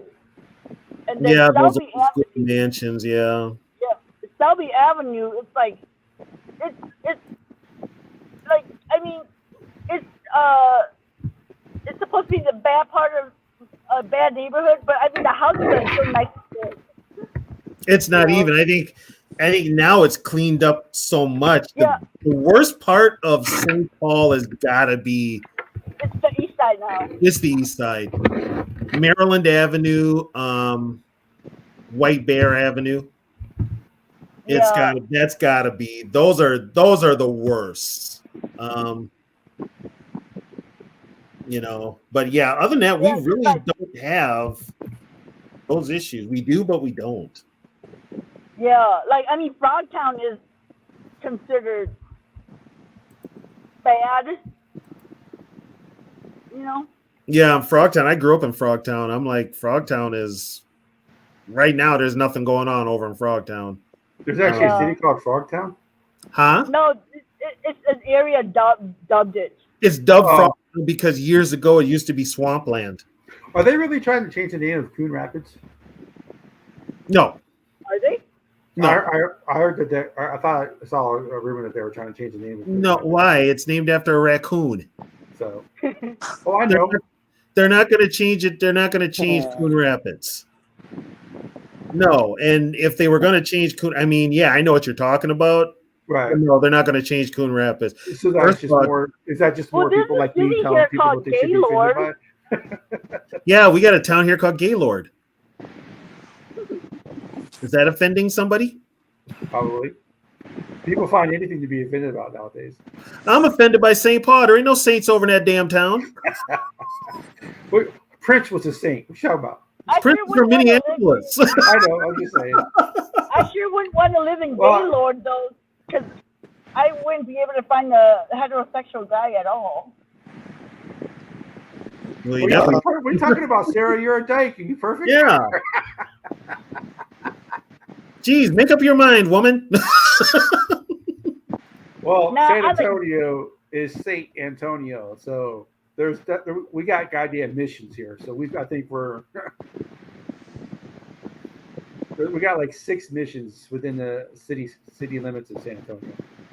St. Paul used to be very quiet, but now it's like all that has like Oh, that went by the way. My part of town right here is actually quieter than St. Paul, especially the east side. I'm not I hearing mean, any me too. sirens tonight, and so I'm in that's North good. Minneapolis. Yeah, North Minneapolis too. I mean, it depends on where the riffraffs go. Do you know, like, because I'm off of 49th and 53rd, Camden. I'm over there. You're over So on Camden, yeah. has the Somalian area got better? I'm near the Somalian area. So it's gotten better then, because I heard like 5 or 6 years ago, like that wasn't a place to be. That's so. what's that? Cedar Towers, right? Cedar Tower, Cedar Village. That's over there Yeah. by the U. Yeah, by Fairview. Right off of 94. It's calmed down, and they used to be all in one area at one time. Now they've moved out. They're getting into the burbs now. They're not bad. Here's the problem. We got a bunch of out-of-towners coming in, and the only thing they're up here for is to commit crime. Well, that's the Houston crime went up after Katrina because the people went because New Orleans was one of the worst cities Yeah. to live in. Then after Katrina, Houston took a bunch of those guys in, and they were supposed to go back after New Orleans, but They never went did. back Never did. and committed the same thing in Houston. It's gone down now, but when they first got to Houston, Well, here's the kicker about New Orleans. They only fixed up the parts that got the tourist. yeah, The bunch of the wards are still bad. I Yeah. mean, basically, like with the NFL, you had to get the NFL back. well, the Ninth Ward is really bad, so I understand. Right. You had to get to places where the tourists come and where they spend the money to look good. But there's a lot of wards that are still bad. A lot of Like, them that are still One bad. of our biggest problems here is carjacking by like Oh, young God, kids. That's everywhere. No, but it's gotten like really bad here. It's been escalated here. My How buddy do they, got do they carjacked. do they actually prosecute him in Minneapolis, or did they let him go? What did they It do? depends on if they're juvies. Because it doesn't matter if they're And juvies most here of or the not. carjackings are done by juvies. Yeah, It most doesn't- of carjackings are juvies. It doesn't matter if they're juvies here or not. They still get punished. See up I mean, here, obviously, Yeah, it's less for a juvie, but they don't get away scot. They don't get just released because they're juvies. I think My friend's aunt, she was killed in a car accident because some carjacker stole a car and hit them. Oh, I heard about that. And then the street, the meat street ups where they block intersections. Yeah. They don't do that in San Antonio anymore because if you get caught, you go to jail and your car gets confiscated. They've no tolerance for that at all here. had a couple of places where they used to have, I call them Fast and Furious meetups. Yeah. They kept moving them around. They had them over here off of Lake Street here not too long ago, and they got busted. And then they just find another spot. It's weird because like they gather over by where I live in that where that Walmart used to be on Shingle Creek. Yeah. Yeah, like right across from there is the LA Fitness, and so they would gather in that parking lot and gather there till about midnight, Here, a cop and then take off. And like it's weird because like the patrol cars, they sit there and just wait, but they let them gather there. They let them gather, but as long as they ain't racing, they're fine. Yeah, as long you can have a car meet where you park in parking lots and you park your cars, people can look at them and stuff like that. They don't mind that. It's when you start doing the donuts in the middle of the intersection and blocking 4 ways of traffic, that's when they get in trouble. Yeah, and I think they choose that area right there because you just hop right onto Highway 100 from there. Yeah, and there's a ton of spots off 100 where they can race. Yep. There's a ton. Are they strict up there with the whole phone in the car thing? It's a $500 fine. It depends, yeah. It's a $500 fine. First offense. Oh, where you're at? Uh-huh. Yeah, because they here have it. to do it law here. I think like you can't even like hold if like say you're holding your phone because you're trying to look at the navigation while you're driving, right? It has to be hands-free. It has to be hands-free. So if It has you to be need to hold hands-free. your phone, if you Yeah. need to hold your phone for directions, you got to pull into a parking lot, like a gas station or something like that, to correct it. Even if you're stopped at a stoplight and you're looking at your phone, they'll give you they'll pull you over. Yep. Well, here it's not. Here, the first offense, it's $100. Second time, it's $200. The third time, it's $300. And I think after that, they take your phone. Well, people can't drive in Texas, so. Do you So guys it doesn't- have like click it or ticket where you have to have a seatbelt on? That's pretty much everywhere. That's everywhere. Yeah, Even here. the passenger? Yep, unless you're an adult riding in the back seat. If you're an adult riding in the back seat, you don't have to worry. Yeah, I don't think do we got to worry about back seats, Sarah? I don't know. I've never been in the back seat. I don't believe that. In the back seats, when I have rode in the back seat, I've never had to buckle up, but the front people did. So, Unless Sarah's been in 2-seaters her whole life, I don't believe she's never been in the back seat. You had to be in the back seat sometime as a kid. Yeah, no, I don't know that. oh my god. Well, on that note, folks. We're 4 hours again, fellas and ladies. Yeah. See what you do, it's my Sarah? fault. You make us talk 4 hours. My God. Sorry. All Sarah's fault. Well, just wait till Trisha Every gets time on. Sarah joins, it's 4.5 to 5 hour show. I'm just telling you right now, Talking about nothing. if Trisha ever gets on here, we're just gonna have to sit here and just let her and Sarah talk because we're not gonna get a word in. Yeah. No, she needs to come on so we can have a Falcon perspective. Why is she afraid to come on? I don't think she's got a. She does everything on her phone. Oh. She just doesn't want to. She doesn't want to do that. Oh. So, and like she said too, is she'd probably get us kicked off the air with her language. As long as you got the little parental thing on and you mark the channel not safe for kids. Well, I can tell you right now, if you're talking Then about you can quit. if you're talking about Kirk Cousins, every other word out of her mouth is going to be F, F, F. Oh, I knew that one dude hasn't been back. Which one? I can't think. George? Was it George? George got mad at me last week because he says I Right. got political. Yeah. And you said something about red hats. Yeah. Yeah. So I offended him when I said red hats. So you know where his allegiance is. That's all I'm going to say. No. But yeah, he hasn't come back. It is what it is.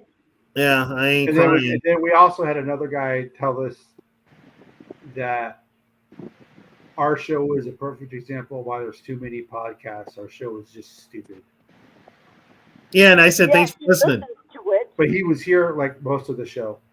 Yeah, I told him, well, gee, we're really stupid, but thanks for listening. Yeah. Yeah, it makes like people get like I don't know, like people are so damn sensitive. Like like there's certain things I don't like, right? So I just don't watch like that type of stuff because it's just gonna piss me off. You I know? just ignore. You ignore. If you don't like it, it's like you Right. don't have to listen to it. Just move on. Right. You got options. That's what I tell people. Like whenever I bring up like people didn't like my Kirk Cousin rants. Well, guess what? If you don't like what I got to say, keep scrolling. But since you did take the time to listen to it, thanks for listening. Like no offense, but I don't really listen to Dave's show because Dave is just too much of a Kirk fan, so I can't stand it. Oh, I go on. Dave is the one with what's his name though? Isn't he Thor? He does the no. She's talking about the other day. She's talking about the Viking sports talk guy, the guy that goes on with the GG guys. Is he a There's Kirk two guy? Daves. There's a guy who does He is first a and Kirk Skull. Crusader. There's two Daves. There's the Dave who does first and Skull with Thor, the guy who has the beard. Right. And then Yeah, not that there's the other Dave who does the show with the GG boys who lives down in Florida. It's called Minnesota Sports Talk or something like that. Oh, okay. He's a Kirk stan. Okay. Yeah, I made him #1 Kirk stan. Sure. And he's actually lessened his Kirk stance. Like before he was the guy who we got to sign Kirk Cousins no matter what and all that. But I think we've kind of wore him down to where he's okay. No. I No? don't buy that one Okay. bit. No. Because In other words, he doesn't know. In other words, he really doesn't know anything about football. Well, I mean, he just likes Kirk a little too much. In other words, he doesn't know anything about football. I didn't want to say that. Ooh! Oh my God, Trisha, you went there. Where did she go? Sarah loves Cousins. Yeah, in like a parallel universe. I think Sarah loves Cousins in that red and black of Atlanta. Oh Jesus! Oh my God! I'm gonna get Tony yelled at. So Yeah, you are. how come those motherfuckers on your show always said they say Kirk Cousins going to Atlanta? He ain't coming here. No, first guy I'm up to be fuck Kirk Cousins. Where there's smoke, there's fire. And all the smoke is pointing to Falcons. Well, I Watch don't- Kirk Cousins go to Atlanta and win a fucking Super Bowl. she did bring that up too. She's like, "Well, what if he comes here and wins the Super Bowl?" I'm like, "Fuck you too." She's like, you never know. He could come down to Atlanta and get us to a Super Bowl. Because it's gonna be 4th and 1, and he's gonna throw it like a yard short, and the season will be over. You know what'll happen? It'll be they'll have it at the goal line in the Super Bowl. Kirk is a quarterback. He'll freeze up and he'll overthrow either Drake. He'll either overthrow London or Pitts and get him killed. Or the Falcons will find the smallest player on the offensive side of the ball and try to help push him into the end zone. That's another reason why KOC sucks. Brandon fucking Powell is the pusher. And you called the play twice. It didn't work the first time. Let's run it again. You got fucking CJ Ham. You got fucking Oliver. You use Brandon. Yeah, like fucking use Oliver. All he has to do is fall forward, and you got a first down. Like, god damn. Oh, the pain Right? of On that note, the Viking thing. I'm just saying, like, give the damn ball to Oliver. He just has to fall forward, and he's already got a first down. He's that damn big. I don't understand. Yeah, you and every other Viking fan don't understand that call. I think the players don't. I think that's where, when that play was called, that's where you saw the friction between Flores and I can understand the first time. Hey, oh wow, they're using the smallest guy to he push. ran it twice. You didn't run the exact same play. With the Who's same, smaller, if you would have run the Addison exact or- same play, fine, but use a different pusher. He ran it twice. If Like- only we had done that on first down, so that we can get. So on the third try, it would have been a charm, because third time's a charm. It would have worked Yeah, the third time. but then there's But we- Viking logic. But we ran out of downs. God. Is Powell smaller or Addison?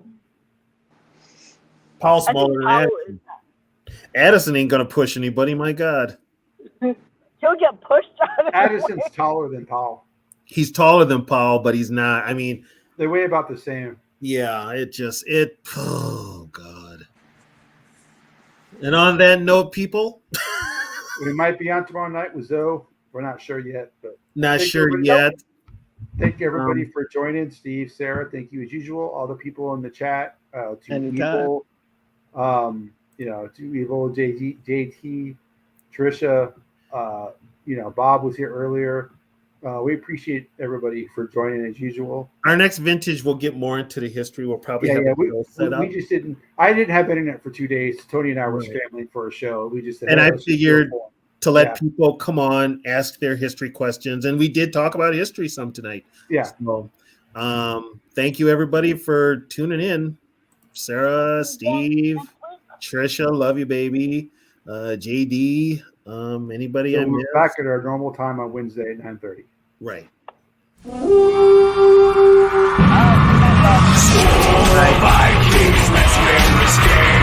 Score Vikings, honor your name. Go get that first down, then get a touchdown. Rock 'em, sock 'em,